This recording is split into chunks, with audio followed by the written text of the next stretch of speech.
Face.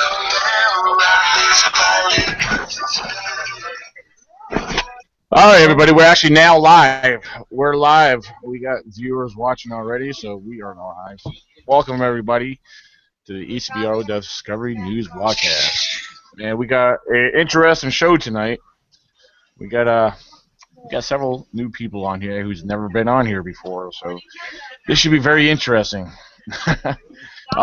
We have the whole Herd family from Maine. The Herd family, they're actually one of the ECBRO's state representatives and the ECBRO team representing the state of Maine itself. Right now, I'm just going to, I don't know who wants to start off. I'm going to leave it up to them. I'm going to get them to introduce themselves, and I guess we can start with, how about it, Carrie? I'll let it start with you if you want to introduce yourself, which I already said your name. So, and we got a couple people that are actually hiding, but maybe they'll jump on here shortly. So, but how about it? Hi, I'm Carrie.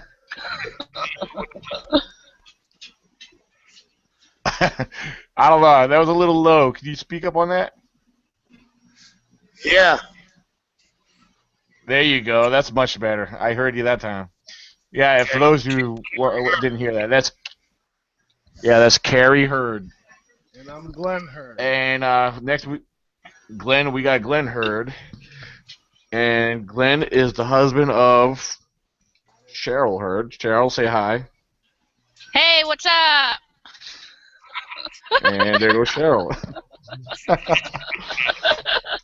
Yeah, it looks like over behind Cheryl, looks like we got a full house behind Cheryl here. This is Katrina. Well, let's see. Yeah, there's Katrina. I know and then Hannah's I have my next to you. daughter, Hannah. And Kathy's hiding on the other side of the table. That's My not other going daughter, to work too well. Victoria. No. I'll get her over. Come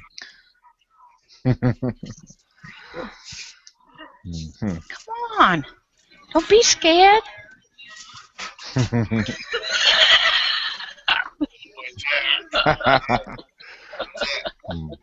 boy Zach. There we go. We got Zach. Zach Hurd. How you doing, Zach? Hey, doing Zach. Good. How are you? How are you doing? I'm good. You're making me look bad. Good. Cool. Now,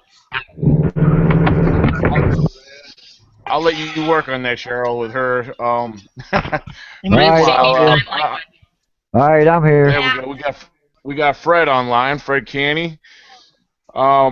For those who don't know, I'm basically introducing the Hurd family, as you heard why, that they are the ECBRO, the state of Maine's ECBRO research team, and they're also representatives of the ECBRO up there. So yeah, they actually are a very large family. There's a bunch of them there in one location. You got me. You got me. Oh, you got me. Now, who's next to me? Huh? There's a guy. Who's the guy next to me? Oh, okay. Yeah, Fred, you weren't on here when we started the introduction. No. Yeah, we got Fred. Carrie. Fred. You met Glenn. Yeah. Right now we got Cheryl. Yeah. Okay, and then there's several others there too. They're just not on camera right now. So. Oh, okay. Yeah. They're kind of being a little camera shy. Ain't that normal? You know what I mean? No. Ain't that Everybody can't be like me. normal? Yeah. Where's Tracy at, Dan? I can't get a hold of him. I sent his wife a message to say, hey, look, I sent him a link to get in here. So he might be sleeping. I don't know. So I'm hoping she wakes him up. So. Oh, okay. So I don't know. We'll see about that. All right. Let's see. All right. What I wanted to do here, I don't know who wants to do it, how this is going to work. But for the viewers, we have some Bigfoot encounter stories that we're going to share tonight. And then later on, we have questions we're gonna let anyone who wants to present questions ask questions, and then if you want someone in particular to answer them, or it doesn't matter, just specify when we do the questionnaires. That they will probably start at the 9 o'clock hour, most likely. So again, viewers, if you got questions for anybody on the live, show, feel free to ask. You're probably asking, well, how do we ask? If you're watching this right now, just below where you're viewing, there's a comment section where you could actually add your comments and questions right there below. But right now, for Glenn, Carrie, and I don't know who else was involved, but and you guys have a story that you guys want to share on here. Yeah, I'm assuming it's a Bigfoot sighting or an encounter. Is that correct? Yes, it is a Bigfoot Yeah. encounter. Okay. Well, I'm gonna let you guys take it from here. I don't know who wants to share it. I mean, I know you guys will probably take your turns, kind of throwing your words in.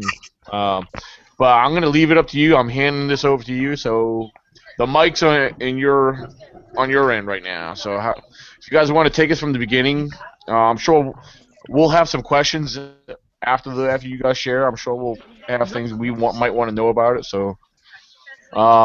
But right now, go ahead, feel free.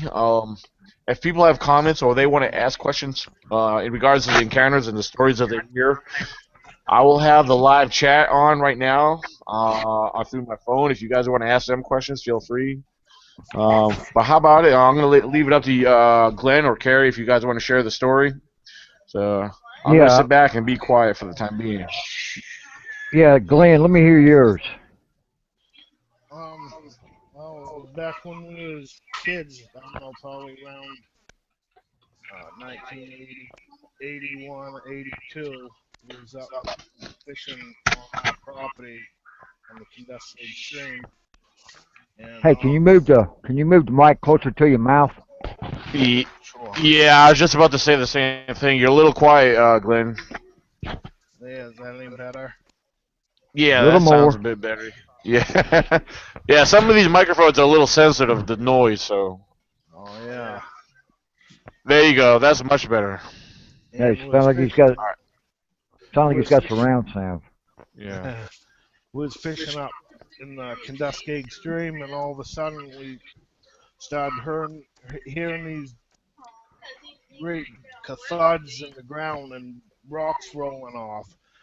And at first we thought it was some neighbor kids across the river throwing rocks at us. But we soon seen the rocks that was being thrown from the other side of the river, and they was way too big that any human could throw. Yeah, it was a couple 100 feet across that river, I think. And no person could have threw the rocks like that.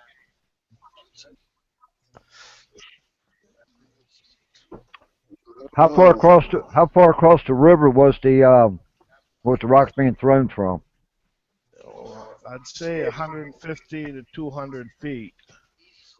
Yeah, and they were big rocks. I mean, that would have been a hell of a throw.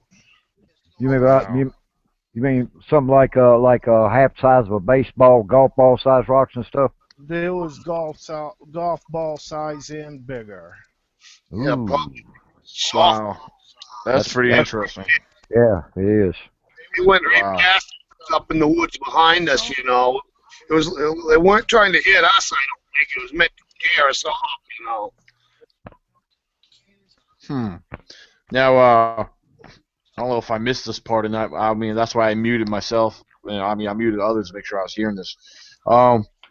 Did you guys catch a visual on the subject itself? No, but we knew it couldn't have been no person. Okay. It happened more than one occasion, us up there fishing.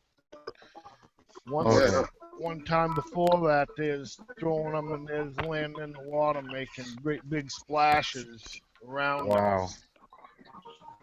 That is awesome. Now, can you tell me how far away do you live from this location?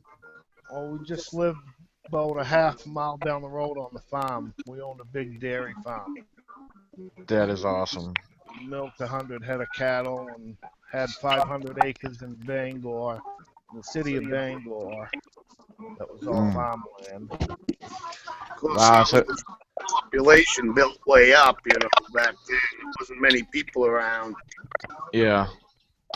Hey, before you continue on anymore, for those who listen out, especially the people on the board, could everybody mute themselves right now while I hear Glenn? Because I hear a lot of interference right now.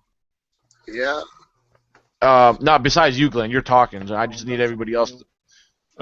Hold on. Not everybody can be muted, because if you're on the phone, I can't mute you.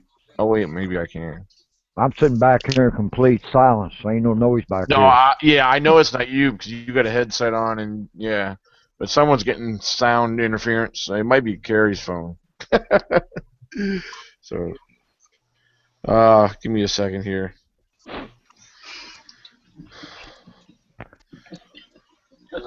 Okay. Did y'all smell anything, or like a foul odor or a sweet smell or something? Yeah, that's a good question. No, I don't ever remember smelling anything like that, a foul or sweet odor. Too far away, I think, for the smell. Huh. Yeah, how was I mean, what time of year was this as far as like weather? I mean, and what was the weather? It was right in the summertime. Oh yeah, the hottest. Yeah, Ah, yeah. That huh.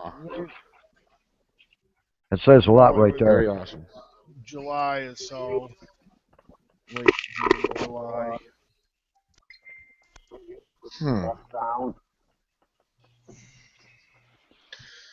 All right, restaurant to this video. Okay.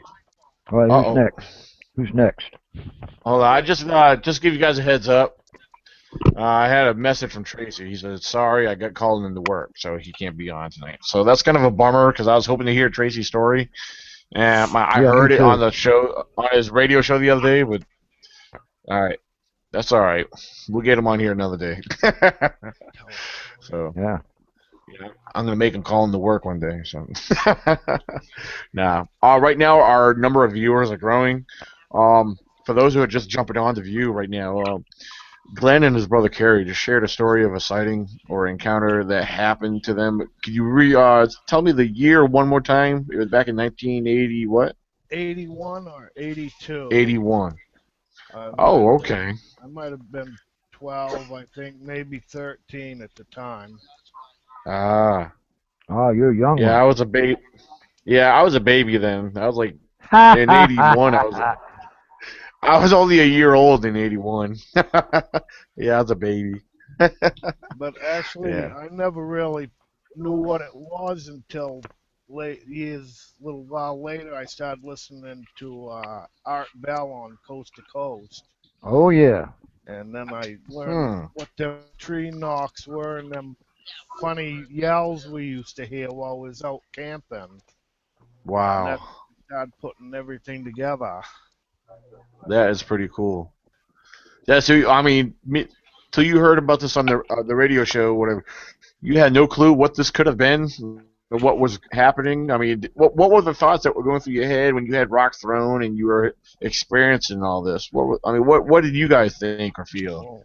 Well, first of all, we had some people that lived on the opposite side of the river and up a ways, and they always used to throw rocks at us, and they actually tried to hit us when they did it, but this was a whole different thing. We knew they couldn't have been throwing them rocks. Wow. So okay, so I mean, you could pretty much rule out that it was not people though. In this situation. There was no way they could unless they had a catapults over there catapulting them at us. But I don't think they was trying to hit us. Oh, right. Hitting up in the woods behind us. Yeah, they're very accurate. If they want to hit you, they will. Oh, I bet. So, Glenn, I see your questions there in the chat. Oh, that's right. I forgot Cheryl's asking that question. I forgot because she's under your name. Yeah. On here. Yeah. So I'm answering her question. Hello. Yeah. So. Anyway, Donna, welcome on, Donna. I saw you jump on a little while ago. I don't know if she could hear me or if she could respond or not. So, I don't know. All right, Daniel, tell us about your experience. Too much. Well, this ain't about me. I'm here to gather everyone else's experience. But You want me to tell mine? Well, my experience is, well, that'd be awesome. Let's go ahead and do that. You want to start? Yeah, because let's start with your first time back in, what was it? You had one back in '81 yourself, didn't you, Fred? Yeah, back in 1981, me and my dad were living over in Highland County, over next to West Virginia. Mm. And now, remember back in 1976, we went to the theater and saw the discovery of Bigfoot, the Gilman Patterson film. You know, and I saw that, you know, and I really didn't pay attention to it, you know. Well, in '81, we was living over. I was going squirrel hunting on top of Jack Mountain. I got about halfway up it, and I stopped, lit a cigarette, turned around, was looking down at the bottom of the mountain where our cabin was, and seeing what my dad was doing. You know, I just stood there for a little bit, you know, smoking a cigarette. And when I turned around and walked back up the hill or back up the road, there was a 9-foot Sasquatch standing there 5 feet in front of me, looking at me. And yeah, I was shocked. How tall? Do what? He was No, wait, I was gonna ask again. How tall? about 9 foot tall. But you said what, 9 foot? Yeah. Okay. Yeah, that's what I thought you heard. I wasn't sure. Yeah. And I stood there, you know, I looked at him from his head down to his toe. He looked at me from my head to my toe. We just stood there, you know. And I couldn't move. My feet would not move. Only thing I could do was turn my head and say, man, this is going to hurt, something fearful. Turned my head back around, he done took off through the woods. But I can tell you, I can describe him. He was, like I say, 9 foot tall. He was 4 feet from one side of his shoulder to the other. He was like real massively thick through his chest. He was a grayish brown color. He had no hair on his face, but he had like a kind of like a little mustache type, you know, kind of like a regular beard, you know, something like that. His skin was a dark brown, but actually their hair is thin. When you look at one, like on top of his arms and stuff, is real thin. It's the color of his skin. They're about, I don't know, the ones I've seen looked almost like a Jamaican, you know, real dark colored. Rihanna, you know, but you know, and like I said, I was 5 foot. In '86, we had a 8 foot female scream at us. Matter of fact, this is right next to my camp, and we was it's called Kennedy Fields. We was standing there about 2 o'clock in the morning, and actually I'd got stuck, you know, and a friend of mine showed up, and he'd sit there hooked up to me. We cut the lights off. We were just sitting there talking, and all of a sudden we heard screaming, we heard yelling, we had rocks thrown at us about big as a basketball, we had chunks of wood thrown at us, and we heard tree snaps. And about that time we heard boom, boom, boom, and I told the girl I was with, I said, hit your headlights. When she did, it was a reddish brown 8 foot bipedal female, and she was making tracks. All right, that's another one. All right, about 4 years ago, back at the early part of 13, I'm coming home from hunting, and in my research area, you know, and I saw to the right side of the road, I thought it was the biggest black bear I ever seen. I mean, he was huge. It come out on the road, and I went on this reach up there and cut the Jeep off, come to drift to a stop. And it got out in the middle of the road and stood up. It was a 6 foot Sasquatch. His hair was black and shiny as a Labrador Retriever. He had real long hair down here. You know, he was just, you know, it looked like dreadlocks. You know, that's how long his hair was. But he stood there, you know, and I said, all right. So I got out and I went to approach him.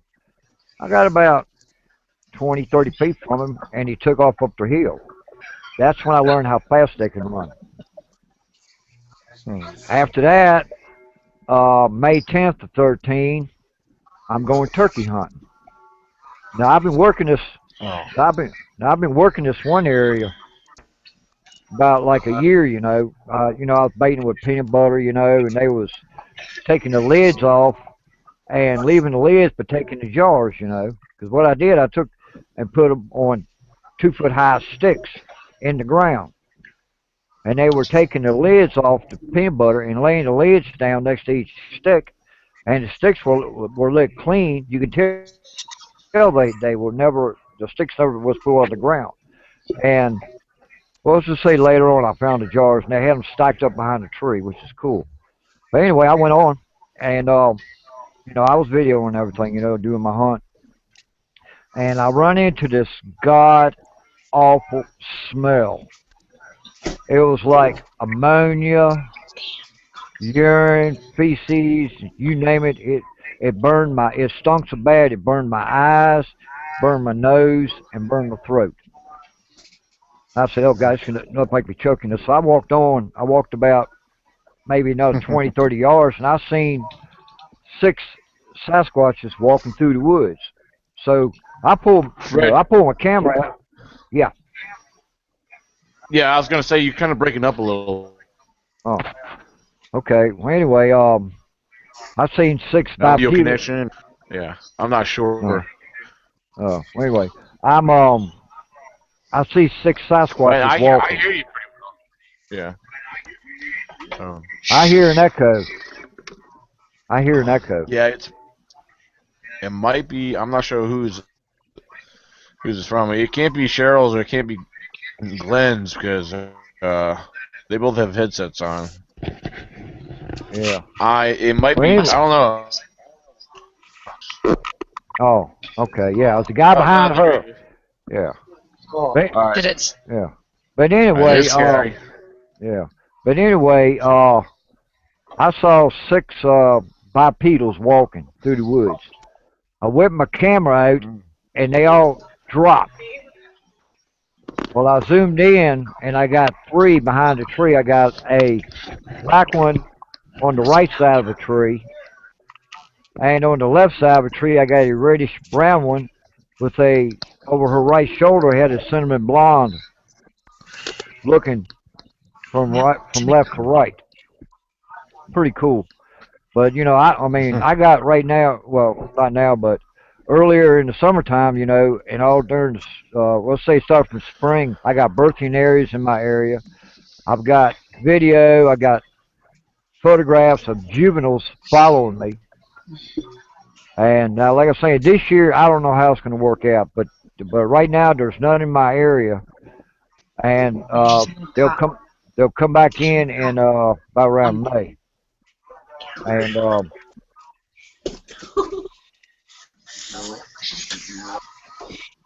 anyway they'll come back in May. Yeah. Brianna's right here. I don't know if she's stage right tonight, but I was gonna remember when we were camping in Sharando. Yeah. They can hear you, Brianna. Yeah. Come on, Miss Bashful. Yeah. Come on, Bashful. When we were camping, when we were hiking through the woods there, down past the Clover over there in Sharando. And remember, we were hiking through the woods there, just kind of scouting around, looking around. And then you were way up ahead of us, and then I walked up behind you, and you were pointing, right? And you said you saw something, because when I walked up to you, you were crying. I was like, "What's wrong? Why are you crying?" And you started crying. You was like, "It's staring at me. It was staring at me." Yeah, Brianna had what was it? About a year or two ago, a couple years ago. Brianna swears up and down she had something. Possibly, what sounded the way she described it was a small juvenile. Yeah, and because it was me, one other gentleman, and Brianna. We were hiking through the woods. Brianna swears up and down that she saw something kept peeking behind the tree on her, and she whatever she saw had her crying. It kind of had her crying. She was scared about it. So, which was pretty interesting. Was she seeing those two? Yeah, she seen those two behind the camp too. That one night, where I told you where the Well, coyotes were barking. yeah. Well, when we kept hearing something running behind our camp that night, that was she did see a spot of like a large yellow golden looking eye shine. Yeah. And the next day, I investigated where she said she saw the eye shine. I did see, without doubt, without mistake, there was some impressions right there in the leaves. So that was pretty interesting. But yeah, you could hear them running all around in there. I mean, at first I was thinking deer, because you could hear deer scuffle around in the leaves and stuff. But this was not scuffling. This was like literal running, like almost like a heavy toddler run, running in the ground in the woods. Yeah. But See, that that's was the best. I don't know. Yeah, that's the best thing I like about my camp. You really ain't got to leave the camp to see them. Now in Right. Daniel's area, his are more vocal. When I was up there with him last time, we saw he saw a black panther cross the road about 40, 50 yards up from us. But we was standing there listening to what we assumed was a baby Sasquatch. We listened to it for a while, and we couldn't figure it out. So we went on and did our little investigation. On the way back toward his truck, I said, I'm gonna do a yell. So I let out a yell, and it wasn't 5 seconds. We had a yell come right back at us, and it sounded within 30 yards of us. Yeah. Yeah. And everything else. So, We had a lot of vocalizations that night, Fred. oh, We big had time. well yeah, after we saw the panther across the road, later on when we went to set, we started to walk down that road that brought us into the lake itself. We were Uh-huh. hearing the mimic of what sounded like possible owls, but the mimic sounds of them. We had a very loud, clear, distinct whoop that Big happened time. at us real close up on the ridge. I mean that was pretty cool. I mean we had quite a night that night. We were hearing all kinds of stuff that Yeah. night. Well, I'm dying So to see. I'm yeah, dying to see what this year's going to bring yeah, because like when I took you and this other person up to the birthing areas, we heard chattering. Then we went around to another that was. spot, and I told it do what?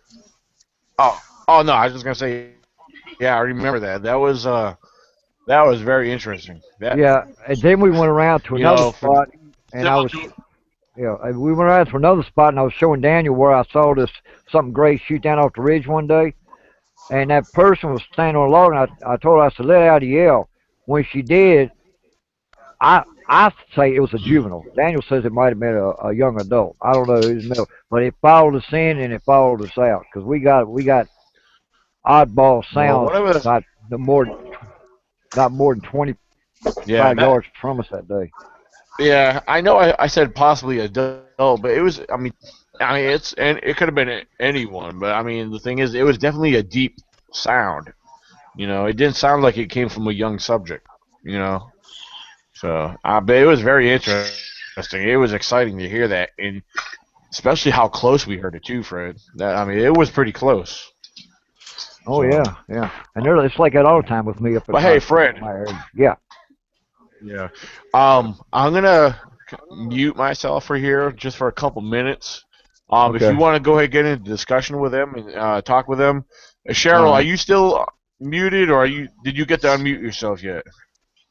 Can you hear me now? Yeah, I I can can hear hear Yeah. you. Okay. myself. Okay. Awesome. Yeah, I'm gonna mute myself on my end. I'm gonna let you guys talk. I'm gonna be right back, and then we're gonna jump into something else here very shortly. So, Okay, cool. all right, hold on. All right. Okay. All I right. know. Did you Okay, guys? now hold on. All right. You guys never did smell anything when y'all had y'all's experience. No. I can't be on. My screen's messed up. I'm trying to Um. mute it, and I won't let me get me to the menu Uh, bar. uh. Now, It's in my all irritating the right. crap Now, out of me. really, Daniel, I didn't No. know that. I can still hear you, Daniel. What? I I can know. still hear I'm you. trying to fix my Uh stupid huh. screen. Oh, okay. No, when I saw those six Sasquatches back in 13, the smell was atrocious. it was like I must have been standing right over top of where they used the bathroom at because it almost made me gag. No That's how kidding. bad the smell was. No, no, we never smelled nothing like that. Have Think y'all we, have y'all seen any like tree breaks? You know, like small trees, like little saplings, yeah, bowed under, like bowed over and tucked under logs, or little small X's or yeah, something we've like seen that. stuff like that. Broken and twisted trees. Well, And we've if smelled you, stuff too yeah, at times. yeah, like if you go to my YouTube videos, I got my YouTube channel. I got videos of I got quite a few of them of nothing but structures that are in my area. I got one spot that I found 32 tree breaks scattered in right on the side of the dirt road in this one area. You know, Wow. and I got another area. I took Daniel to show it. It was a massive X, which was a territorial marker. All right, I do have an 11 footer living in this area. I've had two run-ins with him. The first run-in I had with him was I was squirrel hunting one day, and I sit down on the side of this ridge. About 5 minutes later, I had rocks thrown at me. First one landed about 10 feet from me. Second one landed right below my feet. So I stood up, picked up the rocks, and threw them back. Said, "Hey, you dropped these." And I got up and I was going down the ridge. And I said, "Let me try something." I'll be right back. All right. Don't touch So, nothing here. Watch these wires. They're very sensitive. Thing messes so, up on the very. Because everyone's saying hi to us. Yeah, it's so I, muted. Don't touch nothing. They can still, like, I know, but I can still, like, open, like, say hi. Don't. I'll do it when I get back. so anyway, I started running down the ridge, and I could hear him moving. When I got to the bottom of the ridge, I stopped and turned the gun and looked through my scope up to my left where he was at. Squatted down. He looked big as a Volkswagen bus. That sucker was huge. I'd say he was a monster. And Yeah. what he does, he messes with the hunters coming out of the woods in the evening times. He'll follow them and he'll make enough noise just to get them to stop. And when the guys turn around, they think they're looking at a bear until he steps out from behind a tree, and he'll stand there for about a minute looking at them. Then he'll turn around and walk away. And people start, these hunters start seeing my Jeep up there because I got Valley Bigfoot written all over it. And they tell me what they seen. They described it to me, and it was the 11 footer. Now he's the dominant one in this whole area, and I know I've had at least three. He's got at least 3 or 4 different family groups, as far as females and juveniles too. I got I got 3 sets of twins. I got a set of black-faced boys that are black. I got a set of cinnamon blonde girls, and I got a set of reddish brown boys. Huh. Now these guys constantly follow me around. Well, one day I decided, well, I'm gonna try a little trick. I took some cinnamon buns in there, about that big around. No, you hear me talking. You don't allow music. Anyway, I'm in the pine thicket, right? I set them up, and I said, well, I'm going down the bottom of the hill. Y'all have fun with these cinnamon buns. Well, I get about 150, 200 yards down below the ridge, and I sit on a log with my back to the cinnamon buns. Over to my left, I'm hearing rock clacking. I'm hearing tree breaks, limb snaps. I'm hearing chattering. And I heard that for about 10 minutes. I said, "You ain't gonna get me to come over there." And about a minute later, I heard them come right by me in front of me, and they ran up top of the ridge, and I started hearing chattering there, and it got quiet. Then you can hear them move down toward the cinnamon bun. So I waited about 15, 20 minutes. I got up, said, well, I'm coming back up there now. And as I was walking up to him, when I got up there, the buns went from this big to about that big. And on the ground there, they made a little box and they put an X in it, and below that they made like a little cup and they set a pine cone in it. Huh. To me, that told me they left me a gift. And that day when I sat there, I videoed two of them, but I over zoomed on one of them, and it was a little 3.5 foot gray one who stepped out from behind the tree, the whole body, and I had him over zoomed on him. So I'm pissed about that, But I've got photographs of 'em. Yeah, I got video of them and everything. I mean, I got so many damn squatches on my videos in my area. It's pathetic. And Daniel's area is the same way. Now mine are quiet. They would rather watch you.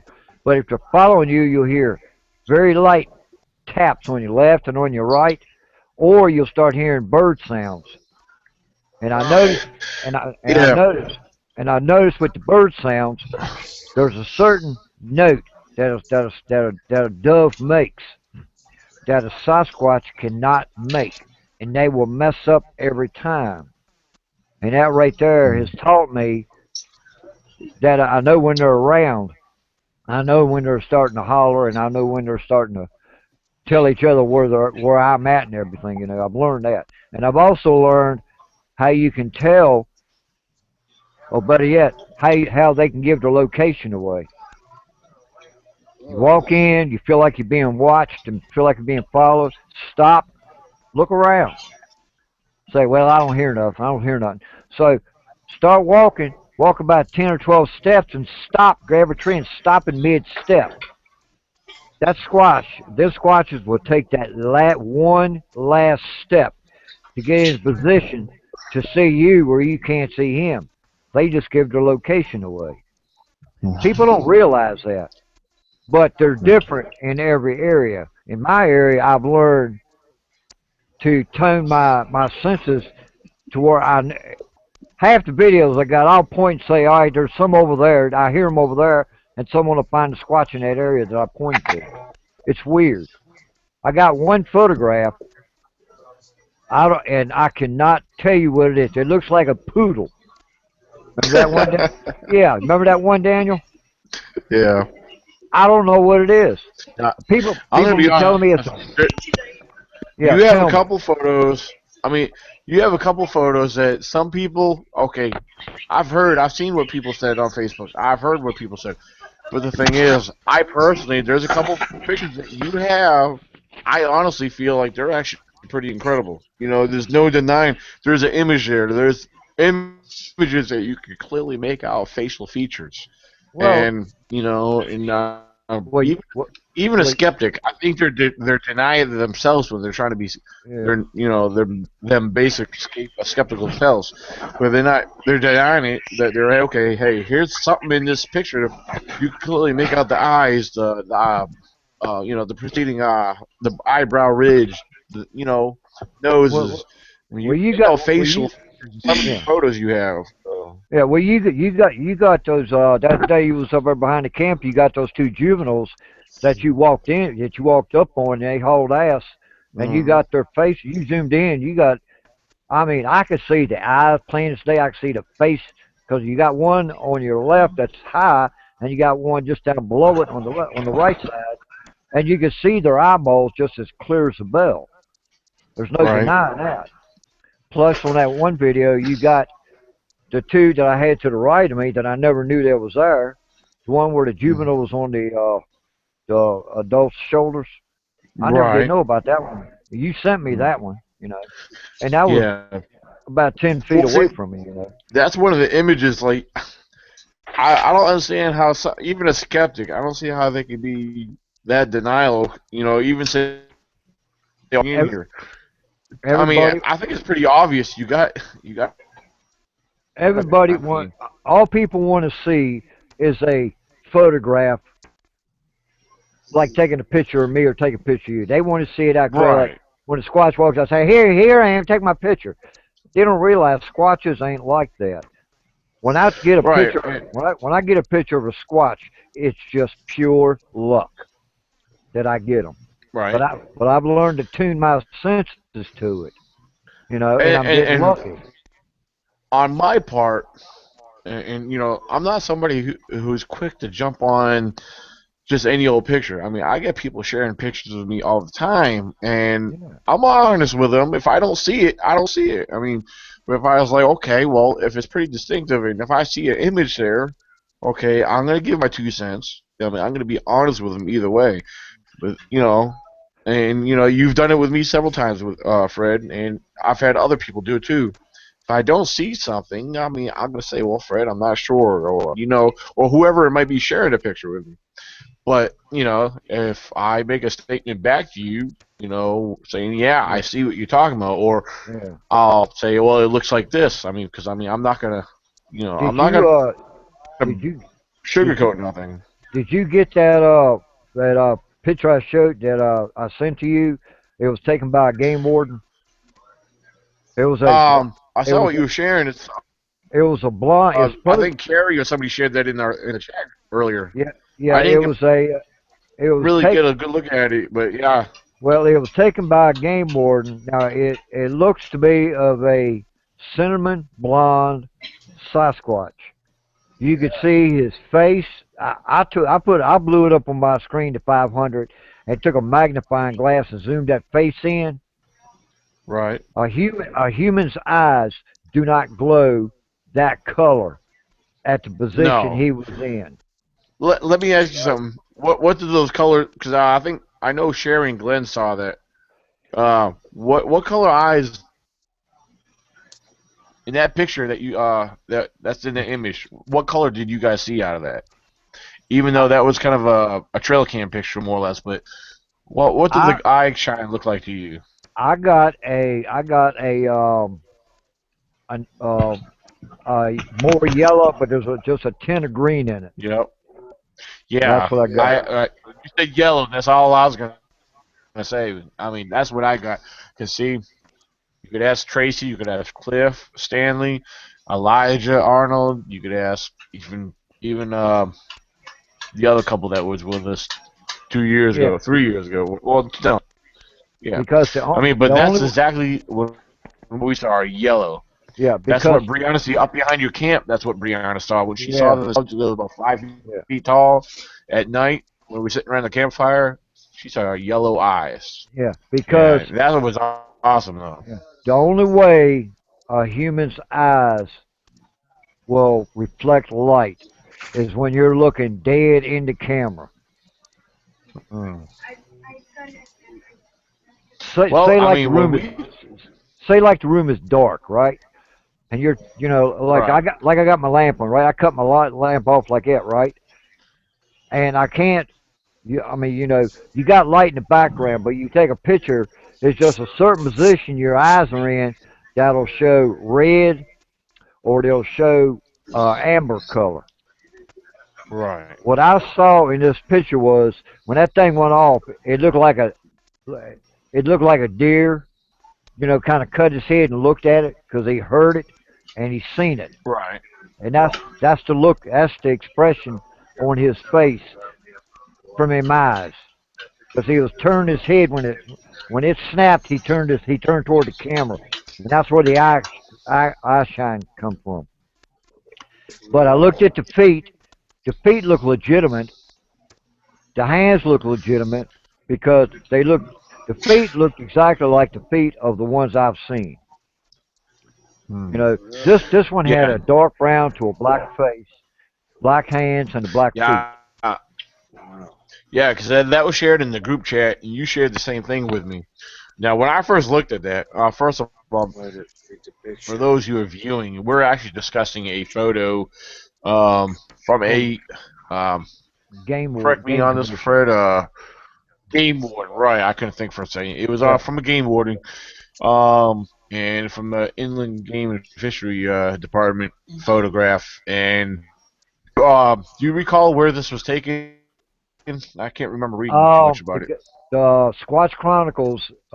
It was the game warden sent the video or sent the photograph to the Squatch Chronicles. He shared it because Okay. he wanted other people's opinions. Now I told them that I got you. Yeah, I told him, I said, this is a legitimate squat because it's got all the features that I've seen on all the other ones, except now this one here had wavy hair all over its body. Mm.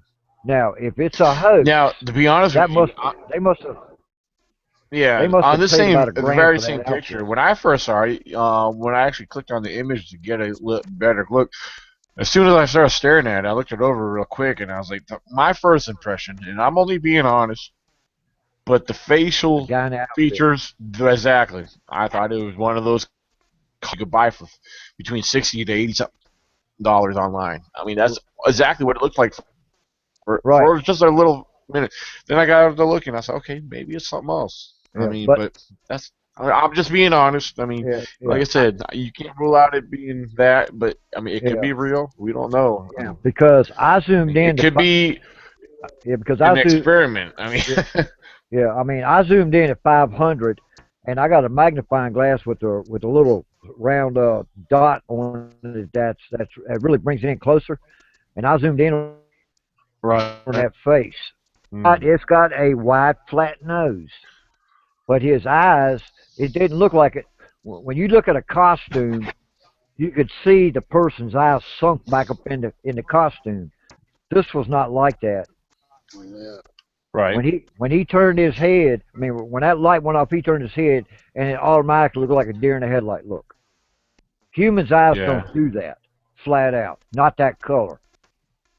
I've seen green eyes, I've seen red eyes, you know, and people do, but this right here was like it was a yellowish, it was a yellow ember with a tint of green in it, which means he was shocked, like, "Ooh, I had my picture taken." That's the kind of expression when he turned his head like that. Then people, you look at Right. the arms, you look at the length of the arms, then you look at the feet. All right, the Right. arms, yeah, they did look a little short, but you gotta expect look at that tree down next to his foot. Look at the tree in front of him. All right, that tells me Right. he's a young Sasquatch, about 6 foot tall. Now that's what I'm saying because when I zoomed it in, I checked it from head to toe, and the feet are like the ones I Yeah. saw, and so are the hands. You know, it's weird. You know? Real quick. Yeah, real quick, I want to just mention again for a reminder for our viewers because I see we have a number of viewers on. Um, I know you guys, probably find some of this interesting, and if you're curious and you have questions that pop in your head, feel free to ask questions. And if you're asking how you could ask questions, if you're watching this, all you have to do is just scroll down underneath where you're watching this.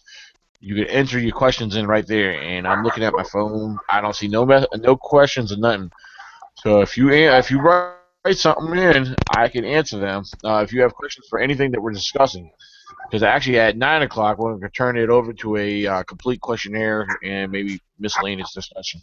But this is basically a 2-hour special that we've been having, that we're having because we haven't actually had a podcast in a while. We're going to start having them every other day to every weekend. So if you have questions, I actually already have a list of questions that was given to me earlier from a gentleman, which I'll start off with.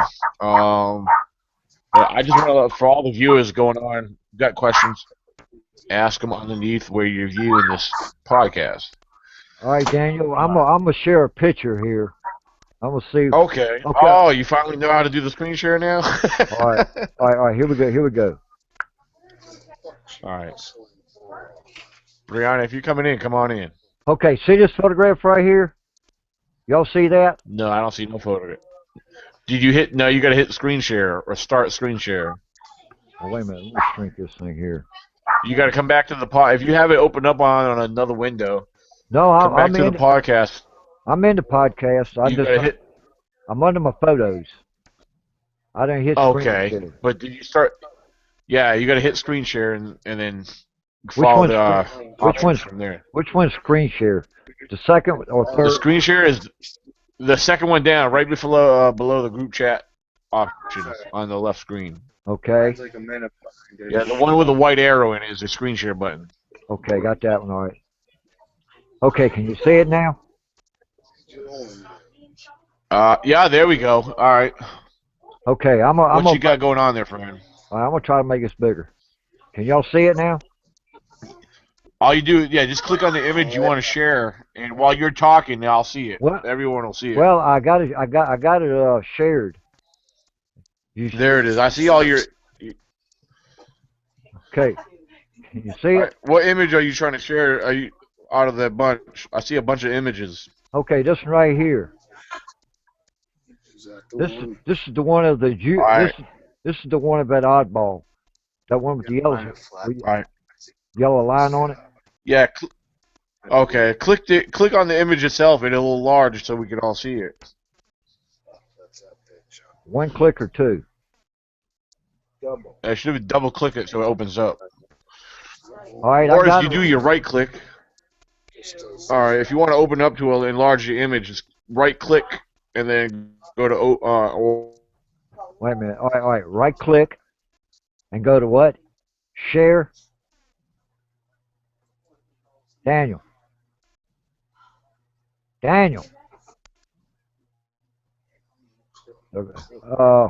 Maybe it's me. Hey, share. What do I hit? Share. Yeah. If you're you're already on the screen share, which we're viewing it. Just click on the image that you want us to all see. If you double click on it. Oh, fiddle. Let me go back to it again. Yeah. Okay, here we go. Let's see, screen share.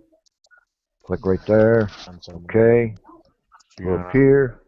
Hit pictures. All right, now you see what I'm looking at right here? Huh?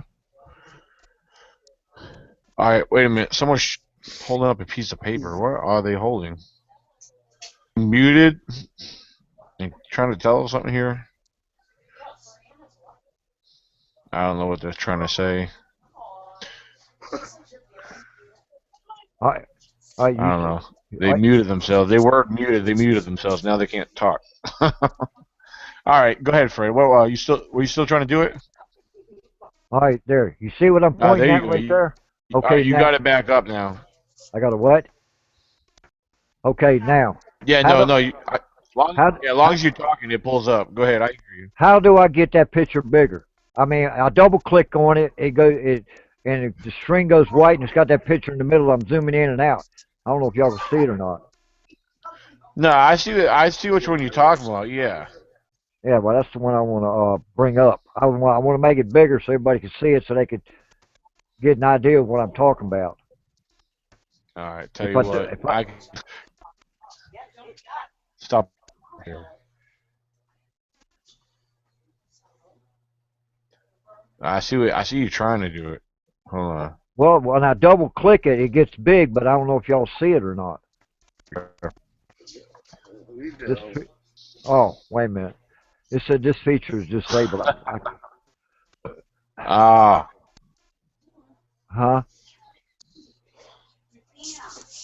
You think you can bring it up?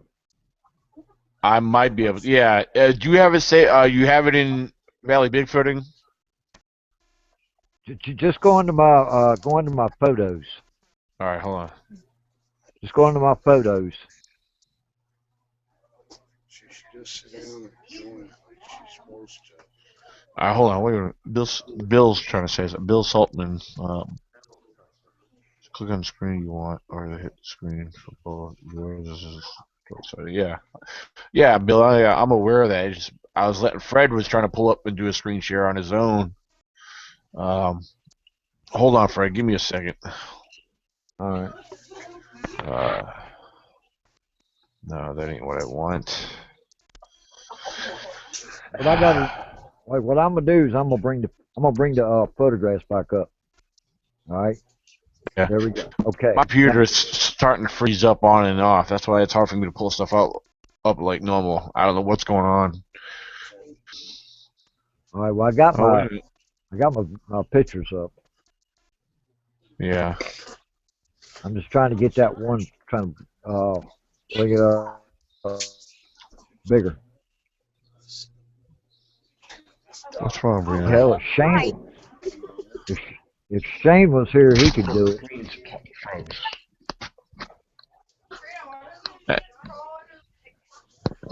Hey, can you hear me okay? Yeah, I can hear you fine. Okay, now, all right. I'm just checking because on our end the screen's froze up a little bit, so I didn't know if it froze up the whole thing with the audio and all or what. All right, now I got the picture. I can zoom the picture in real close, but I don't know if Right. y'all can see it because the screen is white, but I got my picture up there.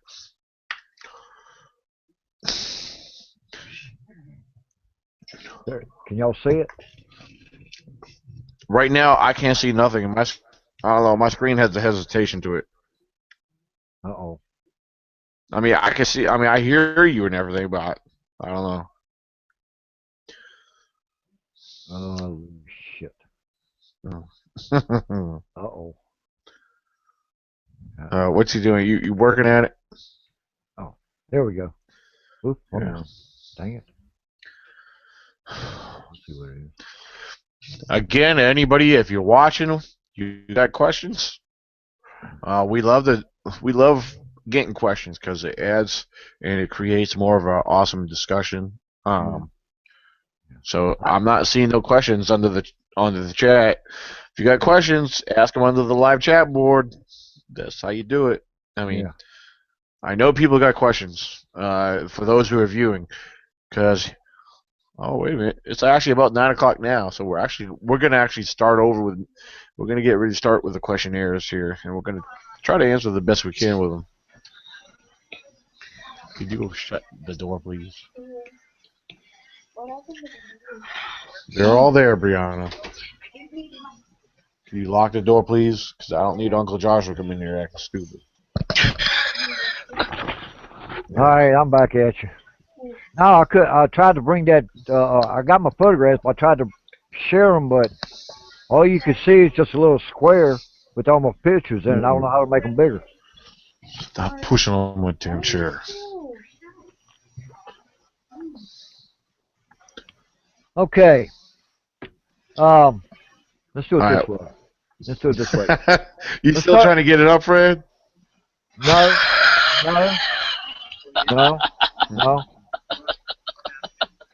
You said the wrong thing. I just now realized that. I'm sorry. You can.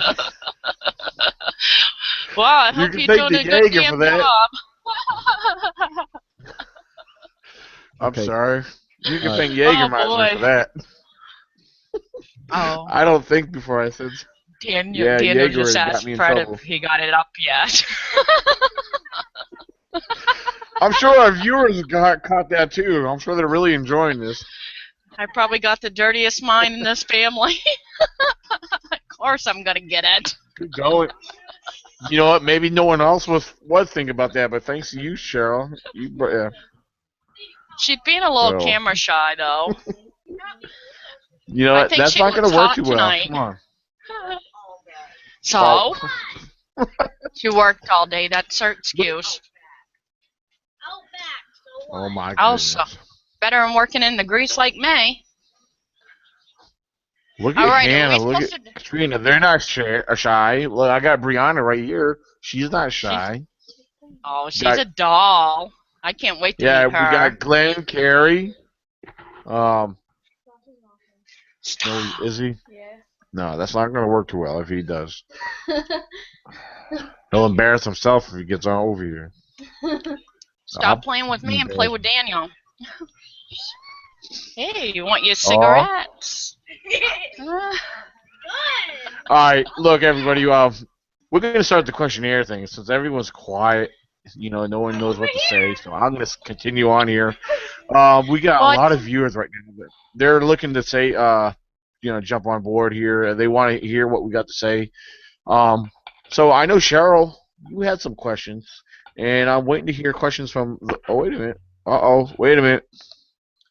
Wait a minute. I got something on the chat board here. What is it? Oh, they're not questions. Hold on. We were talking about the eye shine earlier, remember? Steve Peck made a couple comments. Steve said, they make contacts that glow. Oh, yeah, I know they do. And then, Steve also says, I guess he's talking to you, Fred. So I would definitely check the birthing areas in the spring. Oh, believe me, the last time I was in there, I got growled at by 3 of them. One on the left, one on the right, and one dead in front of me. So yeah, I check them every year. That day, me and you and that person was Awesome. up there. They was over in there, but they was chattering. Yeah. They were talking about us. Right. We're gonna have to go pay the area visit again here at probably in another month or two, couple months anyway. I ain't been back up there since they Here's my new closed the toy. gates. Yeah. But they made that one area very distinguishable when it comes to markings. They snapped that tree at about 10 and a half, 12 foot up and bent it toward the trail, which meant that was a birthing area. That was a dominant marking and everything. Because when I seen it, I was like, cool and everything. But you know, I need to get back over top of that ridge on the other side of the creek. I hear somebody packing their cigarettes. Anyway, Cheryl, you said you had a number of questions you wanted to share on here. I got questions too from another gentleman here, but I was gonna give you a chance to ask your questions if you have any that we can try to go ahead and discuss. All right, I got one. Okay, let's hear it, You hear Cheryl. me? You hear me? I hear you very loud and clear. Yes, ma'am. All right. Don't call me ma'am. I hate that. Okay. I do. Yes. Okay. Yes. Okay, and you know where you guys take a bunch of pictures of, you know, how they put, are them little houses or what do they sleep underneath them? You know, the sticks, like teepees. You know what I'm talking about? In some what some of the areas, structures that we post. Yeah. You talking about some of the structures? Yeah. Well, you know what? It's funny that you bring that. I think some of them, did you look at the ones I posted early today from when me and Brianna were out today? Yeah. Well, there was one out of all of them that actually looked like a shelter to me. I mean, it was actually almost like a lean-to type shelter, but it was very, I don't know, something about it. It was pretty interesting because I found a couple teepee type structures in that same area. Me and Brianna, we actually found some pretty cool stuff in that area. I think it's a possibility that they do. I mean, bears. If we think about bears use a lot of natural fallen timber to take bedding under.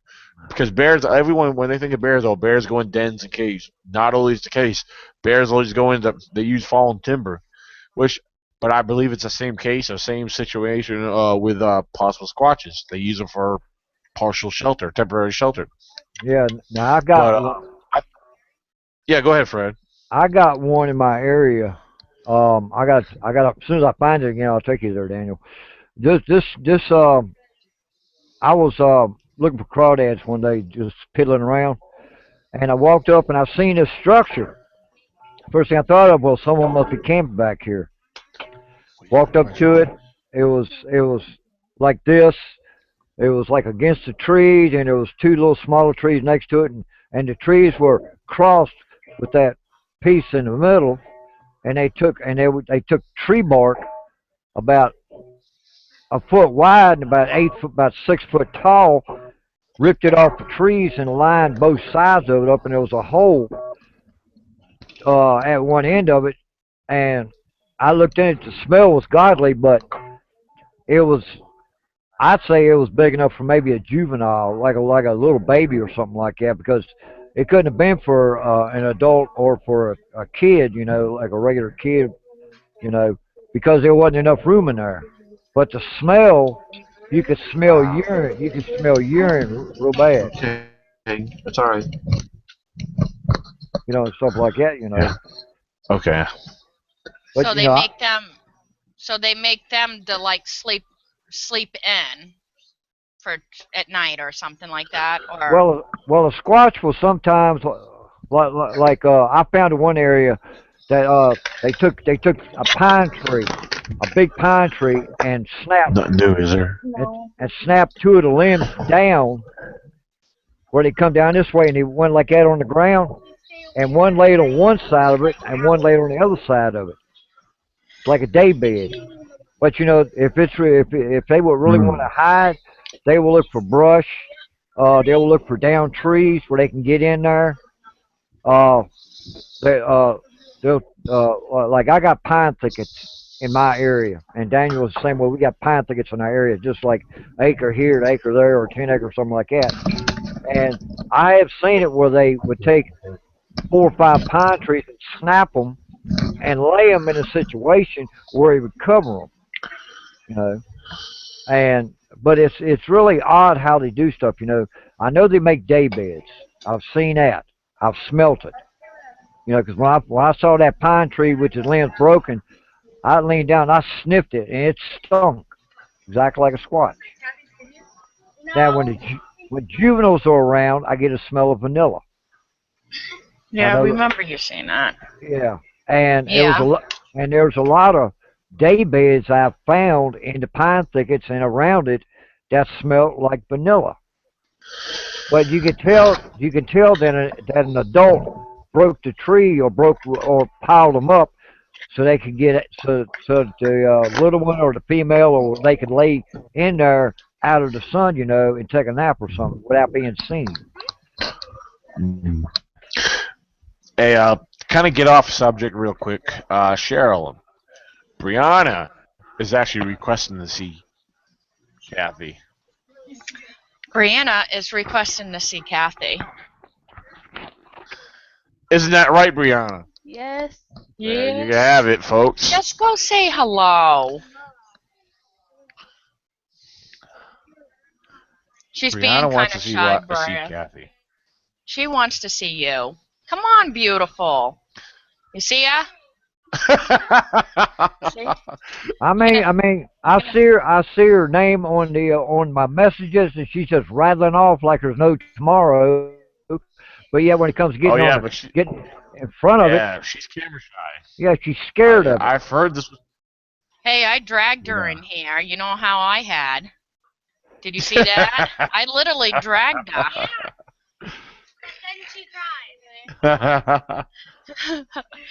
She's a little camera. She worked all day, so she figured that. She looks like crap. Oh, come on. We all work. I Wait, told her Carrie she can go. All right.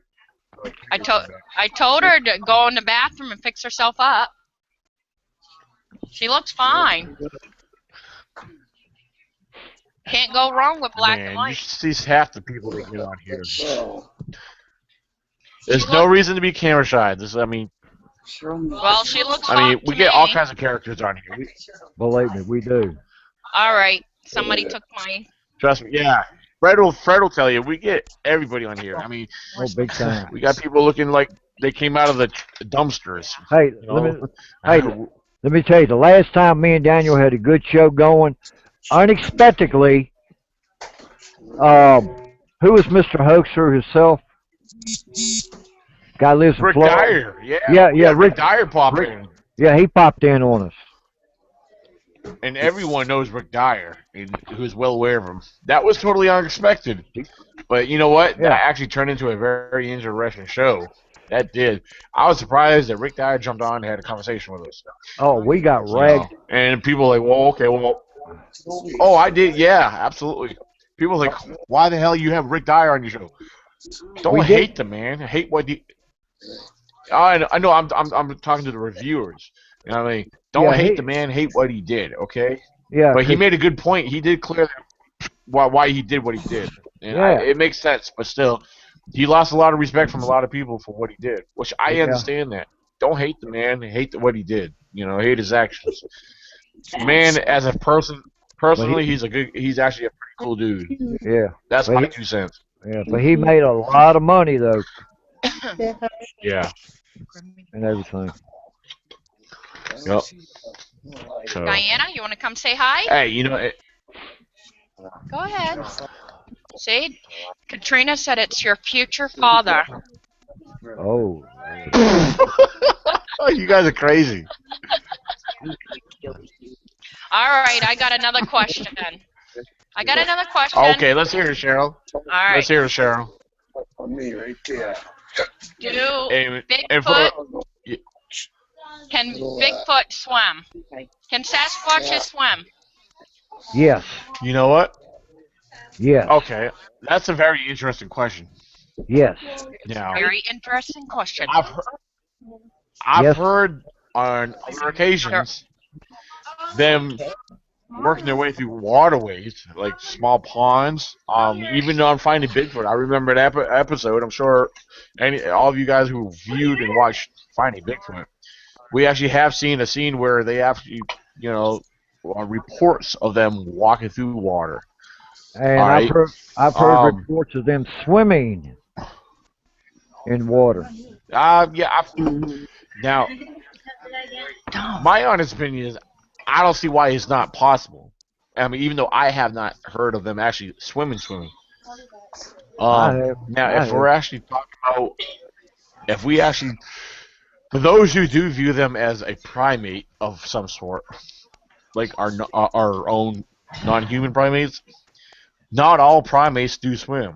Right. Some actually, but then on the other hand, a lot of our known primates swim very well. They spend time in the water. But I do believe, yes, even though I have not heard of it myself or seen it myself, I am going to say yes, I believe they do. Yeah. So that's me. But that was a pretty good question. All right. Okay, I got a question here, and this is to the panel. Like, this is to everybody who's on here. I know the answer. Okay, so everyone gets a turn at whatever Fred's going to ask. We all get the answer. Okay, so, now me and Daniel have two different opinions on this, but I'm gonna ask y'all. Oh my goodness, here we go. What do y'all think Sasquatch is? Shut up, Daniel. What do y'all think Sasquatch is? Lock the door, Brianna. Half human. I can't wear them. Girls, y'all hear the question? Yes, dear. I want to hear your question. Yeah. I want to hear everybody's opinion on this. Yeah. A quote, opinion. My question is, what do you think Sasquatch is? I asked that question a minute ago. Now, and give your answer and reason why you say. I want to hear their reason. Well, I don't believe we got a lot of viewers right now. Hold. Say what now? I don't picture them ugly at all. Okay. I think they're tall. What do you think they are? What do you think they are? Well, got me right on this spot. Damn. Yeah. Everyone, I want to hear from me and Fred. Want to hear from everybody. So. Well, I want to hear her answer. It depends what kind of shape they're in. Okay, that's interesting. Okay, so basically, okay. But what Fred's asking. Well, I'm not going to say a monkey because I really don't think a monkey at all. All right. Right. Well, monkeys are not considered apes. There is a difference between monkeys and apes, but monkeys are not apes. Monkeys are their own thing. They are in the primate world, yes, but they're not apes. Okay. I had to clarify that up. Next. But wait a minute. What about Hannah? Does Hannah or any of the other girls have their 2 cents on this? Did they think about it? Oh. Ask her. Hey, Hannah. All right. I don't know if you heard the question or not, but the question is, what do you think Bigfoot is? What, in your opinion, what do you feel that Bigfoot is as far as species wise? What do you think? Hannah, did the cat get your tongue? Will you be quiet? Will you be quiet for a minute, Daniel? I know she's being quiet herself. She's being shy. I think I think they are when I say they're monkeys, I say they're like they're not. They're like gorillas. They're not like gorillas either. They're somewhat. They're apes. They're not. Okay, they're aliens. No, they're not. Aliens. They'll be aliens. Mom calls them aliens. That's pretty good. Creatures. Okay. How about Hey, Daddy? Katrina, you tell Katrina she can't see what her mom thinks without her mom speaking for herself. Come on. What? Okay, young lady, what do you think Sasquatch is? Come on now. Creatures? I don't know. Okay. Well, they're definitely creatures, that's for sure. I know. They're huge aliens. I know right now. I got the answer. Okay, give me the let's hear it, answer. Cheryl. Let's hear it. They're mystic creatures, like unicorns and stuff. Now, wait a minute. Cheryl, I got to bring something up now. You shared something Why with not? me. No, you shared. Why not? Listen. You listen. All right. Okay. Well, That's- you uh, think listen, about it. that's- You think about it. Like A mystical like, creature. yeah, a mystical creature. Okay. Why not? They Okay. drag. Well, Okay, now what is well, what you is know, how could they What be a mystical creature when some people have seen them? On the other hand, I got to bring something up because there's something you shared with me, Cheryl, and that I know Glenn is aware of because you told me one time something ran across the road on you, and you saw it. You knew it was not a moose. You guys live in Maine where there's a lot of moose. And what you saw was not a moose. It was fast, and it was somewhat tall, and it was covered in hair that ran across the road on you. But you're slightly in denial of what that could be. So, Well, you want to talk? this is Let's what talk about that for a second. Yeah, let's All hear right. this. 'Cause you told me about this that you had a possible road crosser on you. Well, it happened maybe a couple months ago. I was Right. This headed is on my awesome. way at 3:30 a.m. in the morning, and something big ran right in front of my vehicle. And I mean, it like took probably 2 steps. Like, I mean, it was so fast. Is all I seen was like hair and long, long hair, and it was very, very tall. Yep, that's definitely a Squatch. Yeah. And 'Cause you. I didn't tell Gwen until like the next day, and it just never it. I couldn't get that out of my head what I saw, and Okay, that what happened. And you Go said ahead. it was on 2 feet, right? I mean, it had two Yeah. legs, 2 feet running across. It wasn't a four-legged It animal, was right? no. The bears And you up have here to. are hibernating. yeah. All Right. right, Glenn. It was Glenn, what do kind you of like hunch. Okay, Go Glenn. ahead, Fred. Glenn, what do you think? What do you think a Bigfoot is, Glenn? In your opinion? I don't know. What? We can't hear you, Glenn. You gotta speak up or turn your volume up.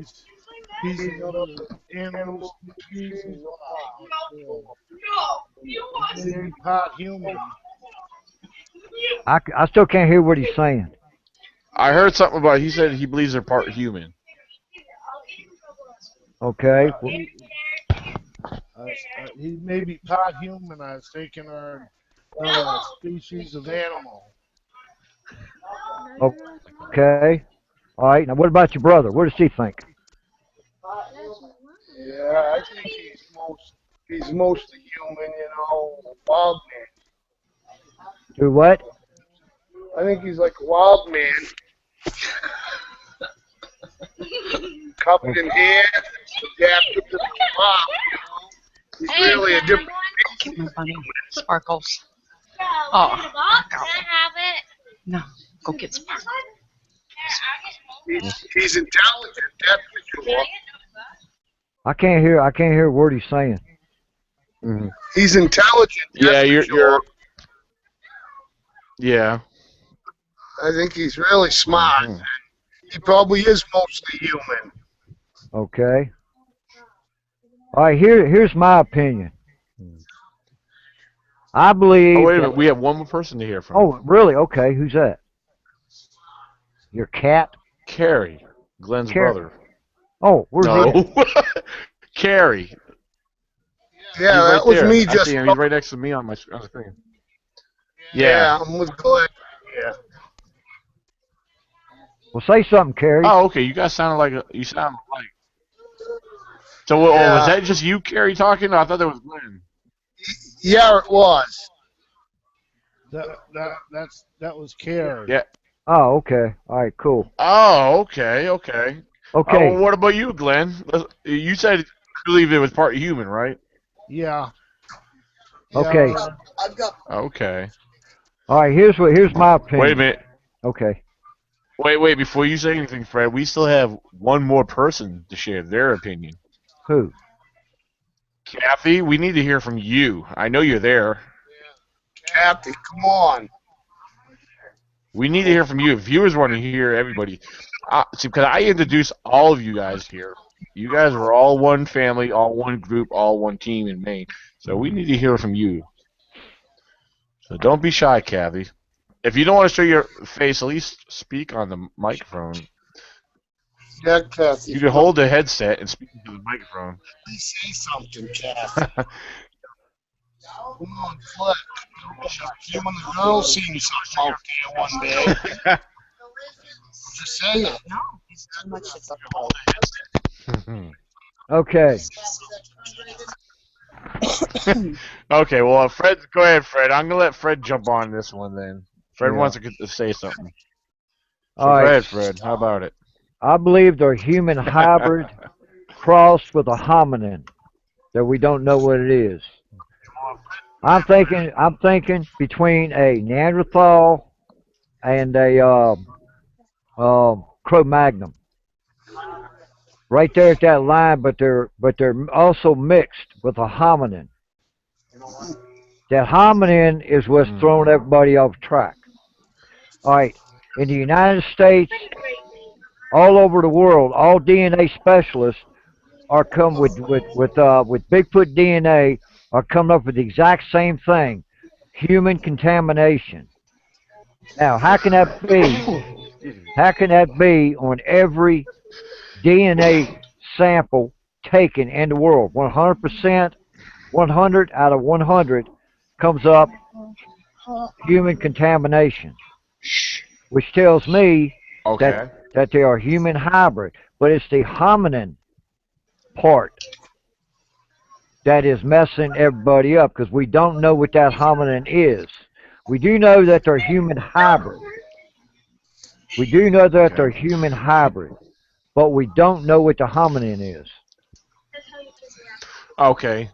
All right. Here's something I'm kind of staring up in my mind. All right.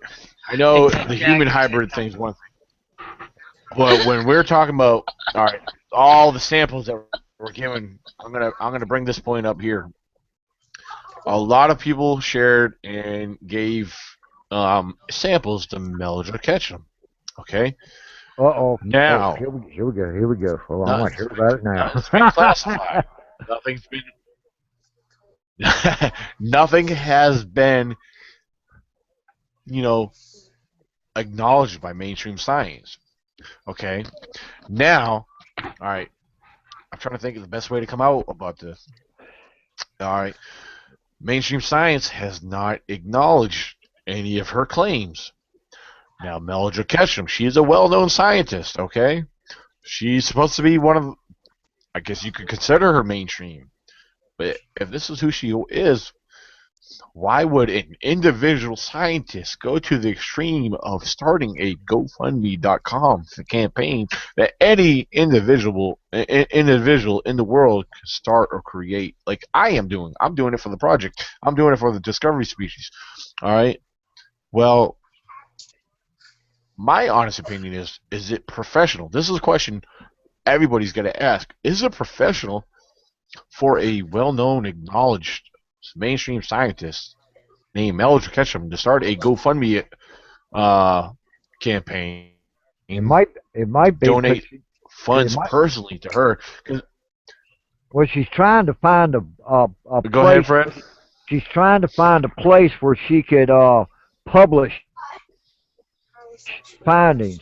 The problem is nobody wants to fund her, even though if she comes up with the money, yeah, you got the money, we'll go ahead and publish it for you. But no one is stepping up Yeah. with her alone. Now she has come up, her and six other individual scientists, and even with Jeff Meldrum, are coming up human contamination. Well, on Jeff Melvin's part, I'm only going to speak this much because I can't speak too much on his claims and what he believes.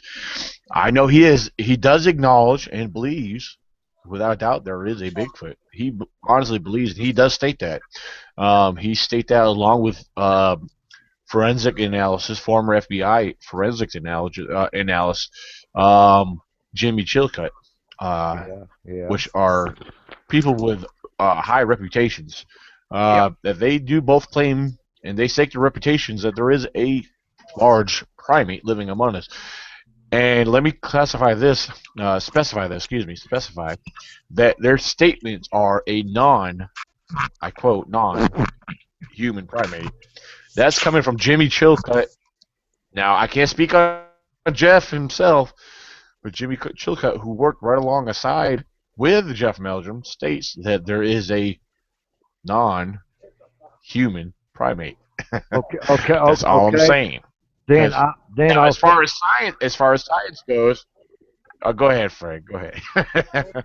okay. Now you tell me why the United States in 1948 and in 1978 acknowledged Sasquatch as a native species of the of North America. The U.S. government Okay, acknowledges this. that's a good point. And that relates to something I've stated on a number of occasions. Okay, let's go back to Gigantopithecus because you talked to Oh me my if I still God! believe in Gigantopithecus. A big monkey, a big Yeah, orangutan. turn the music. Gigantopithecus was Well, a okay. Well, actually, was a 10 foot orangutan back in the caveman yeah, days. 10 to 12 foot moringa. You're right. You're absolutely right. Well, the thing is, yeah, estimating on if he was standing bipedal, he was estimated to be 12, yeah, up to 12 feet tall. Yeah. Well, the thing is, which he originated out of Asia. Okay, okay, and then there's a theory of the land bridge that was connected from Asia over into Alaska, which Right. Right. okay, that's how possibly why a lot of their theory is how they got over here. My theory is, this is my theory and my belief. Well, I bring this up into using it, stating it through a question. Why couldn't they have already been here? I believe they were already native to our country here. Look at our Native Americans. We got to jump back. We got to go back in time a little bit. Look at our Native Americans. They have record of every known animal in every species. They make their drawings are their documentation. Native American stories and histories and legends state of the big hairy brother, the big hairy legend. I mean, it was some of them related to him as the spirit of the forest, or also he was like an elder brother to the tribes. We do know every, I will say every different tribe of Native Americans, regardless if they're from Canada, Alaska, Canada, or what region of our country. They all have a stated legend Yep. of Yep. a Sasquatch creature. Yep. They all have their names. So look at That, all the regions. Look how big and vast our country is alone. yeah. Why is it so hard to believe? And I'm just speaking in general, and this is my 2 cents. Why is it that hard to believe that a species such as a Sasquatch was already native to our country here? I mean, yeah, we know Gigantopithecus, originated out of Asia. There's no mistaking that. That's because we have fossil proof of Gigantopithecus, of a 10 to 12 foot tall, primate, which, Yeah. like what you stated, Yeah. was In yeah. along Yeah. a varying thing. Right. In China, they found a So that's where I'm going with it.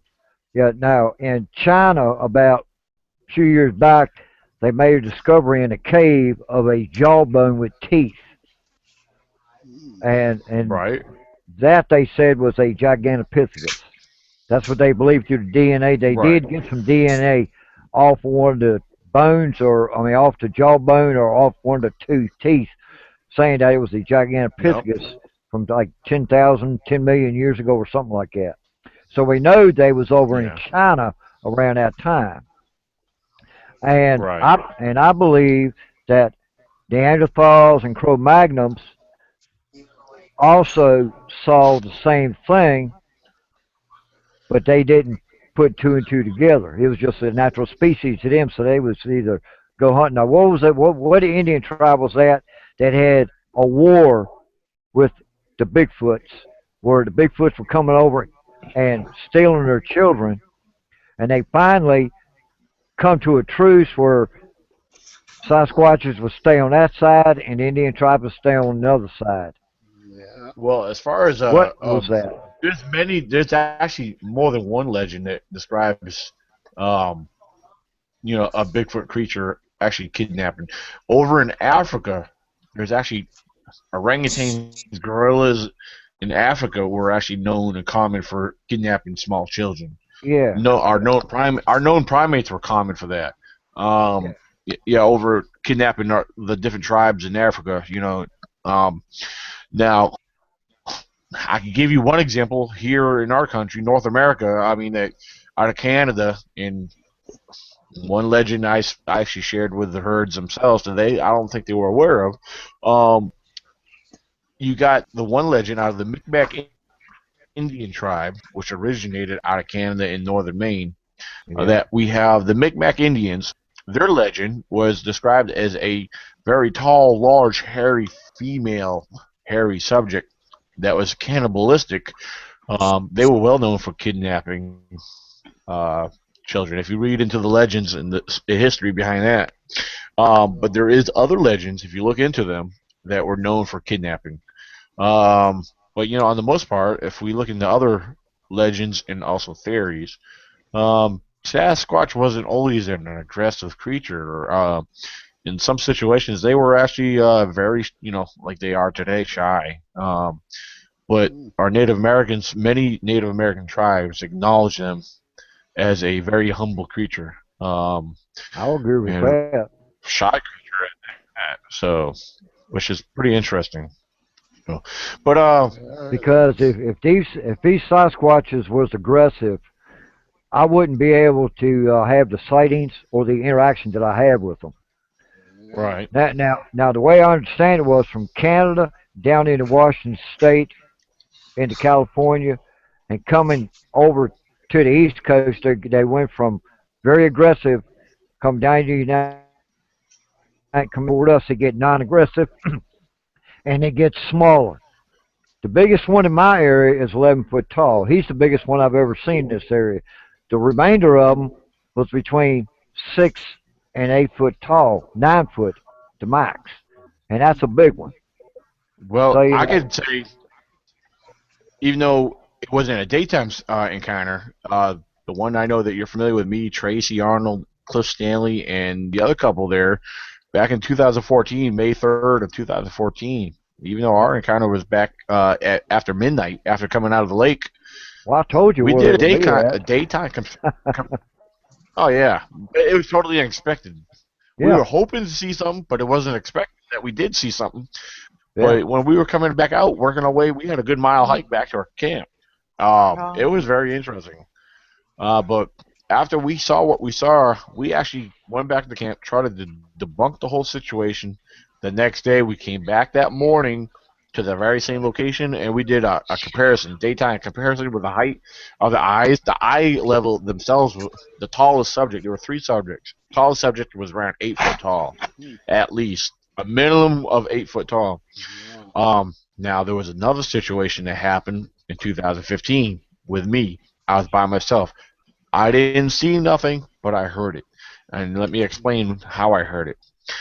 All right, this was about 2 weeks before we had our 2015 expedition. Um, I was camping in the one same location where I always camp at. Same location that me and you parked our vehicles in when we Yeah. we saw the panther that day. Right. Well, that's where I always camp at, right there when I'm by myself. Well, 2 weeks before the expedition, excuse me, I walked out to the road. It was about 9:30 at night. I had a spotlight in my hand, but I did not have it turned on. I walked out into the middle of the road. Keep in mind, 9:30 at night, it's dark. So I got into the middle of the roadway because I walked out of the camp, and because I know right across from camp, I know they're always in there. That's the same set of woods where we've had our sighting in 2014. That's where the same neck of the woods where we had all the vocalizations. I've gotten the tree knocks from there. I've had the vocalizations from there. But anyway, when I got into the middle of the road, that's when I decided to turn my spotlight on and start shining it in the woods. All right. The first thing I heard as soon as I started shining my light, I heard over to my left, very distinct. You could hear a fast, small creature running off, four-legged creature. Which, okay, hey, there goes a deer. I didn't see it, but I knew exactly what it was because I know what the sign of a deer runs off on four legs. And it ran off real quick. But over to the right, somewhere in the woods over to the right, very close to the roadway, probably within 20 feet off the road, there was no mistaking what I knew what I was hearing. What was it? What I was hearing was very large, very heavy. Every step it took was a thump and a crash. When I say crash, it's because whatever it was stepping on was crunching real hard. It wasn't running off, but it was a fast, heavy, steady walk. Now, if this was a bear, you would have heard it very quickly. You would have heard, the leaves scuffling real quick, then taking off. They hear silence. But what I heard was very large, very heavy, and I'm not sure if you're familiar with a flat-footed step. Well, this is exactly what it was. It was flat-footed, and it was heavy, and it was walking away. Apparently, it wasn't aware of me walking out to the road so close to it. So whatever it was taking off, trying to get away. So I feel like, yeah, if they were aggressive, it could have came charging out at me. Oh yeah, But big time. since I was all by myself, I mean, I ain't gonna lie, I was a little intimidated by hearing what I heard. And what I do, I kept the spotlight on, and I walked back to camp. But I walked back to camp with my face facing camp, with my front side facing the direction where I was hearing everything. Because I didn't want no surprises. Because I had my keys hooked to my pants. Because I got my, I was ready to jump in my vehicle if I needed to. Because all I had on me was my Bowie knife. I don't actually. You I don't think I even had that on me at the time. You chicken. But I was you by myself. chicken. Well, I'm by myself every day. Well, hey, this was at night. I wasn't taking no chances. I had to take caution. I don't play stupid. I have to take caution. You can never be too safe. I mean, Well, if push big came to cats shove, up I was there. ready to jump in the vehicle. But the thing is, I be, Fred, you witnessed bears out in the woods with me. You seen me point out bears to you where it was already running off, and I was excited. It's cool to see bears and wildlife out in the woods. Yeah. I get excited seeing deer out in the woods. I mean, because that's how it is. I mean, I love wildlife, man. Wildlife is awesome. Yeah. Last time So me and yeah, Daniel Brianna, that met, was on the way to there. yeah, well, me and Daniel was So up in his area, and we was researching a couple miles of the area. Every time he'd see a bear, he'd say out loud, "Look, there's a bear!" And I would turn around. By the time I turned around, the bear was hauling ass. So I never did get to yeah, her running. hey, bears are awesome, man. Daniel would catch, yeah, he would catch one coming down a tree, and by the time I know about it, all I see is an ass running down through the woods. Yup. Stumbles with it. Yep. Absolutely. Yeah. But yeah, I mean, Hell, shoot, me and Brianna, hell, we saw some fresh bears out there today, going up a little hill. We saw I was pointing them out to Brianna. I said, "You see this right here?" I said, "Look right here." I said, "Look, we got bear claws and paws going." Yeah, we saw some bear paws and tracks going. Some fresh ones too. They weren't old. We seen a couple tracks impressions that were not bears. They were. I know I shared my pictures. I know you can't really make them out in the pictures, but they were very interesting. You would have to be there. That's the one thing that gets me. I see something in person, you clearly make it out without denying or without doubt. But you take pictures of it, like especially an impression that you see very clear, the whole outline in person. I'll take a picture of it just for the hell of it, and I'll share it. I know a lot of people see a lot of the stuff I share online. It's like you got to be there in person to actually see it to understand it, because Yeah. pictures that don't when you're seeing it in person. I'm sure, Fred, you could relate to this. I mean, Oh, big it's time. different when you're there in person. Yeah. Yeah, I get people question some of the stuff I share because it's like, well, we're not seeing what you're showing us. Well, I can understand that because I see Right. for myself. Okay, I know I saw this very clear in person, but now even after I take the picture, I'll view it. I'm like, say, I use my phone when I'm out in the woods a lot to take my pictures, Well, you and you got after I take a picture, I'll view it. I was like, you got that trackway going across the road. That was yeah, clear. There was no doubt on what that was. And that was within 5 minutes old. So, and people saying, "Well, I right, don't see what you're looking at." I'm like, "Are you blind? You can't see the footprints?" I mean, you could distinguish two sets of footprints going across that road. They Yeah, had, that was good. they had come yeah, out of the woods where it was marshy and crossed the road, and the footsteps were just right, as plain as day.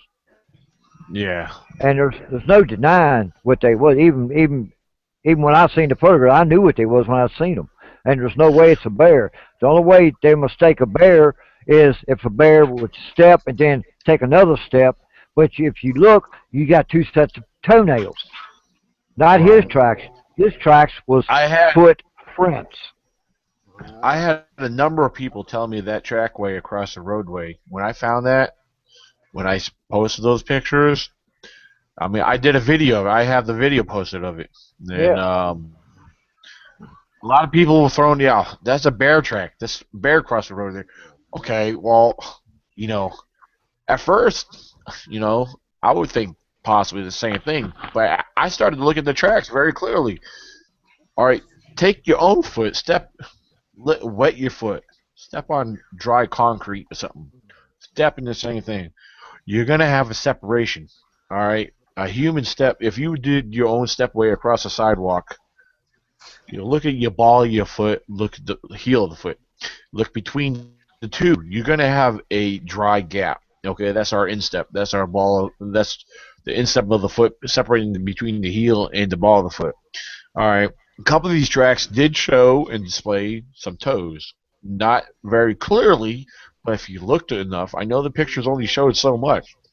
And the other thing is, yes, the step, the steps between them were not out of human range. Okay, but if it was just one subject, my theory is that it was not in a hurry. It was taking its time walking across the road. Um, but then again, some people say, okay, they kept saying it was a bear. Look at the bear. I have seen bear tracks. I've seen bear trackways. I know what they look like. You know, I mean, I see how they step because even when they step, when they're in rear pads, well, rear foot steps and meets with the front, it could cause a humanoid trackway or step or a footprint. I'm well aware of that. Um, but it's something that you would have to see in person to get the full, complete details. I mean, I only share what I find. It's like you, Fred. Same thing. When you share something, you share what you find. Right. People, for those who don't get out and see what we do, it's different seeing it in person than what we do when we share it online and through an image. That's why I love to get out and I try to create events for people to come out here. I invite people to come out, to see what we find. Because we don't make nothing up. There's no, we do not make nothing up. Everything we share is honest truth, and that's why we have events. That's why we want people to see what we're finding, and then let them draw their own conclusions from there. I mean, you got people that can't get out, that can't get out in the field like we do. I mean, I get out every chance I get. I mean, I might go back out tomorrow. I don't know. Um, But yeah, don't people got to be you stop judging so quickly. Try to understand it's a difference when you're there in person than you are if you're just viewing what someone shared. People don't realize that. Yeah. But we still got some time left here. Oh, Cheryl, do you have any more questions or anyone else viewing? We got a Yep, number I of got viewers another on one. here. I got Awesome. another one. Okay, we got. And actually, this is a Okay, question you go ahead and from share. Kathy. It's What? going to be Oh, from Kathy. no! She won't tell me. Wait a minute. Okay? She Time wants out. to Wait a know. minute. Uh, come on, Go Vicky. ahead. I want to hear Kathy Don't worry, ask. it's I don't want you to appropriate. I promise. Okay, but All I don't right, you want to hear ready? you ask it. I want to hear Kathy ask. Yeah, Kathy, come on. Ask Come her. on, Kathy. To being a bad girl. What is it, Come on. Kathy? What is it, Kathy? She wants to know, when do they mate? That's a That good is question. I could. appropriate. I don't know. We mate No. every day. You know what? It's funny that you ask that, because if we compare them to our known primates, it's all throughout the year. They're almost just like humans. Like They don't have cats. no Well, yeah, Cats mate a lot. they don't have no set time when it's not a certain time of year they do that.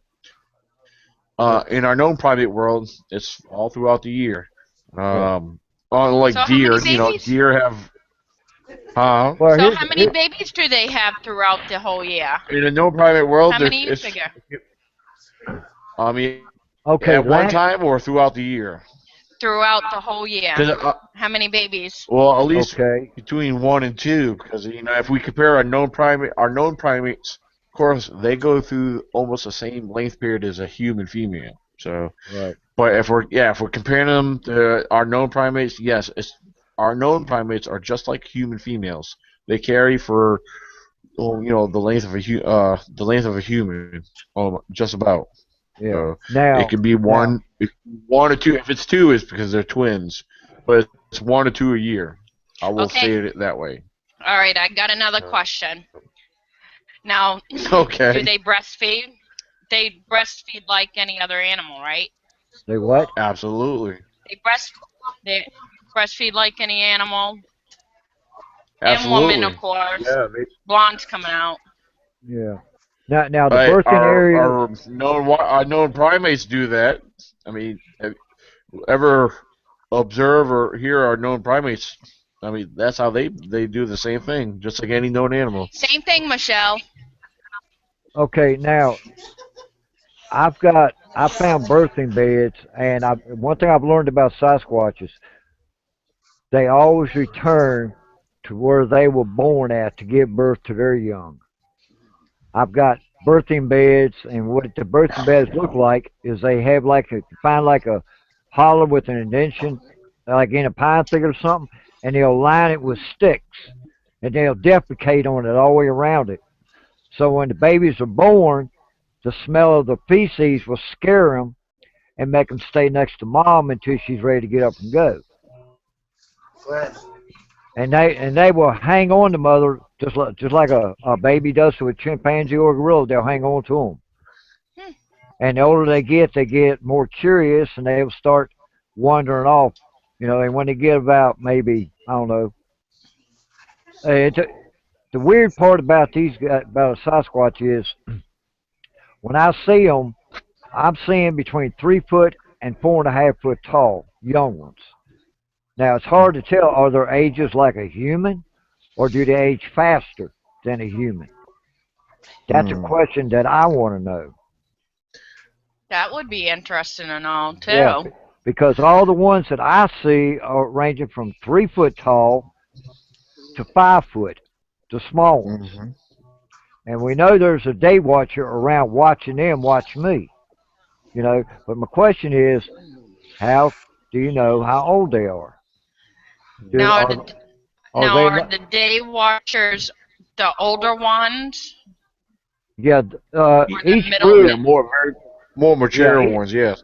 yeah, each group has got a. All right, you ever seen that show on all right, they got watchers who keep an eye out for like if trouble's coming, they can warn the group that hey trouble's coming. I know they got day watchers that done that. I've had my head burned up quite a few times getting too close to them and everything, you know. But they do have watchers that watch the juveniles, watch the humans.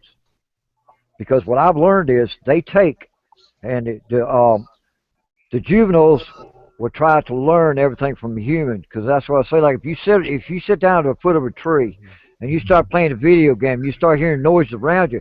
If you go completely around that tree, trying to stay away from them, they're going to follow you around that tree to see what you're doing because they are so curious. They go around like that. They will follow you around that tree just to see what you're doing with your hands. Yeah. You know. I was with Fred. Me and Fred were in my area one time. We were definitely followed one time. Oh yeah. Remember when we came up? We came off of one ridge, dropped down, came up to the other ridge, and we kind of catching our breath. We were sitting down. Yeah. And then I decided to give off a tree knock. We got two responses within a few seconds apart. We had one from the same ridge we just came across. We had one to our left. A few seconds later, one to the far right. I tell you what, yeah, to I hear remember it so that, close to you, that was exciting, man. I mean, Yeah, 'cause I went straight up that mountain, man. So they was watching you, yeah. and the other Perhaps it person that was was watching you had you. activity. They must have followed, yeah. Because you had said you had heard something on your way up. Yeah, Perhaps I they were heard it. following you and they saw us together. Yeah, because I heard the noise to my right, which was down toward you, Right. or down toward y'all, Yeah. and you said you heard it to the left. So they were they was right But in ask between us. that. Yeah. My So they foot was just. yeah. So they was right in between us, which was pretty wild. Huh? Yeah. Um. They don't know that. What? Ask. What are you talking about, I'm Cheryl? not asking that question. What Vicky wants me to say. I will not. Well, use your phone. Will Text my not. phone. Text me directly then. Ask me on the phone. While you're doing No. that, meanwhile, I have a. I'd be too embarrassed. I'm sorry. I'm Oh, just okay. too embarrassed.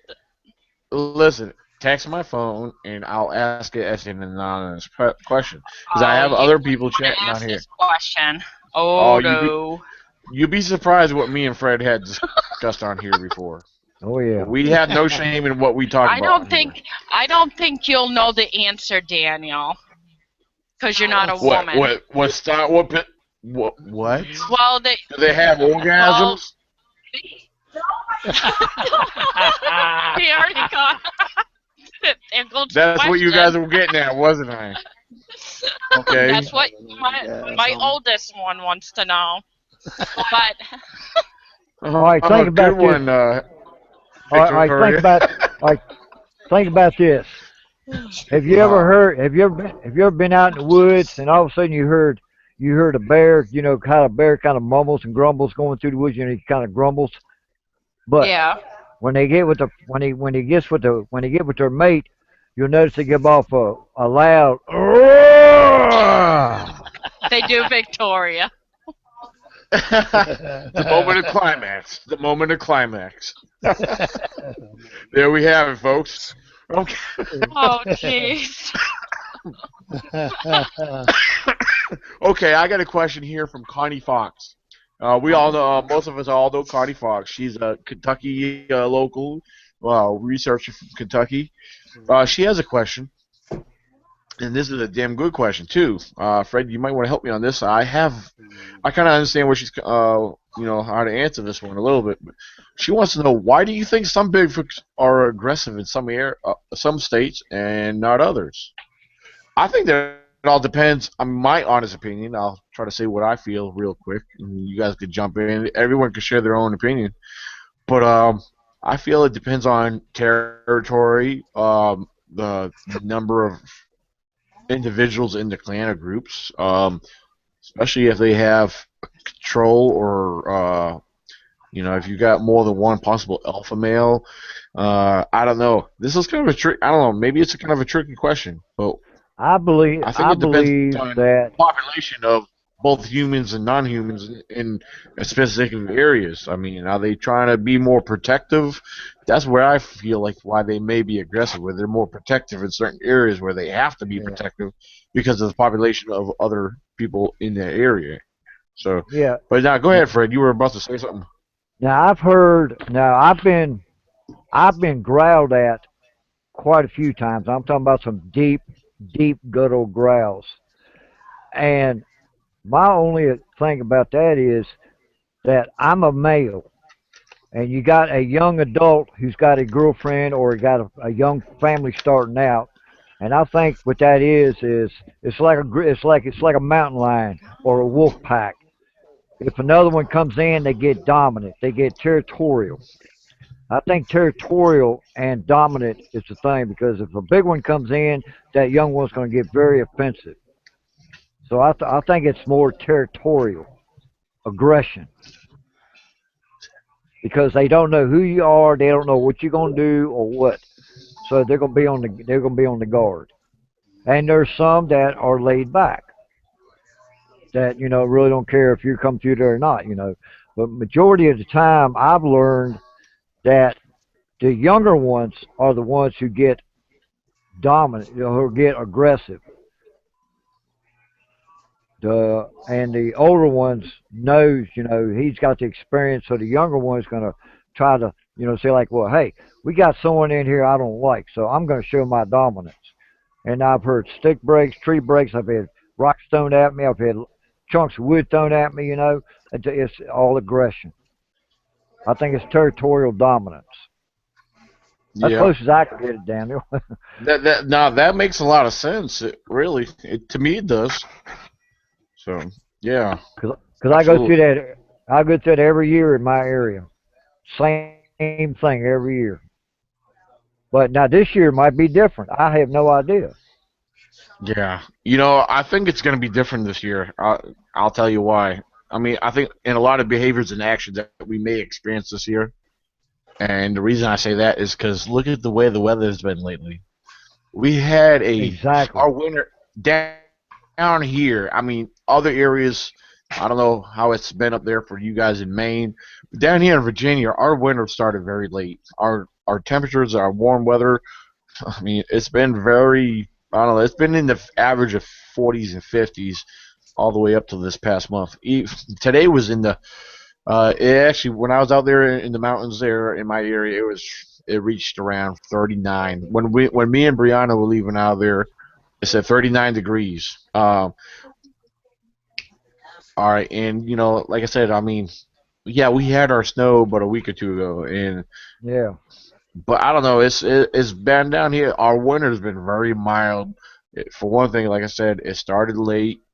I Um, expect during rifle season it would be like 25 to 30 degrees in the morning time. By lunchtime, it's 45, 50 degrees, almost 60 yeah, degrees.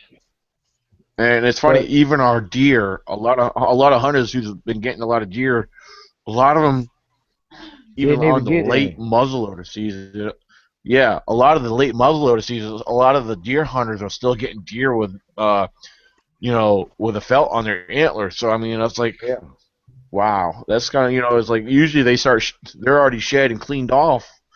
What October, November, Yeah. About October. Uh, yeah, and some of them are still getting the felt on their antlers around. I think even the early December, late November. Yeah. So that was kind of odd. Because I was also finding fresh rubs on trees and scrapes, and like their rut was starting later than normal. So yeah, their whole function was way off from down here. I mean, could I ask you guys up in Maine? I mean, your winters and your four seasons start pretty normal up there. Was it any different this year up there A in lot, Maine? a lot warmer. It A was a lot lot warmer. warmer up It's been there. a strange. Oh yeah, a That's how lot it. Yep. totally different winter. Like it Wow. was like the other day it was almost like 40 something degrees, and yesterday we just got we got some snow. Wow. Probably That's funny. 4 or 5, That's in 4 or 5 inches yesterday. Yeah, I think they're calling for a few inches there tomorrow night, but in the Monday, and I don't know. We'll see how that turns out, but I don't know. Like it, yeah, that's funny that how that worked out there because I mean that's how it's been. It's been very mild down here. It's been I've nice. I'm always ever enjoying. since I've been. I mean, every years. I mean, since I've been down here since age 12, back in '92.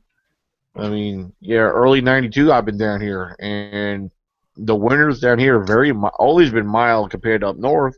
We've had a few winter storms. Winter of '95, '96, we had a big ice storm. I mean, I was living on the east side of Virginia. We had a heck of a storm, and Sit right here. but ever since then it's been mild on the most part. So, but I think this year, I think it's really going to depend on how things with all the animals, not just squatches, but I think with the deer, the bear, I mean, it's thrown a lot of their habits and their behaviors off a little bit. So I don't know. I think we're going to be observing and seeing a lot of different change. So I mean, I'm going to be out there as much as possible, every chance I get, and I'm usually pretty observant on how they behave, and I usually take note of the behaviors of all the different wildlife. So, oh, that's a good one. I'm, and again, I will say it again. I'm checking on the comments underneath the live chat for those who are viewing. We got a number of viewers watching, so if you got questions, ask now. We welcome questions very much. So if you're watching, ask your questions below. All right. Anyone on the chat board have any questions or anything they want to discuss? Well, I'm thinking. Well, you said you had a bunch of questions lined up. Well, I do, but it's like I told you, when I think of them, I have to text them to you. Well, why don't you ask them on the air? Down. Well, I'm not going to be driving down the road right now. Tell you what, give me a second. I got some questions here. These were given to me before around 7 o'clock before I got online here. I did a screenshot of these questions so I wouldn't forget them. Must be nice. Give me a second. This one gentleman, I'll tell you his name here in a second. I don't know if I'm going to say his name right. His name is Matt Perkey. Purhkey.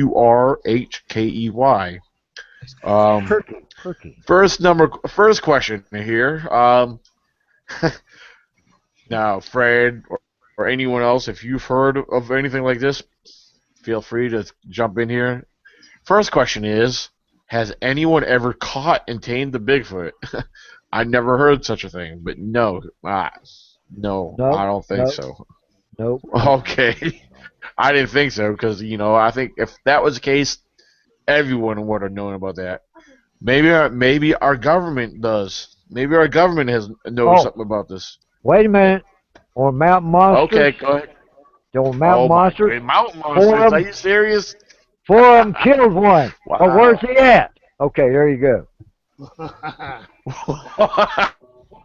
Mountain Monsters what? Killed one? No. Some people will follow around. Well, that's what the show showed. So it's bullcrap, but. Well, we know Mountain Monsters is an entertainment show. It's not real. Exactly, but they did kill one. Not them, but people following them did. Damn, wow. How do you like that? That is something. I take one and raise one of my own. I would. There you go. There's a lady in Louisiana. There's a lady in Louisiana, and she's about 70-some years old now. She claims that she raised a juvenile squatch. But she raised one when it was a little one, up to an adult. Now, yeah. Do we know for sure if there's any truth behind that, though?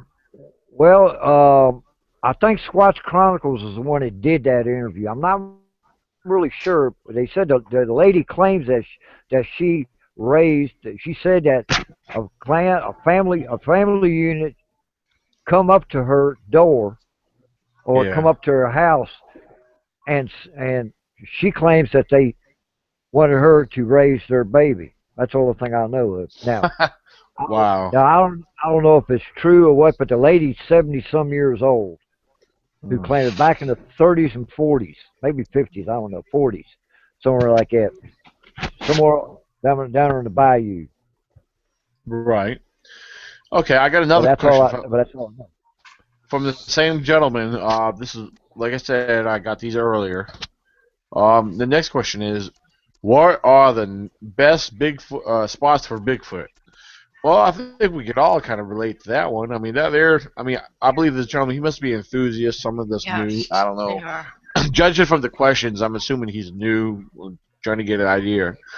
Well, in any vast forest, anything that's secluded away from most um, residential areas, even though Yeah, they any. have been spotted in residential areas. Yeah. But Um. yeah, Mainly. I mean, I Main. guess my yeah. Go ahead, Fred. Um. What. They. They try to hit areas and live in areas that holds a quantity of large game. Like deer, bear, turkey, and stuff like that. Now, where me and Daniel live at, we're both on George Washington National Forest, but we're 25 to 30 miles apart from each other. So I got the Blue Ridge Parkway and Nelson, on one part of Virginia, and Daniel's got the West Virginia part. So it's a large vast of national forest, and we Right. and we Okay. I'll try to find a way to get it. and we do have a large population of deer, bear, and turkey. So they can survive in our areas, you know. But it all depends. It all depends on. Basically, the answer is yes, they can survive in areas. Mm-hmm. People claim they've seen them dumpster dive, raiding trash cans and stuff like that. But yeah, they do. I gotta go to the bathroom. Y'all excuse me for a minute. All right. Okay. I got another question here. All right. First of all, well, this same gentleman has another question, but I'm going to skip that question. Before I forget, it's actually something brought up by Brianna, who's sitting on the end of my bed right next to me. um, she's what? Do you want to? Could you say it clear enough so they'll understand it? All right, hold on. I'm gonna hand the headset over to Brianna. She's gonna explain the scenario. This is something that she had a discussion between, was it your science teacher? Okay, it's between her science teacher and something that just got brought up. I'm gonna let her present it and ask it whatever, and then I guess we can go into a conversation with it. All right, here, Brianna. They're all listening. Put the microphone up to your ear. No, mouth, I mean. Put the microphone up to your mouth. They all hear you. For people who think that aliens are real and say that they don't doubt the possibility of them being real, then why not Bigfoot? Because my science teacher said that we live on this planet and we should know every inch of the planet, and I don't understand that part.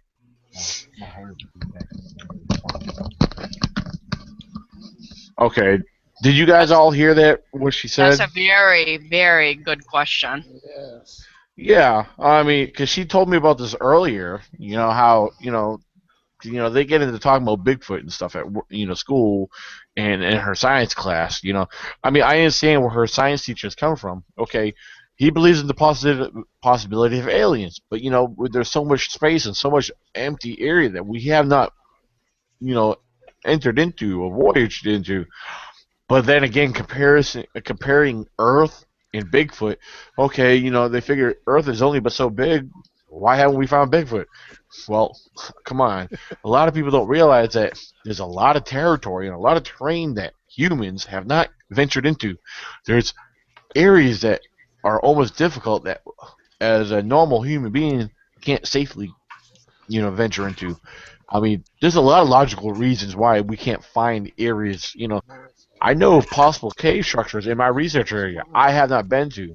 I have seen a cave structure in the distance that I was using my camcorder, and I saw a section of a rock wall, and I saw an opening in that quite a ways away. But I zoomed in using my camcorder, and there's cave structures out there, and I'm sure there's more that we don't know about.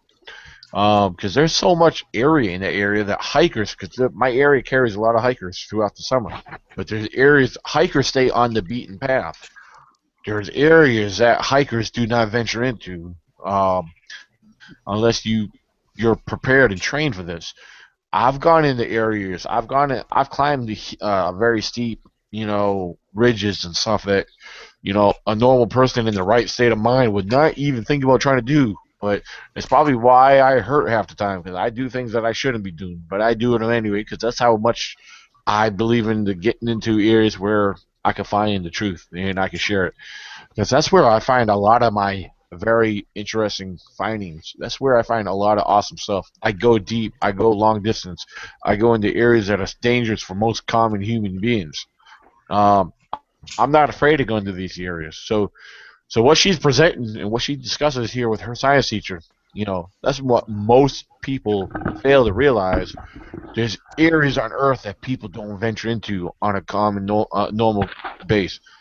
So if we're actually in the area where there's possibly a Bigfoot or more than like a family unit or something, um, you know that we normally don't venture into, but we're working our way into here. Us as humans, we're pretty noisy. We're not that stealthy, So, but that's another reason why we don't always see what we see, because there's we're always making noise. If Sasquatch is smart and intelligent as we believe they are, I mean, they're gonna hide. If they don't want to be seen, they're gonna hide from us because they hear us coming. Maybe they Yeah. smell us coming. So, but there's so much terrain on Earth that we haven't discovered. We can't compare Earth and space quite together. There's more space than there is Earth. There's no doubt about that. So, but Fred, I know you weren't online here when I gave my headset over to Brianna so she could speak. What we're talking about is, and I presented my 2 cents added on to what she was discussing. Well, Her I didn't hear science the teacher, question. they were talking about aliens and science, and Oh, that he okay. believes in the possibility of aliens. But then he brought up the subject of Sasquatch. you know, well, Brianna presented to him and how he compared. Well, there's so much. Say it again, Brianna. What? So you want to say it and talk about it more? All right, hold on. I'm gonna hand the mic back to Brianna. She wants to talk more about that, where she'll present it a little bit better.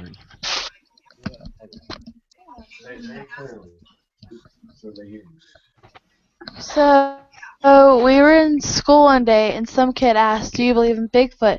The teacher said, "No, I don't. They're fake and made up." Who said And that? Who said that? my science teacher. And then Okay. a couple days after that, we were talking about space and planets, and then someone asked, "Do you believe in aliens?" He goes, "I don't doubt that there's a possibility of aliens." So then I blurted out, "Why not being real?" And then that's how the subject came up. And he says, "Well, we live on this planet, so we should know every square inch of the planet, but space, there's a whole lot that we have not discovered yet." Well, you tell your science teacher to dig a There, little. she pretty much just said it again. So, which that's a Basically, pretty good interesting. I wish I could go to school with her sometimes. I really do. I really wish I could speak my 2 cents. Fred, maybe we should start a field trip. We should make our own field trip, go to her school, and have a talk with her science teacher. I'd love I to. would have a field I would love to. because I have questions. I could ask him questions. I got questions right now I could present to him, and that could twist his brain. I mean, I could make him want to quit school. I mean, teaching. Seriously, I got questions. I'm sure the guy's a nice guy, but you know what? I mean, I don't know what kind of education diploma he's got to speak, to teach. But when it comes to stuff like Bigfoot, and there's a lot of different questions I can present. And these are questions I brought up. I've trained myself to, ask because, from dealing with a lot of skeptics, it's just it makes me stronger in a way because I learn instead of getting defensive over things. I'm starting to learn to ask more questions back, ask questions that will twist them to the point where they cannot respond back to you with something that's logical. All right, well, here's a question you could ask them. If there's Yeah. no such thing as Bigfoots, how come when you walking in the woods, all of a sudden, do you see a bear picking up and throwing a rock at you? Do you see a bear snapping a tree 10 foot high? Oh no! Well, Wait a minute. That must be an alien doing that. Well, that's another thing. These, her science teacher, he probably doesn't go out in the woods. So for him to speak, he's speaking closed-minded. He probably doesn't know nothing about the woods himself except for what he's learning through a college education and reading in books. Exactly. Yeah, I mean, and it's the same thing for our our own scientists. It's it's our wildlife biologists, our marine biologists. Those are the people that go out in the field and learn for themselves, hands on. We got our science lab rats, I call them, who stay in the labs and you talking about that? You talking about that one lab rat that was on that show? With Michael Merchant and all of them, where they would go out and find evidence of Bigfoot. The show they had David Carradine or whatever the guy's name is. I'm not sure about that one. You remember the show that it had Michael Merchant, had Richter on it, had that little geeky lab rat that had the mohawk and the glasses. Oh, yeah, that's Todd Distrol or whatever his name is. That's Bonnie Bigfoot. He never goes in the woods, but yet he's an expert at it. How in the hell you gonna get experts in Bigfoot when ain't never been one caught and analyzed yet? So how can you be an expert? You're not. You're giving your own. All you're doing is giving your opinion. Yeah, it's like when that Time magazine come out, talking with experts on Bigfoot. Bull crap. Bull crap. People gotta understand. There's no such thing as experts. Fred, Kenny, and I myself, we're not experts. No, we're not. Field researchers. We're field researchers. What knowledge we do know, if we state as fact, is because we experienced it through our own field research and observations. Exactly. And we're not field experts because there's a lot we do not know. We don't have a clue of anything. There's some things that we do know, and some people, okay, well, that's just your theory. No, it's not theory. It's something we've either experienced or observed. But that's part of why we're in the field and why we're researching, because we're trying to prove it to be what we present, what we go in the field for is what we're trying to prove. So yeah. But that's only a small part of it. We don't know. There's a lot there's a lot we don't know, but we're trying to learn and educate ourselves. And once we educate ourselves, then we can present it to others. Yeah, because with me, and if somebody asks me a question, and I don't know, I'm gonna be honest, I don't know. Yeah. There's a lot I don't know, and I'm not afraid to say I don't know. And a lot of people ask me, "How do you know so much about Bigfoot?" Because I observe and study what they do, and by you going in the woods, looking at their structures, the footprints, looking at what they do, they're teaching you. Yep. All you gotta do, the information is right there in front of you. All you gotta and study it. That is what. So but there's more. People has got to learn. If you're gonna learn about Bigfoot, get out in the woods. Look for signs of them. Don't say, "Oh, those structures." Walk over to it, touch it, observe how they did it. Look what kind of tree it is. That tells you everything. when they leave a structure, they're telling other squatches, like when you find tree breaks where they're like small sucker trees that are broken, twisted. If you start Right. looking, you start seeing a pattern. It could be saying, go this way. Like I showed Daniel a structure one day. It was a looked like a little stump. They had a bunch of X's in it, and they had pointing, laying in one direction. Yeah, I remember that. Followed it. That I was over found in the two. birthing area. Yeah, one took me to the birthing area, and the other one took me to a water hole that was big as a wash tub that went straight down in the ground. It was a Right. directional. See, but they leave stuff like that. All you got to do is learn how to observe it and study it. That will tell you exactly what they're doing. It's so simple, it's pathetic. Mm. We got another question on board here. Um, Cheryl, how about it? You just texted me, said you had another message. I mean, another Yep, I got another question. question. Okay, let's hear it, Cheryl. All right. Now,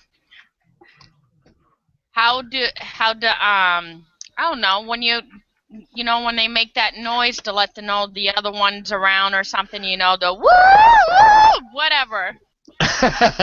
That's pretty good. I like that. We're gonna use that in Ohio in June, okay?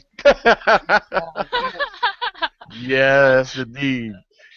You better get you and the girls practicing because we want some vocalizations out of you and the girls. Well, So. we were in the woods last week, but I was the only one that did it, and the kids laughed at me. Okay, well we're gonna have the laughs with them because they think I was joking when I said they're all bait. Nah, the joke's on them. Squatch bait. That's right. Yeah, we're gonna Hey, get the laughs at yeah, the girls. I mean, yeah. but Hey, nah, what you're asking about the sounds of the whoops and stuff. Yeah, well, I'm gonna be honest with you. First time I heard whoops myself, back in 2013, me and Fred were camping out in my research area in the same location, not behind camp, where we just hiked. I have a video of some of the findings that we found that same day. We had a teepee structure. After finding the teepee structure, coming out of the woods more into this tall grass, and there's one area where we found some large impressions into the tall grass, leading oh back yeah, towards where we were headed back to this camp.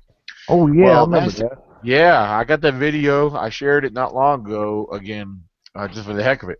Well, that same night we had audio, but Fred, for some reason, I don't know, we did not have audio recording. But it was probably about between 9:30 and 10:30 at night. We were sitting around the campfire and we were just talking, nonchalant, whatever. And from out of nowhere, about 4 to 5 times in a row, we had Whoop, very loud. Yep, whoop, four to So whoop. five it's times in a actually row. a whoop. It's actually a whoop, right? Like, In a yeah, high pitch, exactly. in a high pitch scream or whatever, This right? was very loud and clear and distinct. Now, you will have some people say, "Oh, birds make those." Yeah, there's only a very certain bird that will make a whoop. Whoop. It's the what we heard was not a bird. Okay, No, bird. There are certain birds. There are certain waterfowl. Fred could tell you that make a similar sound, but it's very right. soft, long, extended. Yeah. Now Soft what? tone.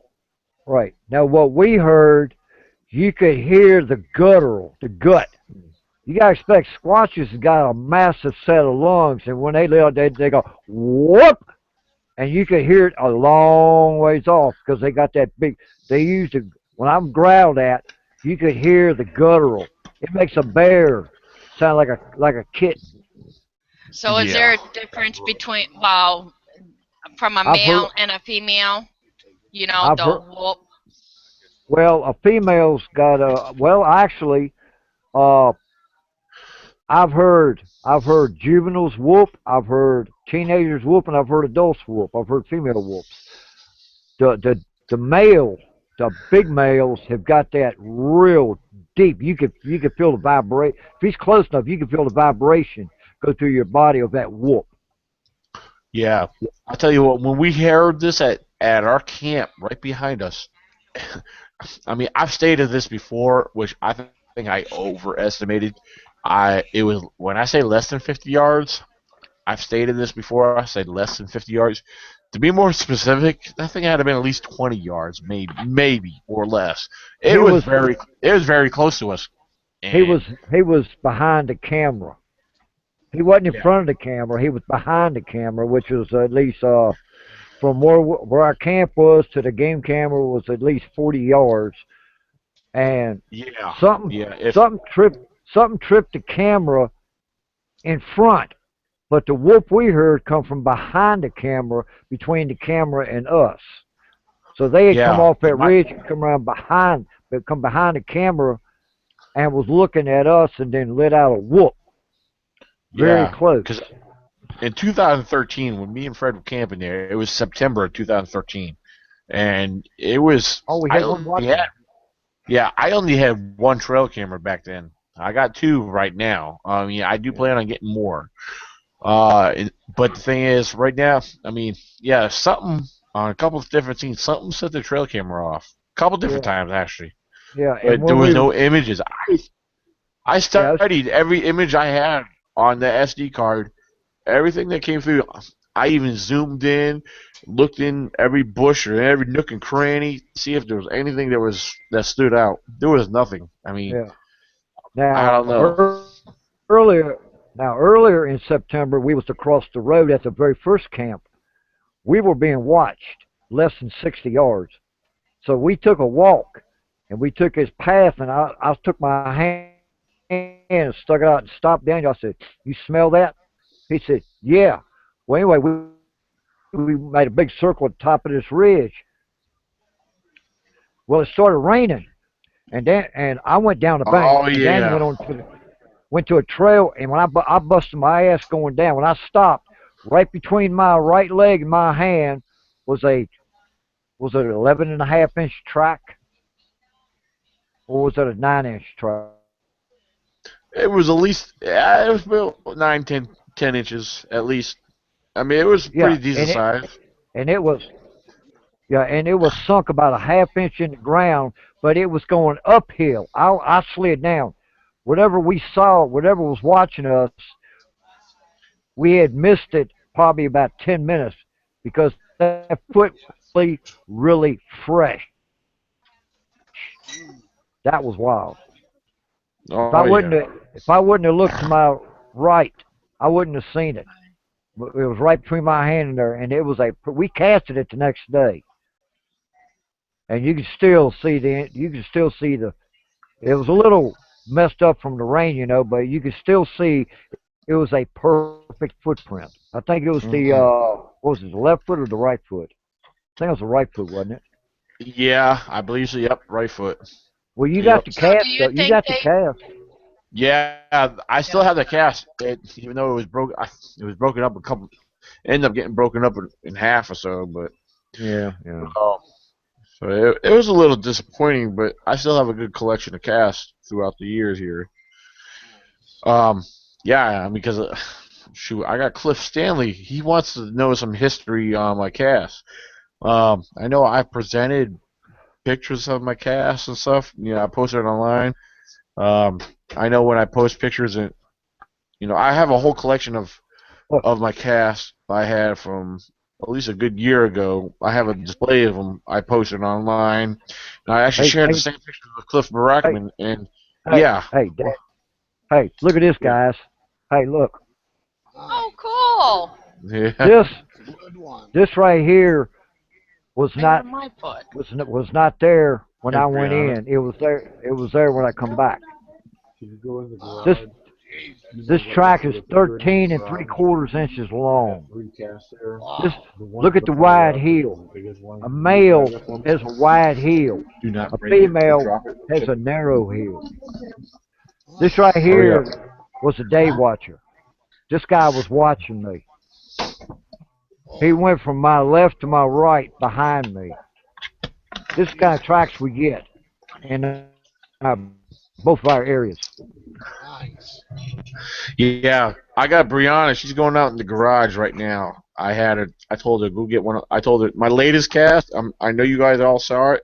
I'm gonna share it online, let everyone see it. Cool. This one here is in the area where I plan on starting our video documentary film. Right now, I got both my trail cameras in this very area. The cast that she's going to get from me, I hope she don't drop it or break it on the. Oh, Here I it is. heard. Yeah, that's it, Brianna. I heard it. Can they send some? Can they send some trail cameras? You know, I've heard that before, but I'm going to tell you something. I don't know. A lot of animals could see. Yes, I will tell you this. I know for a fact a lot of animals see infrared. Because see, when the cameras go off, when infrared is seen, they turn and look at it. They turn and look at it. Look at deer. Deer look right into it. Deer. Yeah. I've had bears. They see every animal there. They see the flash of the infrared. It can I'm be surprised seen. they don't. I'm surprised they don't play with them. Well, Scott Carpenter's got one licking the camera. Well, hey, I got 2 trail cameras. One is not invisible infrared. All right, that's my Moultrie D5 model trail camera. My Browning camcorder, which is about the size of my palm, okay, it fits right in the palm of my hand. That thing is an awesome trail camera. The technology in that has invisible infrared. I mean, it has a lot longer range. It has over 70 feet compared to most average trail cameras, which usually average 45 to 50 feet. Right. This trail camera has a 70-foot range, all right, and it does not give off a flash. And right now, it's been going on over 2 months, close to 2 months now. It's been in the area. Well, it's been at least a good month. I'll say that much. I almost went up to that area today, but since I had Brianna with me, I wasn't going. You know, that would have been almost a 3-mile hike in, which I was not trying to do. Okay, I got another question. Okay, ready for the go second ahead. one? And meanwhile, I got my cast here. I'll share with you guys here in a little bit. Oh. I know, Brianna. Okay, you ready? Yeah, go ahead. Yeah. Do you think they can sense electricity? Ooh, From a I trail never heard that cam? question. I'm From gonna a be honest trail with you. cam? I never heard that one before. Oh, Paul Halsley, a friend of mine. You know those it's called the quick cameras, the one that flashes. Yep. Okay, he had 2 of them up, and his picks up sound.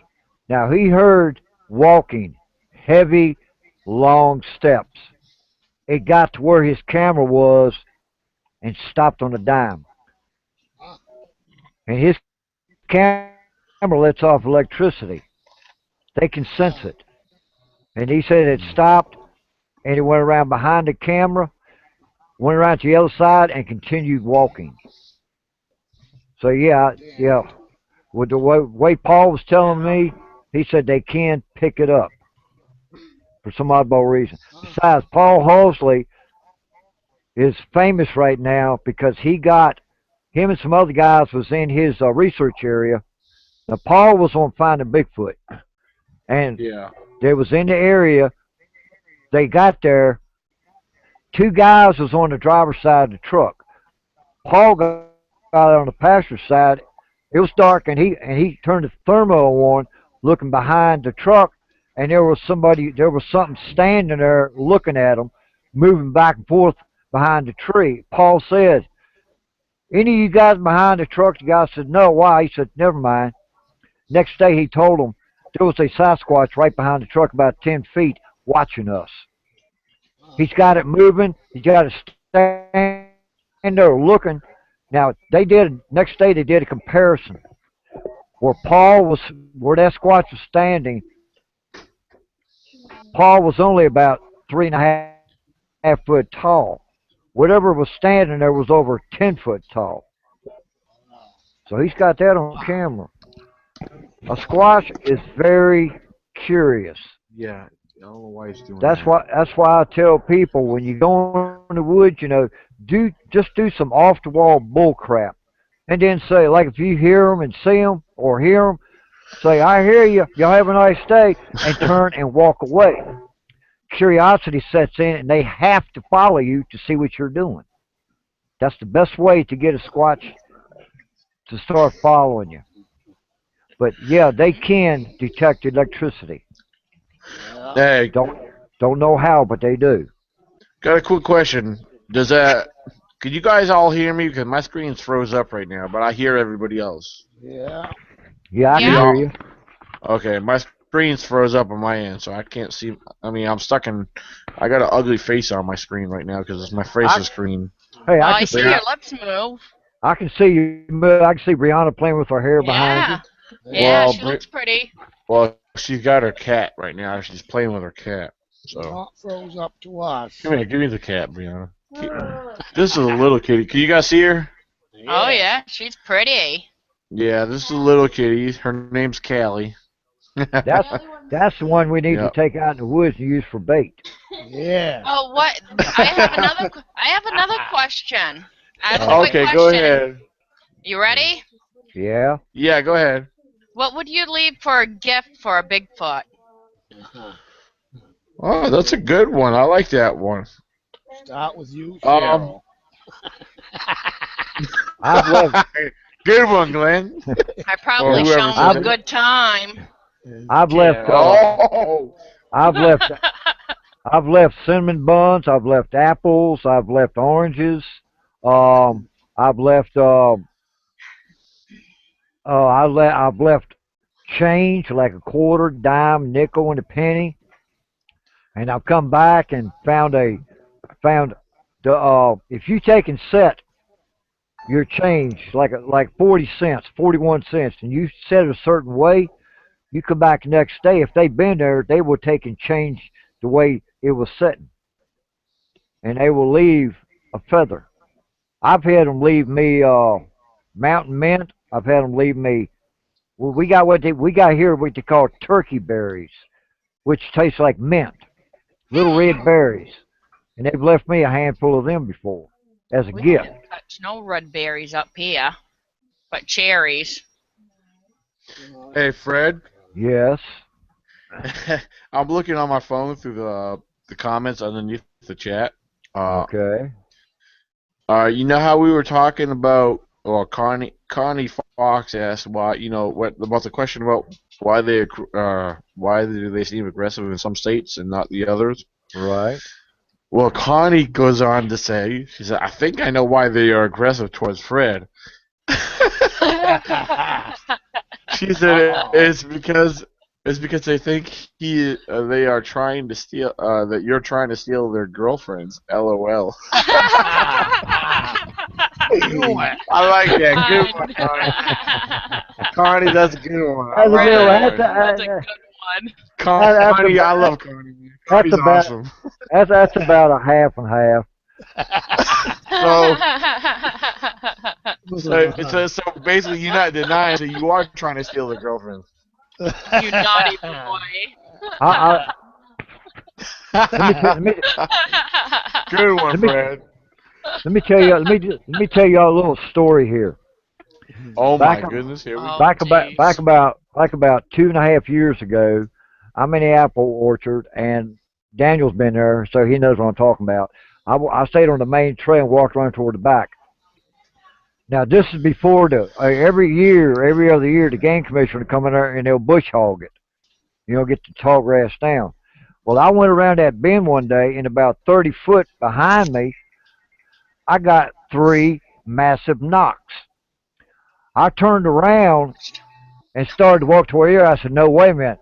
I turned back around, and I caught 2 4.5 foot tall female sisters, cinnamon blonde ones, running from my left. I mean, running from my right to my left. In other words, they went from a wooded area, cross an opening into a pine thicket, and they were girls. Now, I've seen the boys, I've seen the girls, uh, I've seen the mothers, and I've seen the fathers. And it's wild as heck, but when you get a knock about 20, 30 feet behind you, the first thing you want to do is you want to walk over and see what did it. But when after I seen them 2 take off, I could hear the one behind me going bump, bump, bump, bump right in the same area, going through the woods. What they do is they distract you from going where you're going to follow them to give the younger ones or the other ones time to get away without being seen. Yes. Yeah. Yeah, Fred, I got to answer a question that was asked directly to me. All right, go ahead. Hold on one second. It's actually from a friend of yours. Who Hold is on it? one second. Who's it, Jennifer? No, they have a name. It's a husband and wife. They go by the Don Sheeler and Joe. I can't remember the Oh, last name. yeah, they're from New York, I think. Oh, okay, cool. They were asking if I ever smelled the vanilla scent that you had smelled, and I'll be honest. I actually have been in the woods and smelled. I can't say it was vanilla, but I have smelled sweet smells. But I will say this: in the areas I have smelled sweet smells, there were specific types of laurel brush that the flowers from the laurel brush, the mountain laurel. I believe some of the scents I have smelled were from directly from the laurel. Uh, Now I have smelled foul odors in the woods. I smelled the scent of urine, which I can relate to possibly deer, or possible cats. Because especially in my research area, there is mountain lions in the area. Yeah, I have found the tracks, and I have seen them cross the road. And I they're found the pissed tracks too. where they crossed. And they're pissed. And Yeah. they're pissed If you stink. guys are familiar with if you guys are familiar with the cat smell, strong smell of the musky urine with the ammonia smell. Yeah, those are the smells I smelled. I have smelled rotten, possible what smells like something dead, rotten, mixed with a musky smell. Those are the smells I have smelled and experienced. But yeah, as far as vanilla, I had smelled sweet smells in the woods. Yeah. Now, Fred, I think Fred could speak for himself on this. The sweet smells that he smelled were, which after doing research were related to the smell of beavers. Which I'm gonna leave that up to Fred if he wants to talk on that.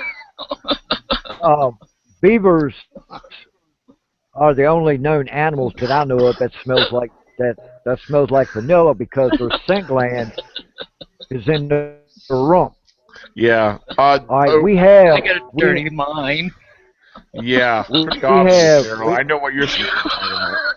yeah. Oh yeah. Anyway, Cheryl. Go ahead, Fred. It's okay. no. Anyway, I'm sorry. we got a lake up here, and I got two lakes up here in my area called Sharonda Lake and the Upper Lake. All right, the Upper Lake was dammed up a few years back by beavers. There is no beavers up there now. You took them all. Oh my goodness, Cheryl. You and you.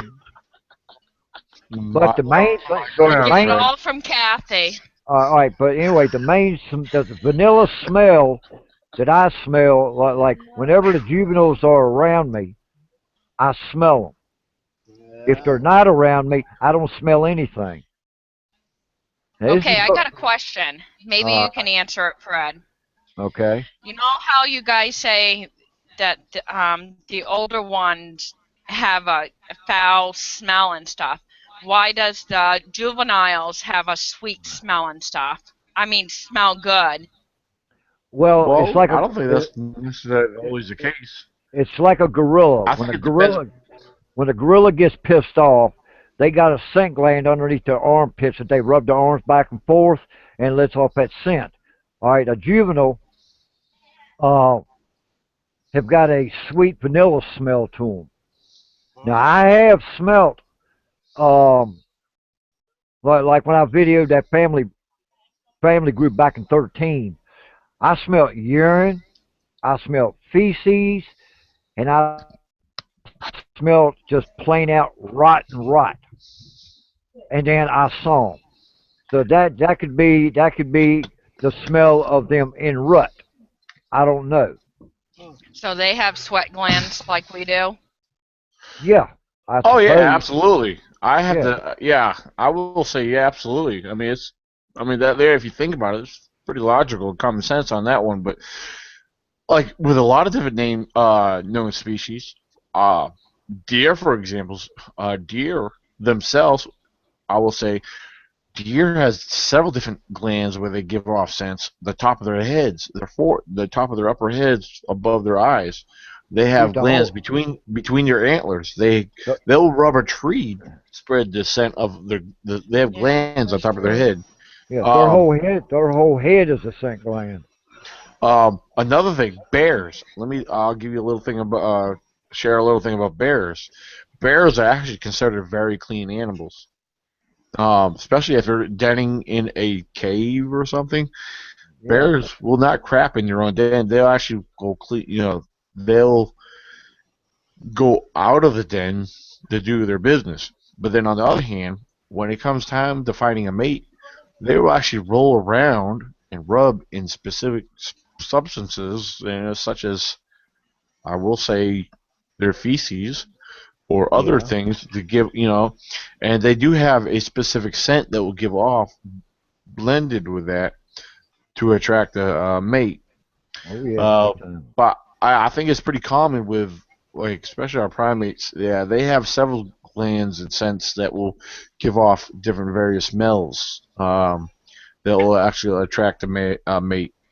So, but as far as Sasquatch goes, I think it's pretty common for those who possibly smell what we believe are Sasquatch. They're related to like human body odor, maybe in a stronger, distinct odor. Because have you ever had human body odor, real strong? It almost smells like almost a slight scent of a skunk. I mean, that's how I compare it. It smells like a skunk. Skunk's odor is almost 10 times the smell of a skunk. Oh, okay. Oh, I do.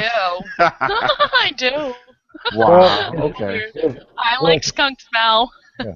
Well, I tell you, it's like that day. It's like that day that I seen that family group. That smell was so bad, it almost made me sick. But I'm thinking, well, it could be the male, big dominant males going in the rut. That's the only thing I can think of. Because no, that's got the stench. Because I looked around the area, I couldn't find I couldn't find a source of it. So I'm assuming that what I smelt today was a dominant one in rut, or the female might have been letting off the scents. I don't know. Wow. But I have not smelt another smell like that since that day. It was so strong, it burned my eyes, my nose, and my throat.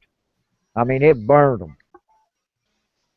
I could, but that's a good question, though. Yeah, that definitely was. That was very interesting.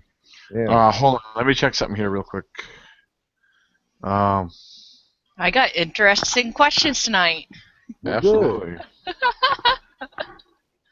Let's see, I keep on.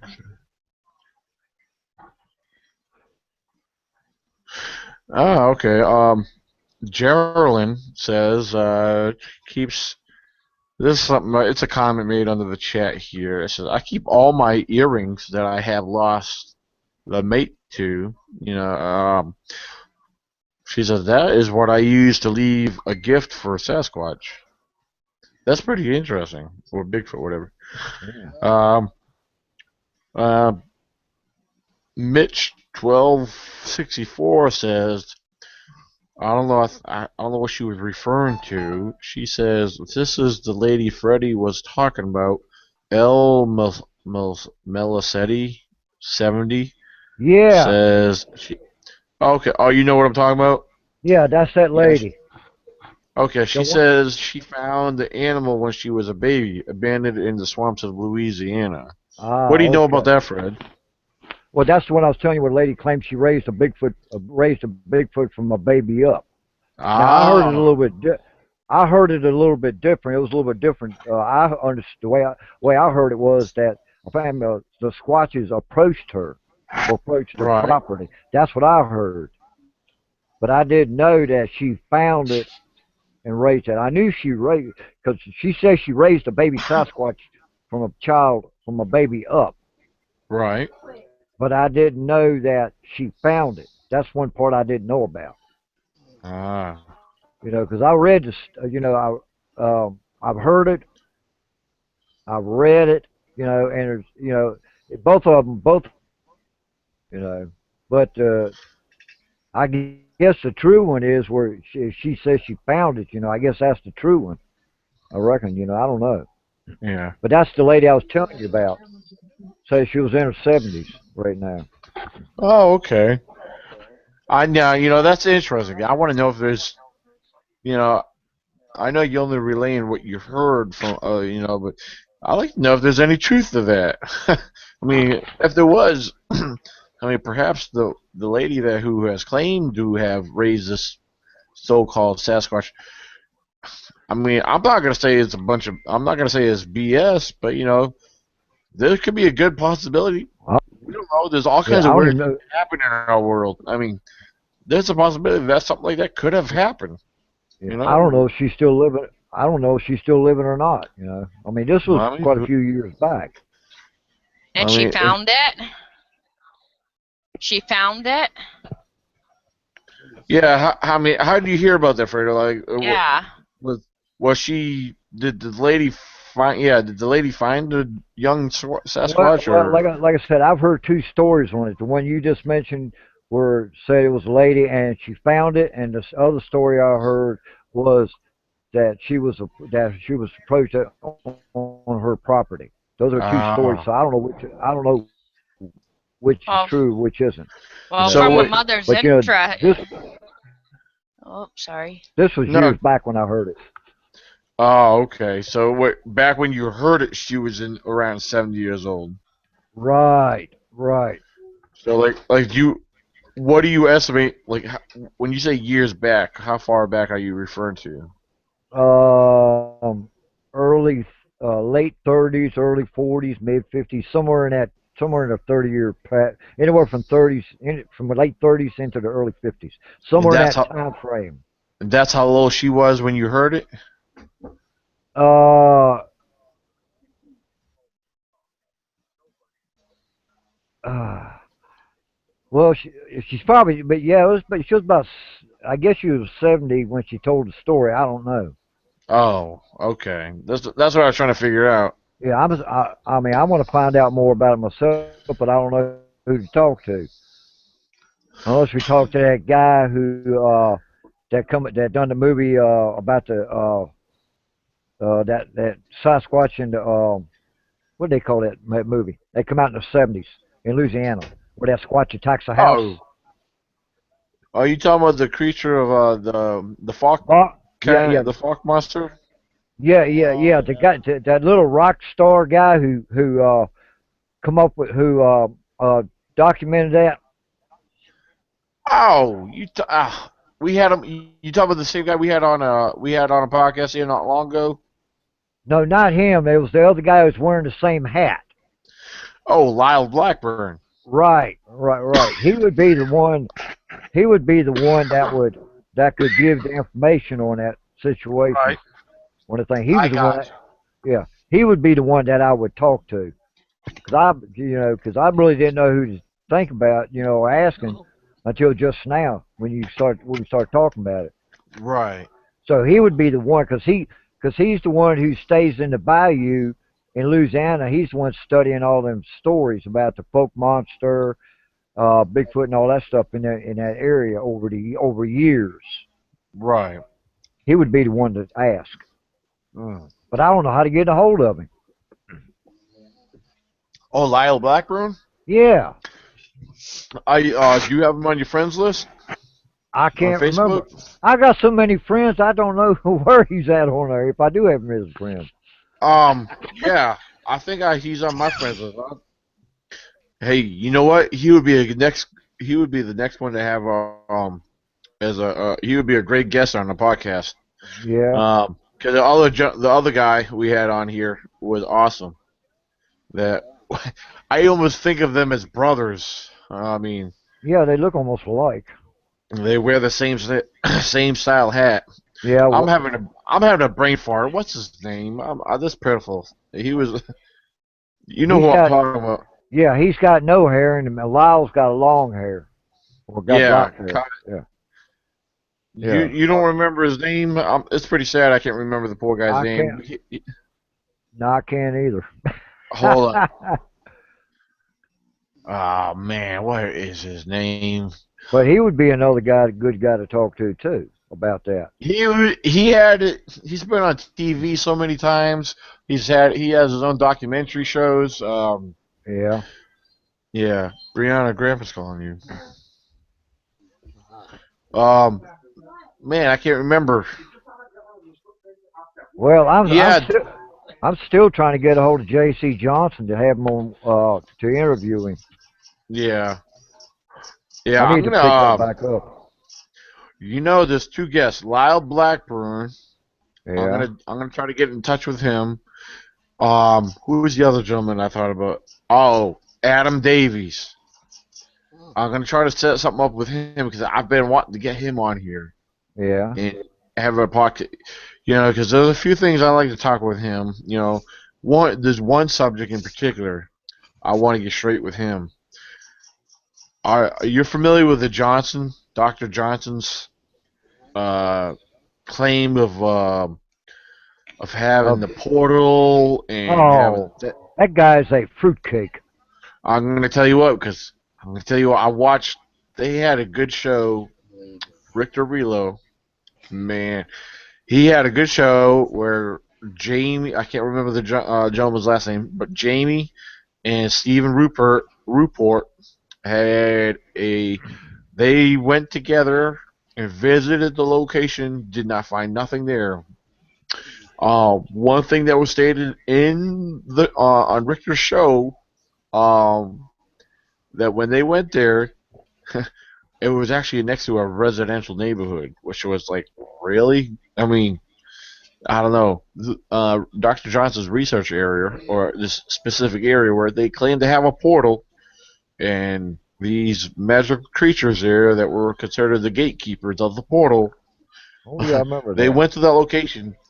Yeah, I love that show that Richter had because the gentlemen they said how they went there and visited the site, and they specified where the area was. It was a narrow road getting up into the area, but when they realized where they were, it was right next to a residential neighborhood. It wasn't even in a vast forest area. I mean, but I don't know. That was interesting. I'll tell you, I saw a video. This was a video on a surveillance camera at a bank. This guy leaves the counter.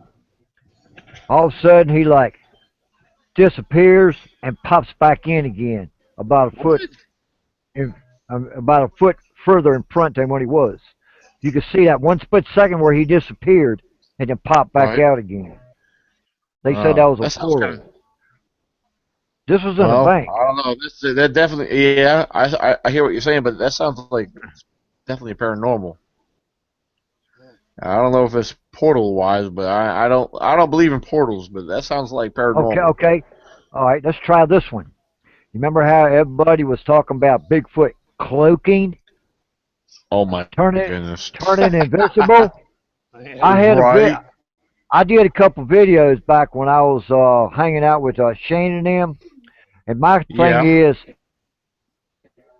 is, how can something that weighs about 1,000 pounds, about 9 to 10 foot tall, turn invisible? That's pure flesh and blood. How? I want to know how they can turn invisible. Oh, wait a minute. Maybe they're alien. Who knows? Well, hey, that's Hannah's theory. Hannah believes they're possibly alien, but hey, yeah, I know she's out of the picture right now. But I've heard that on a number of occasions from a number of people that they believe that he is alien. But my honest opinion, I'm just saying my honest opinion. I'm not saying for fact, but I believe no, they're flesh and blood. They are. They're flesh and blood. We are on here chatting in a group right here. We're all flesh and blood. We have no special abilities, no special powers. We cannot go in and out of portals. We're human, flesh and blood, just like any other subject or any other creature is on Earth. Yep. I mean, I've heard that from before. I mean, do they have? My honest opinion is that they are very well skilled, and their stealth abilities are Yeah. probably Because I tell beyond ours because they're very intelligent creatures. yeah, So people say, "Well, he turned invisible." I said, "No, they use nature to camouflage. Their hair is like a deer, a bear. They use nature to camouflage themselves. Like that day Daniel videoed those two juveniles during the rain one day. All you could see is their eyes. He zoomed in yeah, on them, and they were right dead in front of him, about 40, 50 yards. But he zoomed in, and all you see is the eyes. So they use nature to camouflage themselves to where they are stealth specialists. They are taught and raised to be stealthy. and Like, we're gonna yeah, get sure Shane they on here. stand behind trees. Okay. Hey, guess what, Fred? We're about to have Shane jump on here. Yeah, Shane buddy. Bradbury? All Yes, right, sir. get the boy on. Yeah, him and Henry were in something. He's Uh-oh. done with his show. Now he's jumping in on ours. So Oh, yeah, oh, here he is. here he is. Shane-O. Everybody, Shane, are you there? What the hell? Come on, Shane. It says Shane Bradbury has added, okay. He's added All himself right. to the link. Hey, Oh, hi, Shane. Shane, are you there? There you are. Everybody, for the herds that are not familiar with Shane, he's the founder of the Finding Bigfoot podcast show. He has a page on Facebook, looking for Bigfoot. Um, yeah, he has an after show. I mean, this is the man right here. This is the man I got started with doing podcasts. If it wasn't for him, I wouldn't be doing this right now. So Shane is the man right here. He's out of West Virginia, Princeton, West Virginia. Shane, I'm glad to have you on here. I'm fine. Where did you and Henry just got done a show of your own? Can't hear you. Yeah, Shane, you're muted. You're quiet. Shane's a young boy. He's about what, 21, 22? Yeah. He's a West He's a Virginia very intelligent Romeo. young man. He's a very intelligent young man. Yeah, he's a West Virginia Romeo. I'm not hearing you, Shane. You're very quiet. I don't know if you're muted or what. No, he went out. He's Yeah, going he'll out come and coming back in. Yeah, because he knows what he's doing. He'll come back in. Hopefully it'll work the next time he comes in. But nah, Shane's here he is again. Shane's Can you hear me very now? one. Yeah, I Oh! hear you real good, man. Well, this is just payback for me because I've, all those technical difficulties we've had. This is just payback. Oh, trust me, I know all about as much as Yeah. I've been doing podcasts, Shane. I know all about technical difficulties with these shows. Yeah. So, I mean, Google. Screw you, Google. Yeah. Yeah. Hey, we was just talking about you remember those videos I did on Bigfoot cloaking? Mm-hmm. Yeah. Yeah, well, I'm still having the same flashbacks. Don't tell me you believe in cloaking Bigfoot, do you? No, I do not. Okay, good. I thought we've lost you, Freddie. Oh my! No. I got lose me. to reel you back in, Freddie. There you go, Shane. Do it, Shane. Because I still got them videos of me raising hell about people saying that Bigfoot cloaking. You need to publish those things. Yeah, I know. Yeah. Oh, you know the Bigfoot FBI is still on my ass. You know that, don't you? Shane, I got a question for you. Yep. I know me and you chatted with I think we talked about this about a week ago or so. You're gonna try to come up to Ohio with us, right? Yeah, I hope I can try and come up to Ohio. Yeah. You said it depends on your schedule and everything for work, right? Yeah. Bring Henry with you. Bring Henry. No, Henry will be there. Yeah, does Henry live in Ohio or what? He is in Mississippi. Oh, okay. So I cannot bring Henry. Oh. Well, you're just southwest of me. You're in Princeton, West Virginia, which Ohio is probably just about the same length About a of few time hours. it takes. Few hours. Yeah, Yeah. because I looked it up. It said about 5 hours for me. So Yeah, about the same 5-6 hours. I gotcha. You mean I got to be with you for 5 hours in one vehicle, Daniel? You know it. It'll be me, Well, you, I and gotta- Brianna. Oh my God! 18 hours. I'll be Hey, driving. Brianna.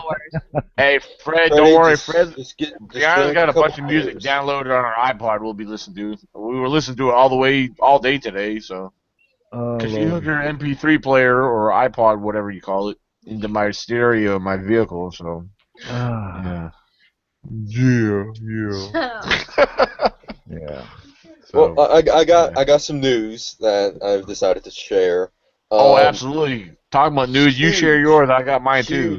Huge news. Valentine's Day is coming up. Just because I love you guys, I'm bringing back Real or Not Real. Awesome. All right. I love that show. So we got there's some people on here that doesn't know what Real or Not Real Right, is. if you want to share that with them, I was about to explain it myself. Basically, How about you talk about that with them? So basically what Real or Not Real is the brainchild of Squatch Unlimited Melissa Dare. I just took the reins over. We go on YouTube, look at Bigfoot videos, and to judge them, basically give us honest opinion if it's real or not real. We had some difficult ones in the past that we could not judge. It was too hard. Basically what we're going to do is expand it from Bigfoot videos to paranormal videos. So UFOs, ghosts, lake monsters, all of that is going to be on the Real or Not Real 2.0. Ooh, that sounds good. Okay, awesome. Well, while you're talking about that, Shane, you remember how you guys did the? We watched a movie. Well, I didn't participate with you guys. Sasquatch Theater, where we watched Yes. public domain movies I and actually basically did our commentary on them. Right. I actually have YouTube downloaded through Google here, so I mean I could do it on the podcast now. So I thought that's something else we could start doing together. Yeah, And I can bring that back. think the herd, Cheryl, Carrie, and all you guys, I think you guys will really love this. It's like what it is. We'll pick a movie and we'll watch it together, and it'll be live. It'll be recording like we're doing now. It'll be a live event, and while we're watching it, we'll talk while it's playing and discuss about it. And I don't know, what would you give a good example of, Shane? Like how would Mystery Science Theater 3000. There Have you heard of that? Yeah, it's like if you ever hearing a movie playing like an old classic movie on TV and you hear somebody narrating or talking through it, sharing their 2 cents. That's basically what we do here. We do it live on YouTube. You know those B-rated monster movies back in the 60s? Where it's like, the UFO on the string? Well, basically what we did is watch those and make funny comments about it. Yeah. All right, Spengooly's the one that his shows, he does all the movies and narrates comments on them all during the show. He does old movie stuff, so it'd be basically like Spengooly. You ever seen that show? Mm-hmm. It comes on Saturday nights about midnight.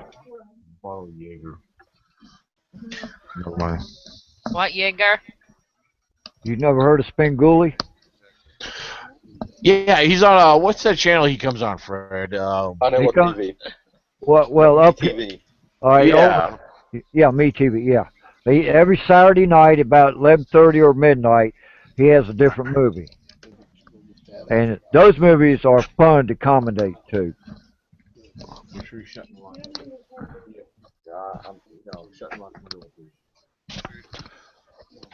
What's Melissa into now, Shane? I have no idea. You have no idea. No, not really. Not right off. Yeah. Let me check something here. Cheryl, you got another question? Well, that was 10 minutes ago. Well, I'm just now looking at my phone. Gee, you're supposed to snap, snap, snap. Answer my Sorry. questions. I'm Promise. going to go on record and say I am better doing this than Daniel. Oh, I'll I agree haven't with done this in a while, that. Shane. I haven't done this in a while. Yeah, I well, haven't done it in a Shane's. while, and I've been. It's like riding a Oh, bike. oh, All God. right. You guys Well, ready? okay. Yes, Yeah. let's hear it, You ready? girl. Go ahead. Do you think that? Do you think Sasquatches like they when they camouflage that their fur changes colors like rabbits do? Like rabbits do. Okay, You know, wait. they're brown in summer, and they're a lighter. You know, matching the scenery. You know. Kind of like a deer, right? They change their fur colors from light Yeah. to dark to gray Yeah. through the seasons. I Yeah. believe that's very possible. I believe that makes a lot of sense. Yeah. Yeah, I mean, because they blend in natural with their environment like most deer do. yeah. So Now, do they shed too? Like in the summertime? Like I believe springtime? I personally believe that's possible. I mean, I don't know the facts on that. But, I mean, I don't see why not. I can't say why we can't rule that out. I All mean, right. Now the ones I've rabbits, deer shed. I mean, yeah. you know what? Now Because I'm going to tell you something. A deer, where they lay down, they will leave hair there. I've actually had my coat. I've taken off my coat in the middle of the woods and laid it down on the ground. Picked it up, put it on. Later on, discovered that hey, I have deer hair all over my hair of my coat. That's because from laying in the grass, you don't see it visible like that. But I've laid my coat on the ground and actually picked up hairs. His deer hair is like a almost like a magnetic microfabric material that it picks up. It's like static. It sticks to your clothing, your material. I yeah. mean, I found that on my coat, so I don't see why that's so hard to actually understand or believe. I mean, Yeah. well, yeah, I believe this possibility that they do. Okay. Now seen up close, their hair is thin on top of their arm, but underneath their arm, like right down here, is long and matty. Yeah, I think they do shed that every year. You know, Yeah. because like the last one that stepped out in front of me was black as the ace of spades. In other words, his coat looked like a Labrador Retriever and everything. So it's kind of Chicken yeah. ends. I think they do. Because me and Daniel both have found hair on telephone poles, power line poles. Where they stop and scratch their back or something like that, and they Um, always leave hair. Talking about hairs, have you guys seen my pictures I posted earlier today, about a couple hours Yes. ago? Well, I stated them as bear hairs. I had people say, "Well, bear hairs ain't 4 inches long." I mean, some of the hairs were in clusters and real thick. I posted some bear hairs, well, hairs. I'll just say hairs that were at least a good 4 inches long. They were black. Now, I have seen bear hairs usually about a good 2 inches, maybe close to 3 inches. Yeah, but I not no can't rule 4 inch. this as I can't rule this out that they were bear hairs. But where I found them at, there were claw marks on the post on the fence by the barbed wire where I found them. So, I mean, to me, that's specifying that they were possible bear hairs. I can't rule out it could be a possibility. They could be something else because I found some pretty cool structures in that same area. But I was pretty impressed finding. I can't say I found them. Brianna Are spotted them you before I did going 'cause I to had get Brianna them with me. He found the tested? hairs. After looking at them, I was like, I got excited when I found after she pointed out the hairs. We were looking around and we found a cluster of like cinnamon blonde. As Fred claims, they have the squatches, the cinnamon blonde squatches in his area. Well, the color of the hairs I found were like a brownish color, like a light brown with a little bit of black in it. There was another section that had the hairs, the real long hairs. They were probably about, I will say, about at least about 4 inches long. They were solid black. Some of them were kinky looking. Some of them were long and smooth. You know, so But on the post, if you look at the post that's right next to the barbed wire, they were dug out and clawed up like crazy. I mean, so seeing those claw marks, okay, automatically you say, okay, this was a bear. Could they have been something else? Possibly, but we can't say for sure because we did not see the subject who did it. We did not see it happening. Right. We could only assume. The majority of the black bears in Virginia, the longest hair they got is 2 3/4 inches long. That is the max. Now, you guys expect we got bobcats.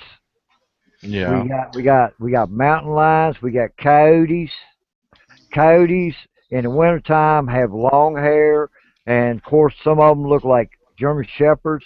Some of them look like wolves, but their hair is longer in the wintertime than it is the summertime. Their hairs are short in the summer, but long in the winter Absolutely.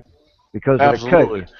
Now So you the got height to think from about the that. ground up, these hairs were found no less than about 5 feet up. Well, 4.5 to 5 feet up.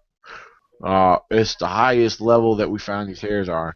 The post, you got these old cedar posts, and then you got the barbed wire fence. The barbed wire fence was reaching around 8 feet tall, but the hairs were found around the 5 foot mark. So, I mean, Well, either way, I mean, we still can't rule out the bears, but I'm not claiming them to be bears. There is a cluster that is very distinct that I will say they were bears. yeah, because all the hair that I found was over 7 foot high on a power line pole. Was over 7 foot because I got a video. Those same power lines that you showed me for. I remember I was with you one time. We found hairs that were around 8 foot high up on that one Exactly, pole. exactly. Yeah. Because where Brianna found yours was at the very beginning of it. Mine was like maybe 8 poles later around the bend. Right. And if you notice, I showed you. I said, "Well, you're going in the woods." There was right there to your left as you're going in the woods. There was 2 sticks that was in the X right Right. there at that Yep. tree. That was a Yeah. marker for them. That's where they crossed at. So I'm thinking that's where they went up on that berm to that pole to scratch their back. Yeah. That's how I figured they got their hairs got up that high, because all the indentions in that tree and on that pole was from spikes. Those Yeah. were spikes, and a lot of it is where the bark was, because all the power line poles are is pine trees soaked in creosote. Right. Exactly. That's the power line poles. And when they crossed there at that one spot, they would cross right there at that berm where the pole's sitting, and they would scratch their back, and then they would go on across. And I got photographs of it. I found hairs about 6.5 to 8 inches long. That was kind of orangish color. They come out straight. Then all of a sudden they went to real curly toward the end of it. Yeah. And it ain't no bear, it ain't no squirrels, it ain't no foxes or anything. That's a good footprint. Yeah. This is one of the last ones I shared online. This is right there where I found. This is about 15.25 inch track. This one here was actually 16 inches. Some of it broke. The back end right yeah, this broke off right here. yeah, no yeah. Now up there it is toe. Up there it is toe. Right there below his toe, where his ball is. You talking about That right was a here? broken bone. Yeah, that was a broken bone. Well, I found this on a few of the tracks I found when I cast it right here, because the track when I found this, there was bigger tracks in the area, but out of the two that I cast, this is the one that I decided to cast. There was another one facing it, coming down the other way. Yeah. Now, all right, if you look very closely, I'm gonna hold this up as close as I can. I don't know if you can see the details of it. Here you got the big toe right here. All right. Yeah. Yeah. You can see the other toes right here. Look real close. I'll try to hold it still so you can see the details. Now, when I found this cast, track, it was a weather track. It wasn't fresh, but it still showed enough detail to produce the toes. I'm going to try to hold it as close as I can, very clearly. Now you can see the indentation of the toes. Right, exactly. You know, it was a pretty flat-looking cast here. I mean, I could hold this at the right angle to see it, you know, to show everybody. Yeah, Now, I get have some more other flash. tracks and casts that I made that actually show the definition of the cast and track. You know, some of them show almost a mid-tussle break. I do have tracks that do show and display that. But yeah, that's the biggest cast I got. All right. Like I said, this was a 15.25-inch track. After roughly an inch of it broke off, so this was actually a 16-inch track to begin with. Biggest track I ever came across and ever casted. So I'm pretty impressed with it. I'm happy with it. I'm proud of this right here. And where I found this, I have 2 trail cameras. I have one facing that very area where I found the cluster of trackways where I casted that one at, because there was several other tracks in that very area. Some of them were smaller, which I can't rule out being a bear, but with that track right there, that's not a bear. You will not find a bear in Virginia with a 16-inch footstep. I don't care if you put both of them front and rear together. You might get 14 inches, maybe. Okay. Now I got my Browning night ops drill camera overlooking that area. Just up around the bend a little bit ways before you get to the location, I have my Moultrie D5 model trail camera facing on that old log road right there. Now there's a lot of deer in the area. There's a lot. I have seen bear sign in there. I have seen some fairly decent sized bear sign in that very area. But the day I found that track and those several set of tracks in that area, after I decided, okay, hey, I gotta cast this. I did not have my material with me. It was at my blazer. So I walked, after I found that, I decided, okay, I walked all the way back out where that very location was where I parked at, got my material, and headed all the way back in. When I headed back in, right before I reached that location, all right, this is what I heard. I heard what sounded like a sharp whistle to my immediate right. Okay, I stopped in my tracks, looked. I was staring around, looking. Did not see nothing, did not hear nothing anymore. Okay, so I kind of more or less brushed it off as, okay, it was some kind of bird, all right, but it was a sharp whistle. So I was assuming it was a bird. Continued on, got back to my location where my tracks were, where I was, because I had a couple sticks. I wanted to make sure I wasn't gonna mess up that track. I put a couple sticks up, kind of in the ground next to it, kind of say, okay, this is where I need to go. This is my spot. But before I reached that very specific location, after I heard the sharp whistle sound, I had a tree knock. The tree knock came down to my left. The whistle was to my right. The knock was to my left. All right. Being followed. And that's basically what I heard. That's why I was trying to share those 2 pictures to you, Fred, because in one picture from earlier when I was there, I was taking pictures and I was doing a film and I did a screenshot. I paused the video. Well, I did a screenshot of a still image of the video I was taking of that area. And I was like, Fred, look, there's something in this one. I can't make it out, but it was a dark brown spot in one video, but it wasn't there in the other video. So I'm thinking, or assuming that you could have been possibly something sneaking across the road there. What I was looking at was up at the top of the hill there where that pine tree was. There was something black standing right behind there, and in the other picture, the next picture, it was in front of the pine. It was in front of that pine tree, still in the brush. That's what I was looking at. I see what you're talking about. I think those were other trees, but what I was looking at was closer to the bottom of the, if you look, because it was up a hill and it kind of dropped down a hill. There was a brown image on the lower part, like it was close to the ground. You talking about like a cloak squatch? It was something that was like possibly down close to the ground. It was something that was trying to be sneaky. Because I think what it was, after I heard that sharp whistle, then I kept walking on after I dismissed it, possibly being bird. I heard that tree knock down to my down to my left. Um, yeah, because I heard the tree knock after I was starting to set up to do my cast. When I made that cast, I decided, okay, let's go investigate where I heard the knock. So I had time. I said, well, because of the temperature, I was like, it's going to take a little while to let this cast set up. So I I left it alone. I said, okay. I started doing a video and the videos they were posted on Facebook, YouTube, and I shared them to Facebook. But what I was hearing was, I heard a pretty distinct tree knock.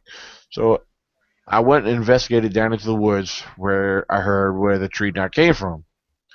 Of course, I didn't see nothing. I went in the direction exactly where my senses and my hearing were bring me to.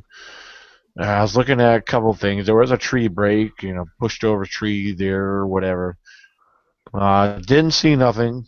But then, while I was in the woods, somewhere down to my right, I heard something sound like a small snap. I said, okay. And I actually stated that in the video. I heard something down to my right. I ended up going all the way down there, did some scouting around. There was a lot of laurel brush in that specific area. It was thick, a lot of pines and laurel brush mixed together. So, but I did not see nothing. But I investigated. I had to go in there.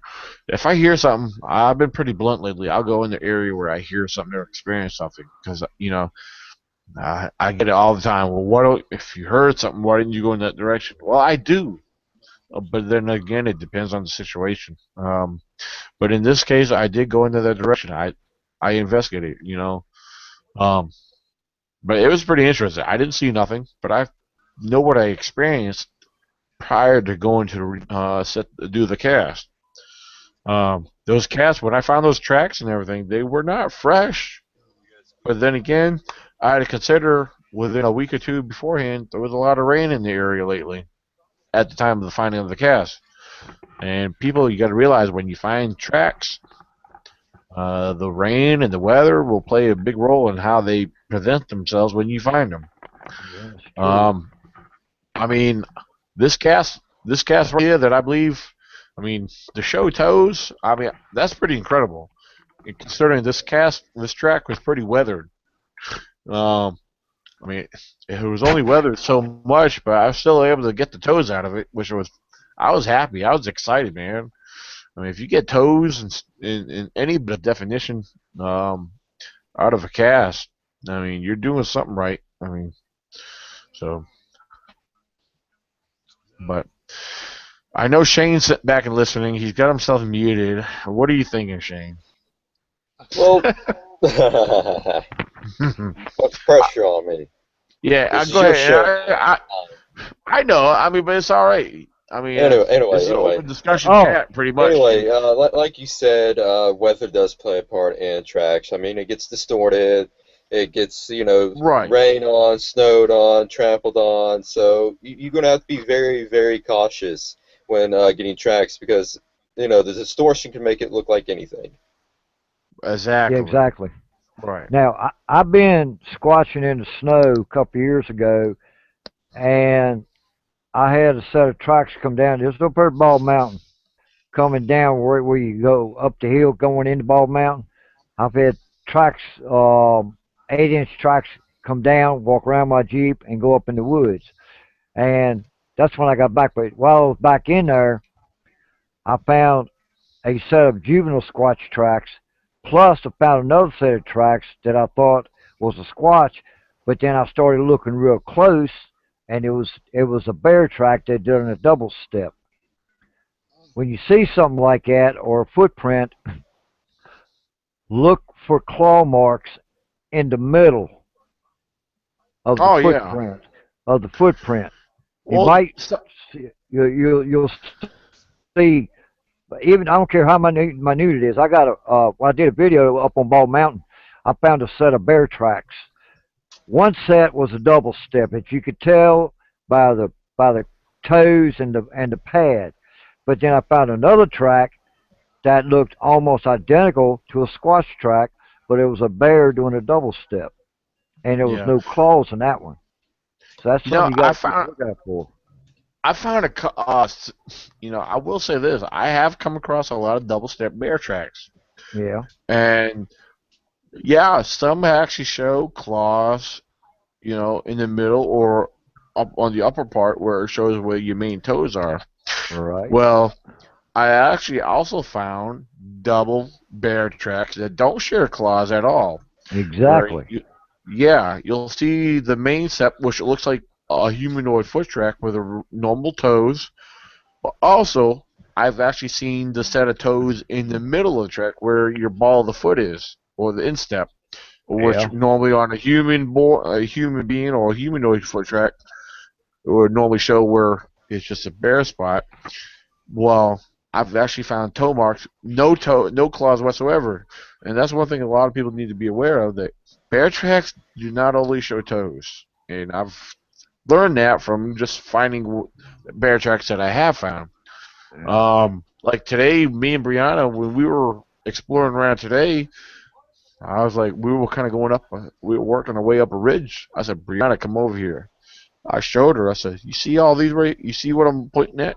Yeah, I see that. It's a footprint." I said, "Brianna, but look at there's claws. There's claws right here in this step. Well, look at this next footprint. Oh yeah, that's a bear." I said, "Yeah, both of these are bear. This one's showing the claws. This one's not showing claws."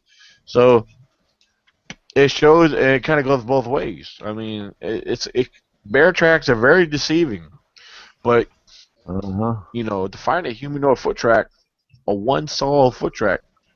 You'll know when you find one. I mean, it's pretty interesting. Uh, I found one track early today. I actually took a picture of it. I don't think I shared it. I didn't post it, but I still have it. It's on my phone, and it was like it's either a really large bear track, but it was kind of like really funky looking because I think what it was a bear track, and it had deer tracks common because in the area where I was at, it was in a deer bedding area, but there was a bear that's been through there apparently. The ground was soft, where the impression was pretty deep, but it was a real weird looking track. I didn't even want to bother posting it because it would confuse people. Like, what the heck are they looking at? They would ask themselves. But it was a bear track with deer tracks in it, and it made it look like it was like had extra toes or fingers. I don't know. It was weird. Uh-huh. So I didn't bother. I didn't even bother posting that because people got to Yeah. understand where bears travel or where deer travels, every other wildlife crisscrosses and they work the same areas a lot of times. Yeah. Now People don't realize that. I found squatch tracks and bear tracks where both of them looked deformed. Oh yeah, absolutely. That's basically what I was like. I got one cast I could share it, but that's exactly what it looked like. It was real weird looking. Yeah. But, Well, people got to realize. I've been a tracker for about 30 years now. And yeah, I've learned to distinguish footprints. And a lot of times, even though I'm a tracker, I still get confused once in a while because, like Daniel said, now in my area, and it is there, we have what they call CC trails, yeah, which yep, and a lot of wildlife, squatches, humans, bears, cats, dogs, anything travel. So a lot of tracks get overstepped on, and you gotta know what you're looking at to see what it is. Like yeah, with bear and deer. I've seen bear, deer, and fox tracks all combined together. It made it look really funky. But after about 5 minutes, you realize, okay, it's a deer track, it's a bear track, it's a fox track, or something like that. You just got to know what you're looking at and mm-hmm. everything. And another good thing is when you go out in the woods and you're taking hikes, run you off a copy of footprints off the internet. And when you go in the woods, you see a track, look at that paper and find that track on that paper, and you will know exactly what it is. That's another thing people don't realize doing. That's the best way to learn how to find out what's in your area by taking that paper with you that shows different animal tracks in your state, and you'll have it Yeah, right there. Like, oh, okay. yeah, that's a good idea, Fred.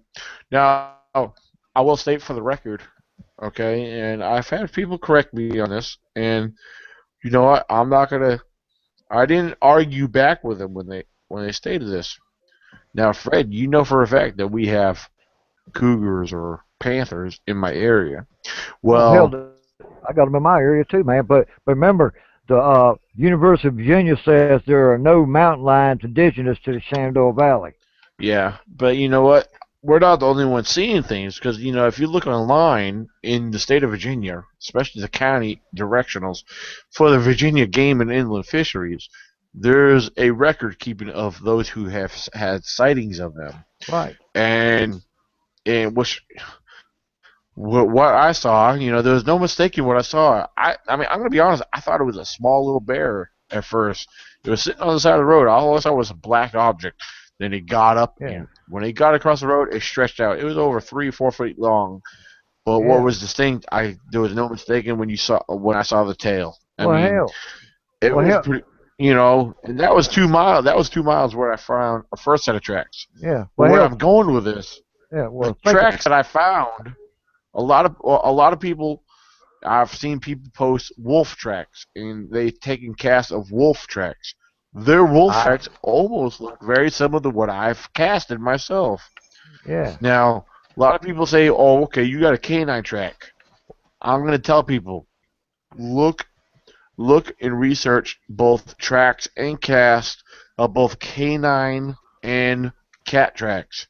All right. A lot of cat tracks do look very different. They do. They look very different. But not all of them. Some of them are very, some of them are very canine looking. They are. The closest canine looking track you'll find in both our areas is the bobcat. Yeah. A bobcat track looks almost canine. Well, without the last nails. track I found and I casted is almost. Look, let me put my camera back on real quick. If it pops back up here, it's not letting me. All right, here. All right, my palm of my hand, I got it spread open right now. The last track I found of what I am claiming to be a cougar or panther track was about the size of my palm. Okay. Was that black one me and you saw? Hey, no, this is another one. I don't mean to cut you off, Daniel, but what are you laughing at? Huh? She's laughing with her sister-in-law. Oh, it's Kathy. Kathy just did a gesture over there, and it's just cracked me up. Oh, Kathy's being shy. You know what? She's gonna. Oh, jeez. All right, I'm gonna make a threat. Sorry. Kathy, don't talk. If she don't get on here and talk to me, You got me in trouble. Thanks a lot.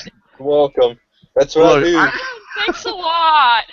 You're welcome. It's what I do. You I don't call even people want to out. know what she was just doing over there. She's bad. Oh yeah, I want to know No, how bad because I just spent money on her today, so I don't want to hear Got a new guy on here. I don't want to embarrass myself. Shane's gonna say, "Wow, look at that blonde." Oh, jeez. Kathy, you are hurting feelings big time today. Oh. And all she's gonna do is message me to say she's sorry. Like she's No, been I'm doing. not showing them. No, I'm not. Yes, you will. What? Stop doing this. Yeah, We got a lot of viewers. I'm surprised we got like a shitload of viewers right now. And Yeah, they're probably cracking up listening to me. Jeez. they want to know what's going on, what's behind the scenes here. So, I mean, we're pretty blunt on the show here. Yeah, we so, ought to video, We ought to video the whole trip in Ohio in June. Oh, we will. I mean the whole time. Girl, Diana you even sound like a Yankee. That's what she is. I am a complete rebel. I was born in West Palm Beach, Florida. Okay, but all right. How long have you been up in Maine, Sharon? All right, 27, almost There you 28 go. years. Case closed. You done went Yes. from a rebel to a Yankee. I am not no Yankee. Well, you I'm Oh, married talking stop it. one. Yankee. Cheryl. You Cheryl, talking I'm from like Massachusetts. I've been down here as long as you've been there. I've been down here as long as you've been up there. I got my own uncles telling me I sound like I'm from down here. So you sound like you're from up there anyway, so don't go Oh, there. still not no Right. Yankee. both of you damn Yankees. Oh, yeah. Cheryl, don't go so You- defensive. That Your shit kids are looks Yankees, too so stop it. serious. Say what? You okay there? Oh, that's better. I love a smile. Oh That's God, better. you smell like a Yankee. Love There it. you I go. love it. Carrie, you're being quiet. What do you have to say about all this? I don't know. I know when we used to ride the horses when I was younger, there'd be places you'd come to it. There'd be real odd smell in the air, that pungent smell, and the horses would not go that way for the life of them, no matter how hard you'd try to make them go. They wouldn't go. Oh, that's true. Yeah. I went up there and Brandy got up in the back field and Brandy got spooked. Oh, I know. I mean, she took me for a ride of my life. We'd see Oh bears. yeah. Bears never really scared them. It wasn't that. Yeah. Yeah. Something Hey, else. hey, do y'all have a dog? Yeah, I they can. have 8. She has little Okay. herds of little puppies though. Tell you what, take your biggest dog, and next time you go walking through the woods, take him with you. He will let you know if there's a squatch around. Fred, their biggest dog probably ain't bigger than 5 pounds. Oh, I got some good ones. What, I ankle got some biters? good ones. Yeah, they got their puppies right now. Oh, I got some big ones.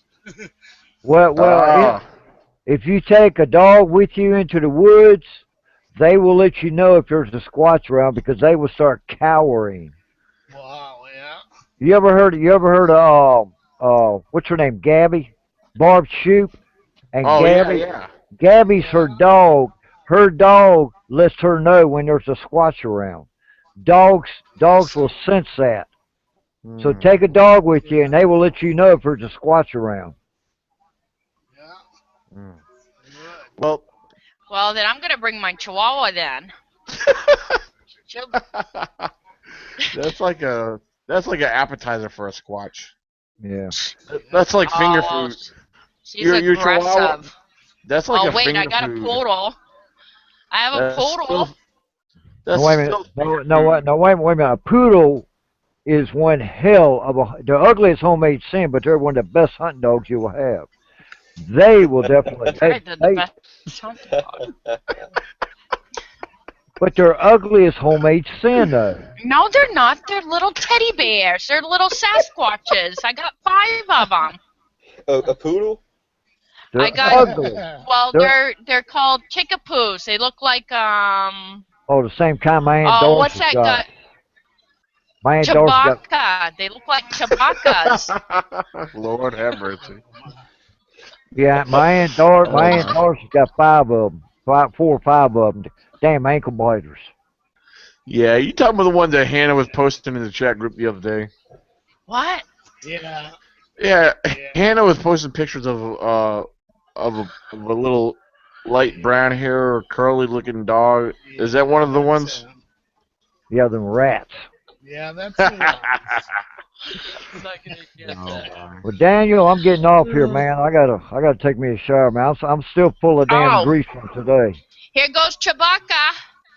Oh, there we go. Looks like Hey, an Ewok.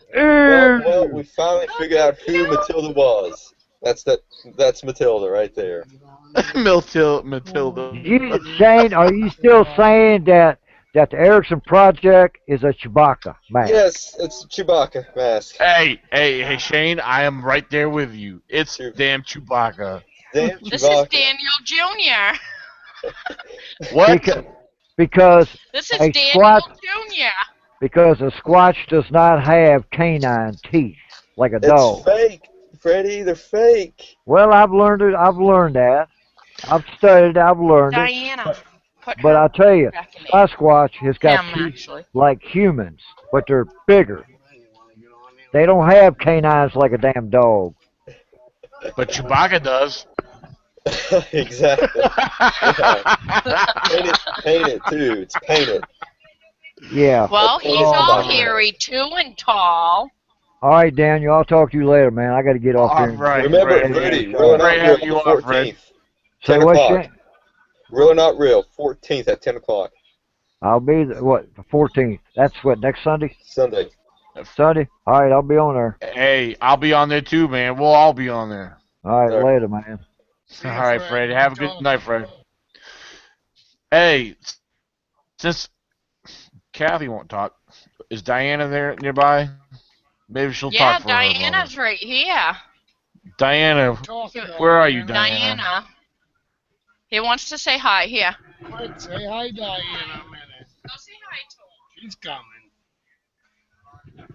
There we go. Hi. Sassy. Hey, Diana, how you doing? I'm good. How are you? Oh, not bad. Why is your mom being the way she is? No. Cause she's a weirdo. Well, why did you try some sense in your mother and tell her to put her face online? Ma, put your face on. No, over here. No one will see you. Hold up, what's your mom's name? Kathy? Kathy? Hey, Kathy, can you hear me? Kathy. She will in a minute. She has a delay. Yeah, Is she gonna come on? she's watching the whole thing, Shane. She hears everything. Okay, good. Yeah. She's just Kathy won't jump on. Diana's her daughter, oldest daughter. Yeah. Hey, Kathy, if you're watching, Oh. if just for me, Kathy, come on the air, just for me. Look at her hide. She won't come on from. Don't force her. I know, right? Mom, just look. Come on. Oh wow, Okay, that's okay, frightening she her. will. Okay.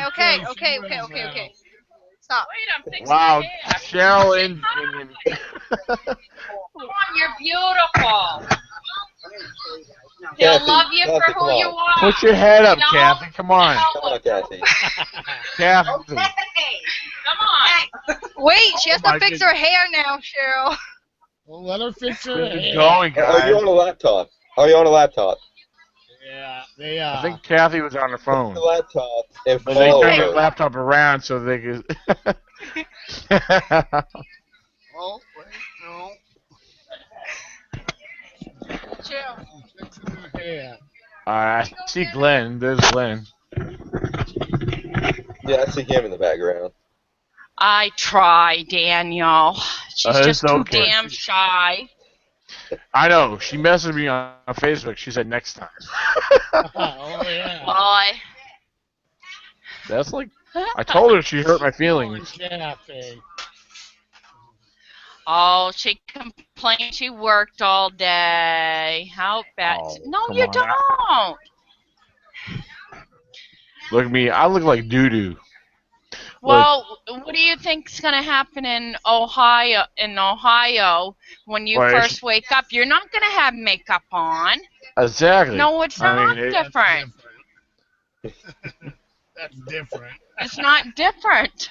Yeah. I mean, What come are on. you We're gonna gonna be get up Cuban. at We're gonna 3 be o'clock in the confident. morning and run to the bathroom and fix yourself up? Yeah, Yeah. I can see her.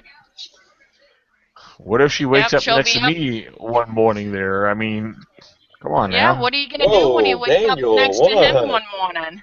Right. Oh, What do you mean by waking up next to you in the morning, Daniel? oh, Shane, to You- fill you you- in, there's a long story behind that. You're gonna be Ian, bunking Kathy tents? here. We have something going on here, so she just doesn't want to be seen Take my on phone. a live podcast here. The only pictures I have of her is her profile picture and the one she sent to me through text message on my phone. Get it. Bring it here, right there. Oh, Who's- she's been sending you pictures. Oh, Oh, yeah. Yeah, I got it. the truth comes out. I've told You you all this naughty before. girl. I got pictures of her. Respect you, just She sent me one of her in her bra. Yeah, her bathing suit. Oh, Sure. Yeah, I I haven't bet it even was a seen broad. that one. I can share it here on live podcast Oh, if you guys she'll want. kill you. Well, she better show herself, because I have the power to do so right now. It's your podcast, Daniel. You can do whatever the hell you want. So Yes, you're absolutely right, Shane. Let me go do a screen share for everybody. How about that? Oh, Because it's under my. She said, "Go ahead," with a great big Really? smile on her face. There we go. Oh Because it's yeah. under. All right, hold on. Let me go into my He's had a messages here. few, Kathy. Yeah. Probably would. All right, hold on. You guys, give me a second. Let me go. I'll hunt it down. I'm gonna put her on the spot. I don't know. All right. All right, hold on. Uh-oh. Well, it better be the Gonna- nice one. She's watching. She's I know, sneaking a hold on. corner peek. Don't worry, she's checking you out. All right, hold on. Give me a second. I'm Just- going Just under keep our on Facebook batting them messages. eyes. Keep on batting them eyes. Let her see it. Hold it. Hey, Zach. Don't let her see Oh. it. Hold it. Hold on. I'm on the other page right now. come on, Daniel. Come on. I Oh, would I'm have gonna. freaking show that in 5 seconds. Oh, who's Carrie? That's me. That's Carrie. That's Glenn's brother, Carrie. That's me. Jeez, how many pictures you sent him? I'm trying to Well, rate hold on. something. All right, I'm under. Oh, a boob picture. You sent him a Daniel boob is picture? technically Wow. challenged.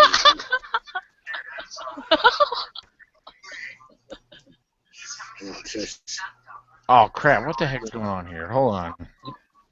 He's Link is showing I'm up. having technical difficulties here. Hold on. Yeah. technically I'll get challenged, to it. Daniel. Give me Technically patience. challenged. Have patience. I'll get to it. Oh, I'm here on it is, Facebook. good. I'm on Facebook right now, so hold on. I'm scrolling through here. Zach, walk over. Come on, don't be scared. There we go. Don't let her see ya. Come on, don't be chicken. She won't let me.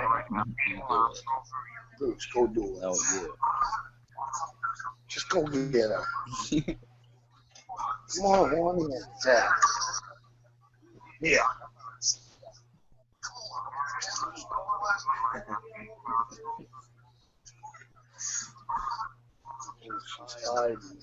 She's sitting right there at the table. Okay, this is one of the best freaking webcasts I've ever been on, because you got 20 different angles going on here. We got I you know, right? in the kitchen. We got him. They're all over. They're all over. Cheryl and Glenn's house, because Cheryl and Glenn have the internet out of everybody there. So.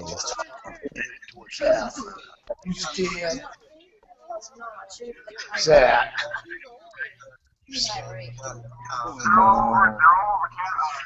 Bunch of chickens. Hold on. I'm getting to it. They don't dare though. How many pictures Yeah, did she send you, Daniel? Hold on. I gotta go through because I sent her pictures too, so I can't show everything. Ooh. Kathy's got pictures too. Yeah, she does. Yeah, Ooh, she naughty does. pictures. Ooh. The bad ones are directly to her. Is it big? I can't believe you asked for that. Oh, okay. We got another angle going on here. There we go. There we go. It won't show it. How come? It is. Come on there. Oh, you know what? Don't tell me you deleted them, Daniel. No, they're on my phone. I thought she sent them through Messenger. This is all I got right here of her that she sent me through Messenger. Yeah, that's all I got right there.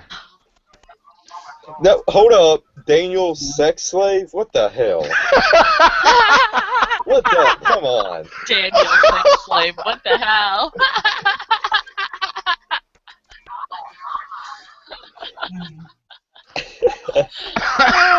Okay, let me get off of here. Let me stop this screen share.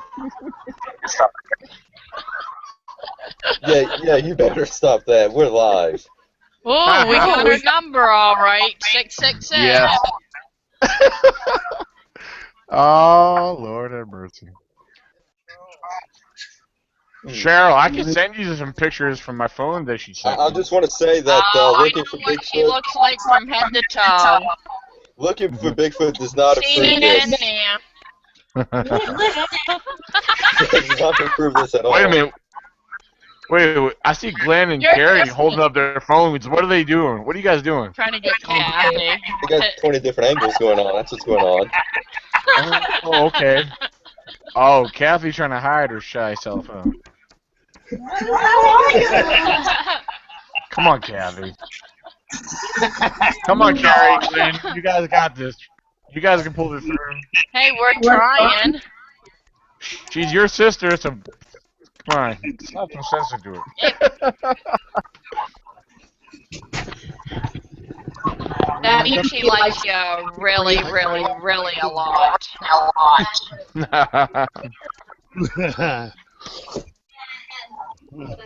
Daniel, there's no sense on turning your camera off. You've already embarrassed yourself enough. Oh no, I'm not embarrassed. I'm not ashamed of nothing. I mean, I went out today. I spent some money on this girl, so she better start showing herself. Oh, see, she Really? spent a lot of money on you, and you better start showing yourself. Rennie.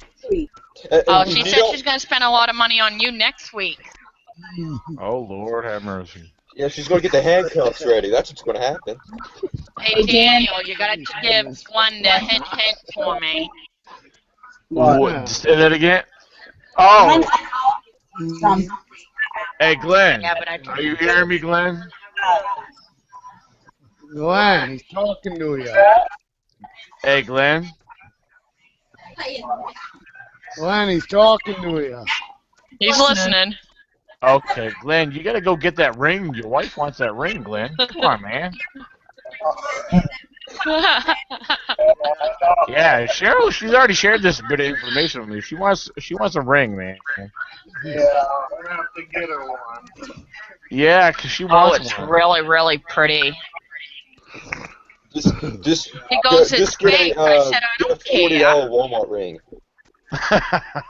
It's, you know, what's that? No. It starts with a C. What? It looks like a diamond. Yeah. Oh.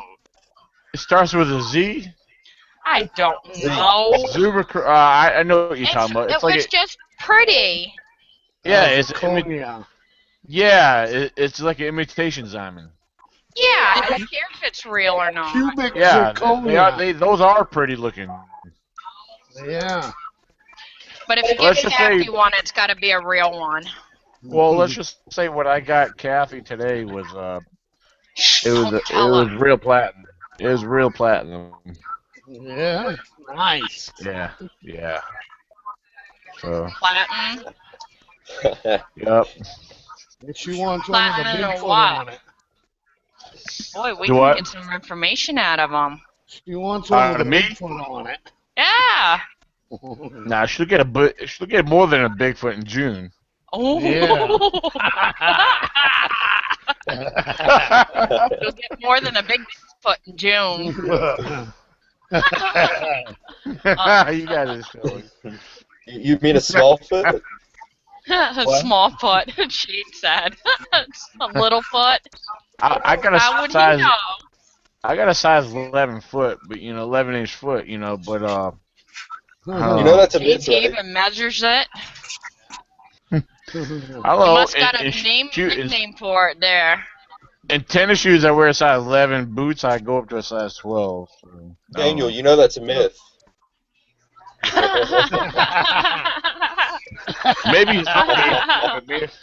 maybe in some cases, but not always mine. So. No, I don't want to see his thingy. She has. For the record, she does have pictures of everything. So. Well, I don't want is to that see him. Oh, She's offered Daniel, to share. are those the same pictures you sent Richter? Kathy, no. Yeah. You know what? I'll do a screen share of something I sent Kathy. Oh my I don't gosh, see she's that. wanting to share online. Is this what is this a rated Hey. R? Screenshots. What rate is this? I don't know. PG-13? Poor Shane. Oh sitting wow! there, I didn't don't- realize I sent that. I didn't realize I sent that image through Facebook. Wow! I thought I sent that to my phone. Huh? Like, man, that takes up the whole screen. Good golly! I forgot. No. Daniel, you have to zoom out before you can see it. Oh, here's one Oh, of the nice images. ass, Daniel. But it's white. Holy shit. Well, at I least you am got white. an ass. No, you're really white down there. So, okay. Now she's sharing pictures off her phone. Thanks a lot. Okay. Kathy. You're not Well, supposed we to all know hide he's got a nice butt. Yeah, Kathy sent this to me. That's the most she sent me right there. Ooh, That nice was boobies. That was her bathing suit picture she sent me. Yeah. Yeah. Damn, Yeah, you're it so does. handsome. It said, what are you looking for? Bigfoot in that pic? Kathy. There. Let me get off of that. Oh. Yeah, before we see something that we don't want to see. Yeah, that was up a little higher. Uh-oh. We got another herd that just joined. Who's Skylar Hurd? That's me. Or Hannah. Oh, huh. Who's that? Is that Glenn I see in the picture right there? No. Where? Oh, Glenn's hiding. It says Skylar. Who's Skylar? Maybe that is That's my Glenn. microphone. It must be Hannah upstairs. But it looks like Glenn. You know, Hannah's a night owl. Well, I'm going to tell you guys what, just for the record, one more time, if anyone, we still have a lot of viewers watching right now. Wow. Because we're excited. What do you expect? I know, right? I'm glad you guys yeah. glad you guys are enjoying the show. Daniel, that's because you showed boobs, and everybody loves boobs. Yeah. Girls, we need more boobs. Girls, we need more boobs. Oh, yeah, to we're get still over live. here. Well, I I will want to see state, some man boobies now. I've seen girl boobies. I want to see man boobies. what? That ain't no fun. All right. Oh, yeah, it is. This podcast show got way off of course. Hey, if you want to see some man boobs, I do my shows in a wife beater. Very, very sexy, very hot. Check that out. Oh my Ooh. goodness. Damn, I don't know what to say. Anyway, we still have viewers. If you guys have Bigfoot questions, ask away because we're about to jump off. Oh, here. he froze up. Goes up, down. Now, keep in mind when we jump off here, everybody will still be online, even though it won't be a live broadcast no more. That's when we can see the I'm giving everybody a chance. Yeah, we'll get X-rated here in a little while. But I'm trying to give everybody, our viewers. What's the matter? We had a good Bigfoot discussion, so I'm looking at the live chat. We got a lot of stuff on here, stuff that we've already covered. So if you have any questions, anybody, get your last questions in right now. I'm looking at the chat line right now through my phone. If you have any more questions, ask away. I'm looking at the chat line right now. So we don't have nothing new right now. I thought he said nude. Oh yeah, I do. That's after the show. Yeah, that's after the show. And you're Well, you better go put something clothes on. Put a thing. Yeah, you're a young little juvenile delinquent right there. She can't be seeing nothing that we might show. She probably knows more than we do. I don't know. Depends what her aunt shared with her. I don't know. What her aunt shared with her. Tell you later. I just want to repeat, looking for Bigfoot does not endorse this. Sure you do. That's why people love the ECBO Discovery News broadcast. We have all kinds of fun stuff. We have good entertainment here. But yeah, we did get a little off course here, getting a little silly here. So All right. we still have viewers. I think our viewers are. We still have viewers on here, and I think they're like. Since I'm really big, I'm big. I'm huge. Ask me questions. I'm Yeah, big for and those who huge. know Shane, That's all I you got heard. questions for Shane, ask Shane, because I got the chat line still open right now. So, I mean, we were discussing Bigfoot. We had some great topics and discussions, and it was awesome. So, I mean, viewers, if you're listening, you got questions, right where you view and go on Any to where you questions view in and the ask hangout us for me? questions.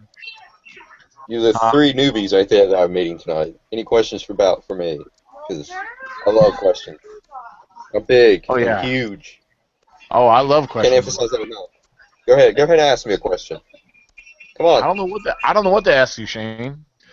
Cheryl, you were full of questions. Do you have any questions you want to ask? Well, Yeah. I'm thinking.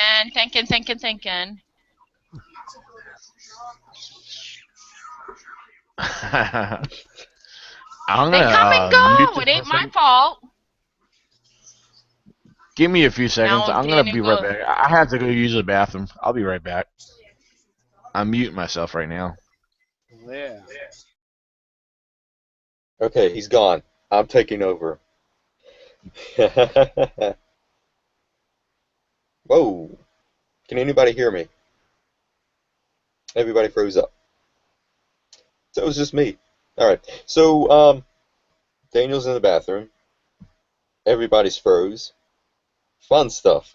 So, I see a question right here. Scariest encounter. I've never had an encounter. So, putting out there, I've never had a Bigfoot encounter. So, I hope to one day. Hopefully, if I'm able to go to Ohio with the group right there, yeah, I hope I can have an encounter that day. Oh, everybody's leaving.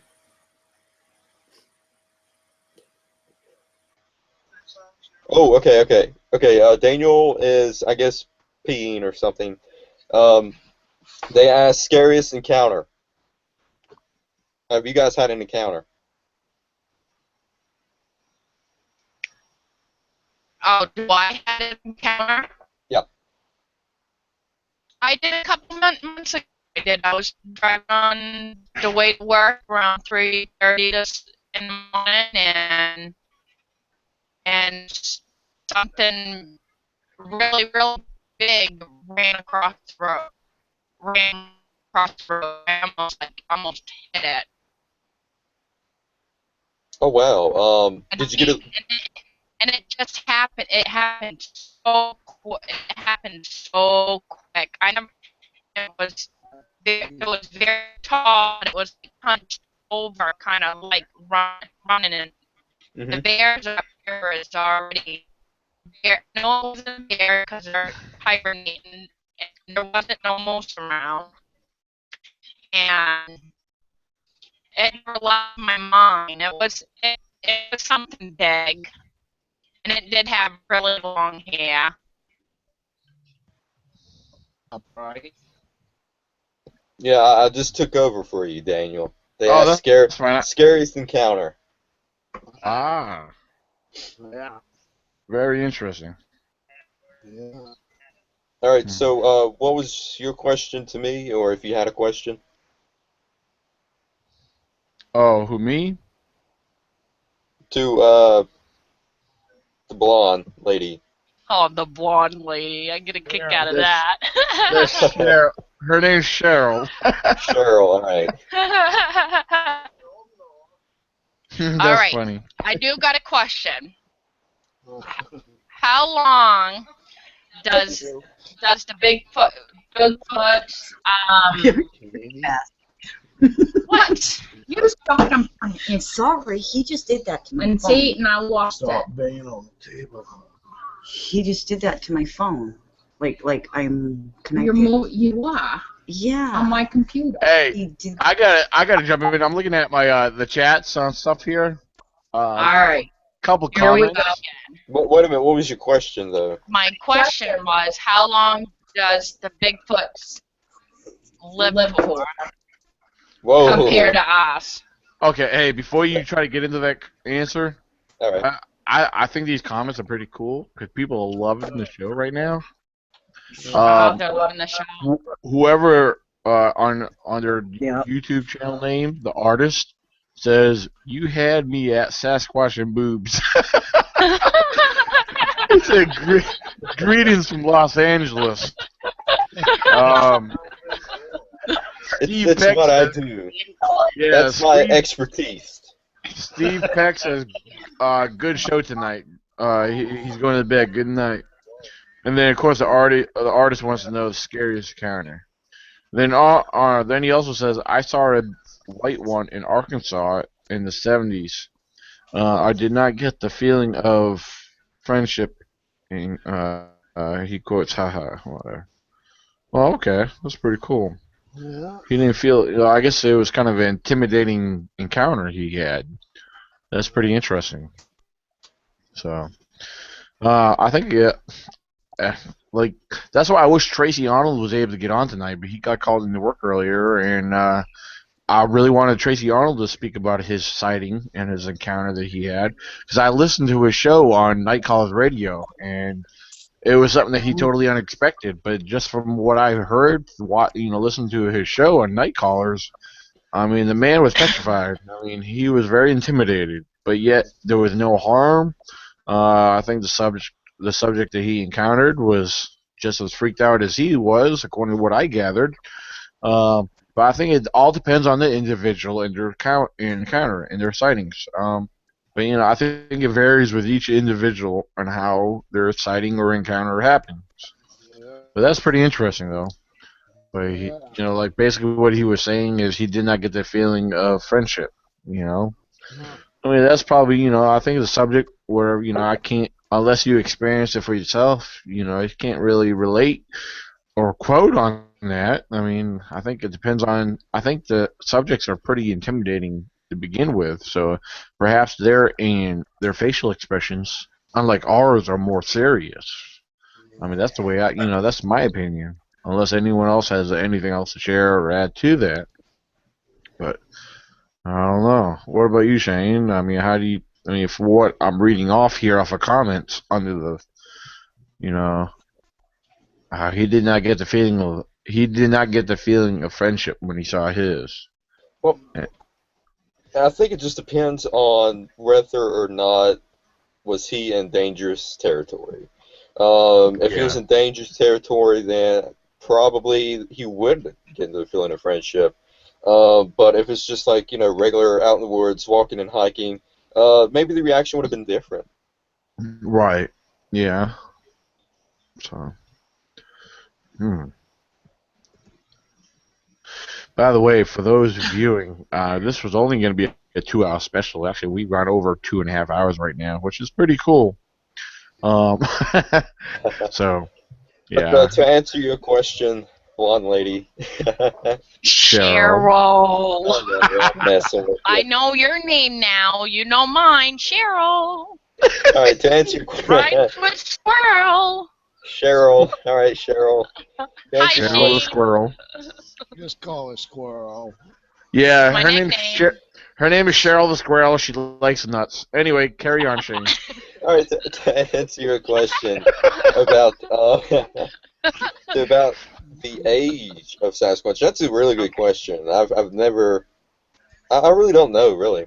Maybe about the same age as a regular ape. So you consider them ape?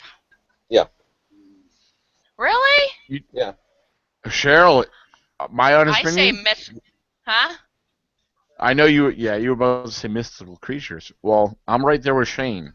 They are, my honest opinion, they are a form of ape. Now, it's not classified because science is not fully discovered and it has not been set in stone, but it is an unclassified ape.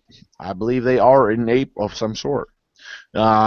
If you ask the normal mainstream science who believes in evolution, even they classify us as humans as a form of ape. I mean, we're considered human primates, but our non-human primates, you got your apes and monkeys, which there is a difference, like I stated earlier.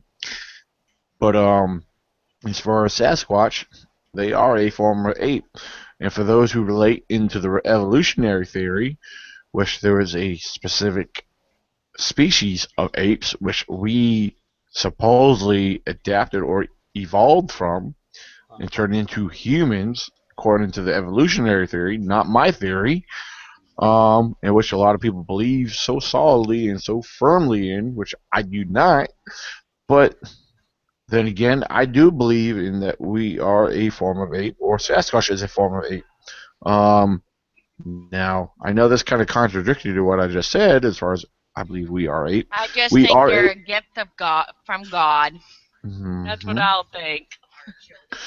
Well, Huh? there's a lot of people in the mainstream sciences that does not believe in religion and Bible, because there's a lot of atheist scientists, which I've encountered and dealt with, and heard their side of the story. Um, if for those who believe in the Bible and believe in God, you know, one thing to consider is look at Noah's Ark. Every creature was commanded by God that knowledge was put into them two by two by every species of every species known that was created on Earth were demanded to go into the ark, and it did not specify every species what it was called. There was two of each kind to survive through the flood, which later on settled, and every creature went into its own territory to start spreading its population. That's where I'm going with it. Kathy, you're marrying this guy. Who's the fan? You're I just marrying want to this say, man. if it doesn't work out between Kathy and Oh. Daniel, I'm an eligible bachelor. Another Oh my eligible goodness. bachelor. Date him Oh, young. ooh, I'm gonna if it I'm don't gonna work out with you, give you some and Daniel. I'm giving some advice. Go Hey, young. wait. Shane, I'm about to block you out of here. I can't believe you even do that. Step on my toes, Shane. Shane, I'm old enough to be your daddy. For the record, my dad is 60. So are you saying you're 60? No, but I'm a young daddy Okay. for you. I'll teach you. Wow. But Shane, how old are Holy you, shit. Shane? 22. Listen. Okay. Well, I can still be old enough to be your dad. I'll be 36 next month. So. But, let me get into this, because I am huge in this. I believe that we need a body. We need a specimen of Sasquatch. What do you guys think? Well, You I know? wouldn't want to hurt him. I'd rather have him alive. Right. But if I ever caught one, I agree. I'd bring it home and raise it as my own. Tell you the truth, I'm not lying. I'm not lying. And it's not going to be Harry and the Hendersons. It's going to be Harry and the Herds. I'm dead serious. You Well, guys after our little, I'm serious. I would. I'd take it home. After our little, I was just gonna say, after our little discussion and our what we shared here, after what the artist had shared, he went ha ha ha. Then he said very intimidating. I guess it was kind of. Was it? He was referring true to something that we said. Then he goes on to say, he said, I saw it. Fortunately, it did not see me, but it was very tall, around 10 foot. Then in another comment alone, he says, Gigantopithecus. Then his last comment he made is, has no cell phone picture, but it did happen. Okay. What's a pithecus? You never heard of Gigantopithecus? Oh, come on. No. Black during the, I'll put it this way, prehistoric time, which is the Pleistocene era, or which is more people are more common with it prehistoric times.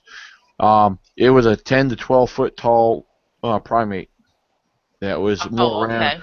related to a possible. It looked more, as most scientists will describe it, as a orangutan, but it was 10 to 12 feet tall if it was standing upright, which we do have evidence of, and that's what he was referring to. Oh. That, yeah, which was discovered and originated out of Asia.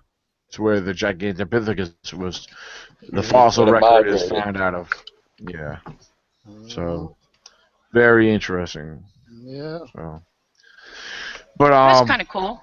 we could continue on talking for a little while longer, but I'm gonna say for our viewers, because we still have viewers. I'm surprised. Stay Why are tuned. you I will be. surprised? Nah, it's just as late at night, and usually I guess people have nothing else to do, which is I'm glad they're listening in. They're enjoying it. Apparently, they're really enjoying it. They don't have dates. We don't have dates. So. Yeah. They have no lives. We have no lives. Right. But no, I'm glad we have viewers. I'm glad, viewers, you guys make our podcast very interesting because you guys provide us with very awesome questions. Meanwhile, I'm going to stop the broadcast here, and I will be posting another event very soon. Actually, very soon. It could be It could be tomorrow night. It could be Monday night. It could be any day. Just follow, watch my timeline, and I'll share it throughout many groups as I can. We have all kinds of open discussions, topics. Sometimes we choose just randomly talk about. Let me just tell you, don't do tomorrow night. Tomorrow night is the Super Bowl, which the Broncos will win. Yeah, talking about the playing? Super Bowl. Huh? Super Bowl. Who's playing? Broncos and Panthers. I tell you, Yeah. I don't got a life. I work and come home. Broncos versus Panthers. Yeah, that ought to be good. So. Well, yeah, because I'm definitely going for the underdogs. I mean, of course, our team, the Patriots, didn't make it in, but Come that's on. the sad thing. But That's Really, bad. come on. Deflategate, come on. Brady, seriously. They were kind of screwed out of it. No, I'm glad they didn't go. They screwed. Hey, look. They screwed. Shane, last you're year. outnumbered. We're all Patriots fans here, okay? Yeah. Brady, Yes. Deflategate, come on. Well, except for Victoria. She's a Yankee fan. Oh, well. Well, Go to we're the talking Patriots. football, not baseball. Oh. Yeah, Well, we're that talking is baseball. Well, I'm Yeah. for the Miami Dolphins. Hey, I'm from Massachusetts, but I'm a New York Yankees fan myself if we're talking about baseball. Yes. Yeah. So, yeah, but as far as football, yes, I'm a New England Patriots fan. All the way. After they cheated last year, Oh, my goodness. There you go. they cheated. Come on. Hey. Oh, that was rigged. Stand up and say, yeah, they cheated. That was rigged to try to make them look bad. Yeah, that's right. Yeah. So, don't be hating, Shane. Don't be hating. Yeah. So, hey, who's standing behind Carrie with a red flannel That's shirt? Who's Michelle. that? That's it. That's Michelle, my girlfriend. Say hi, Oh, Michelle. okay. She's a good Hello, girl Michelle. most of How the you time. doing? He said, hi, how are you? Awesome. Oh, two blonde ladies.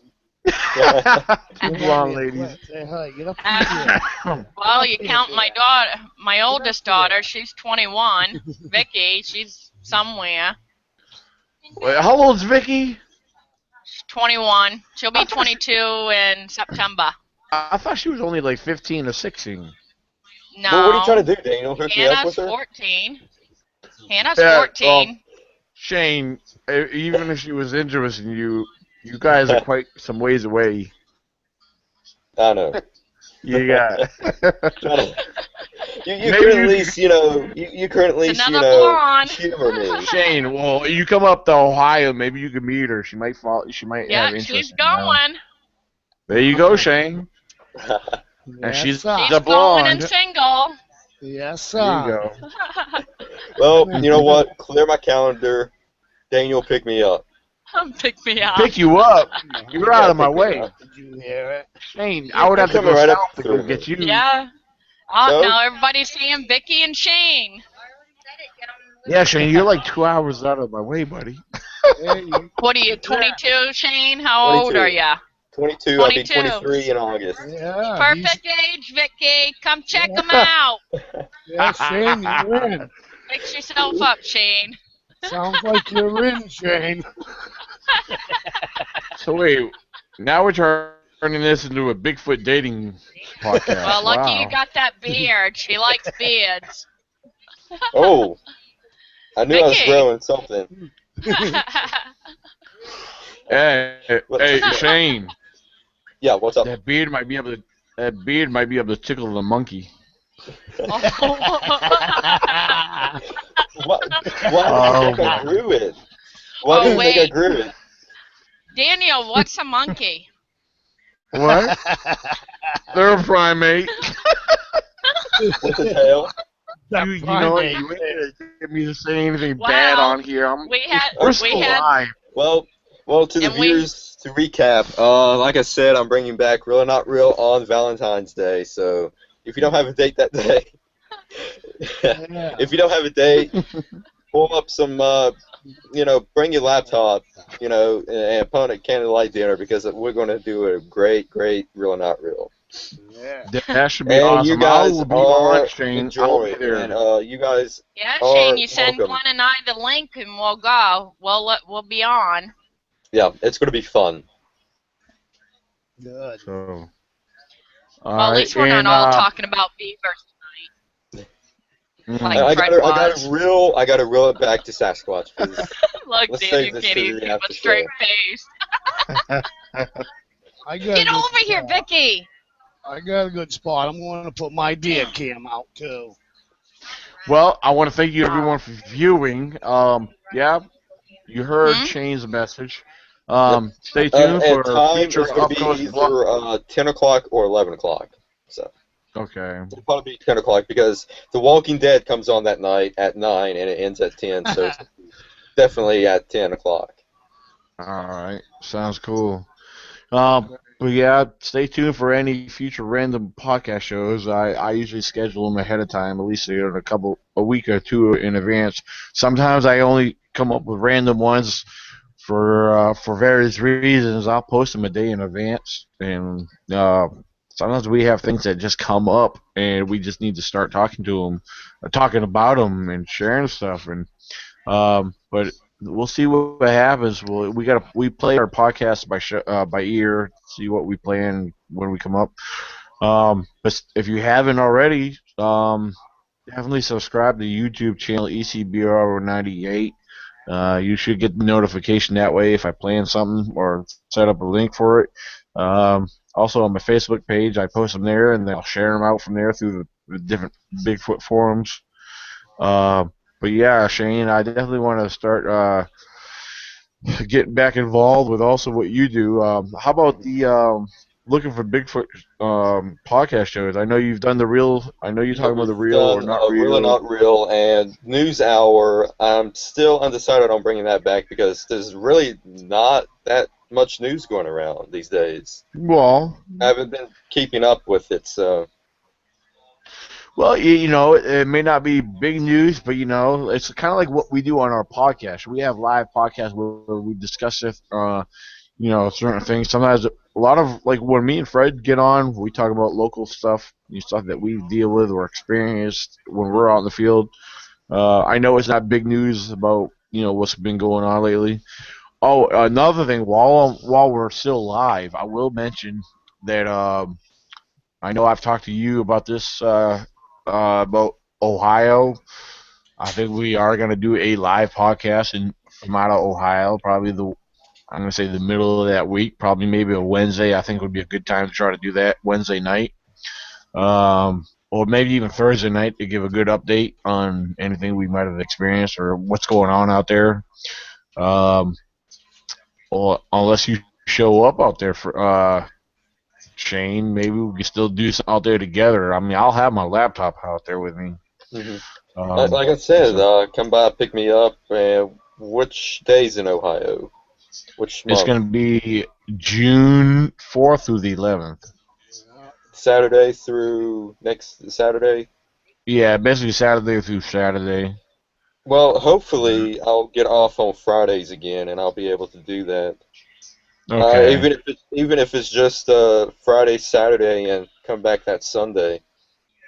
Well, you're gonna have to step your game up because Cheryl. I mean, not Cheryl, but Victoria might want a man with a car.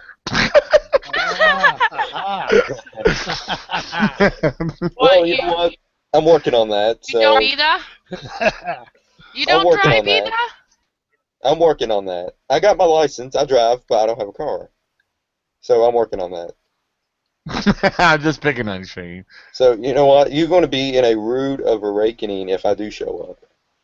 I'll put my Oh, boots really? on. I'm going to strap my boots on and bring it. I don't know. All right, we'll see. We'll have to see. It should be interesting. We're gonna have a good time regardless out there. I mean, I, we're gonna have. I don't know. Me and Dan Baker, we have some more to discuss. I mean, we're definitely gonna do some team group separation and team group missions, and I mean, it's gonna be good. We're all hoping for some awesome activity, maybe even a sighting or encounter. It's what we're all hoping for anyway. So. Um, let's see, there was something else I wanted to share. Um, a couple different things, but one right off a hand that I'm thinking of, which I was hoping that Tracy Arnold would get on here. There. For all those who are familiar with the ECBRO, we are actually the name ECBRO. We're actually in the makes. We're in the works of actually making it legal as of next Friday, this coming Friday. You're going to get a trademark. Yes, the ECBRO will be officially owned by me. And then for those who know Tracy Arnold, he's the founder of the New River Valley Bigfoot organization. He's actually the Virginia division, the other subdivision of the ECBRO. He's actually my co-founder. Uh, Both me and Tracy Arnold will be the official owners of the name ECBRO, East Coast Bigfoot Researchers Organization. It's actually going to be written in stone. So I mean, I've already got the paperwork filed, but as of next Friday, it'll be official. There's a couple other things I'm looking into that I need to do some research on, but from here on out, we will be the official owners. After all these years, Well, that sucks. 'Cause I was planning on stealing that. Really? I'm sorry, Shane. It's already been put in paper. But it goes in official next Friday. Yeah. So after all these years, I finally got it written in stone. So it's awesome. But yeah, 'cause, I've had a lot of people come after me. Oh, well, ECBRO, you guys are fake. You guys are not you guys say you're non-profit, blah blah blah. Well, it takes money to get everything moving. So finally, I got things on, said and done. So, things take time sometimes. I mean, especially when you're solo and you're on low income like I am. I mean, I ain't afraid to admit I'm a very low income individual. I mean, I work my ass off, and but things pay off eventually. But and doing what I do as a researcher and an individual, I have a strong passion for what I do, and it's actually part of my life. And if I can make a living out of doing this, you best believe I would. I mean, this is what I love to do, and just being in the woods, period, is my life. I mean, it's like when I'm in the woods, I feel like I'm at home. So it's the best relaxing feeling ever. I mean, for anyone who loves and enjoys nature, they know what I'm talking about. Yeah. So, but everyone, thank you for watching, and I want to, hopefully just pay attention, watch. I'll have links for upcoming shows. Watch for Shane's looking for Bigfoot and real or not real. And Yep. we got some great stuff coming up. God And bless. give me a like on Facebook looking for Bigfoot, because Daniel posts a whole bunch of stuff on that too. Absolutely. Shane, don't be afraid to post more on ECBRO page too. Give us a like. All right.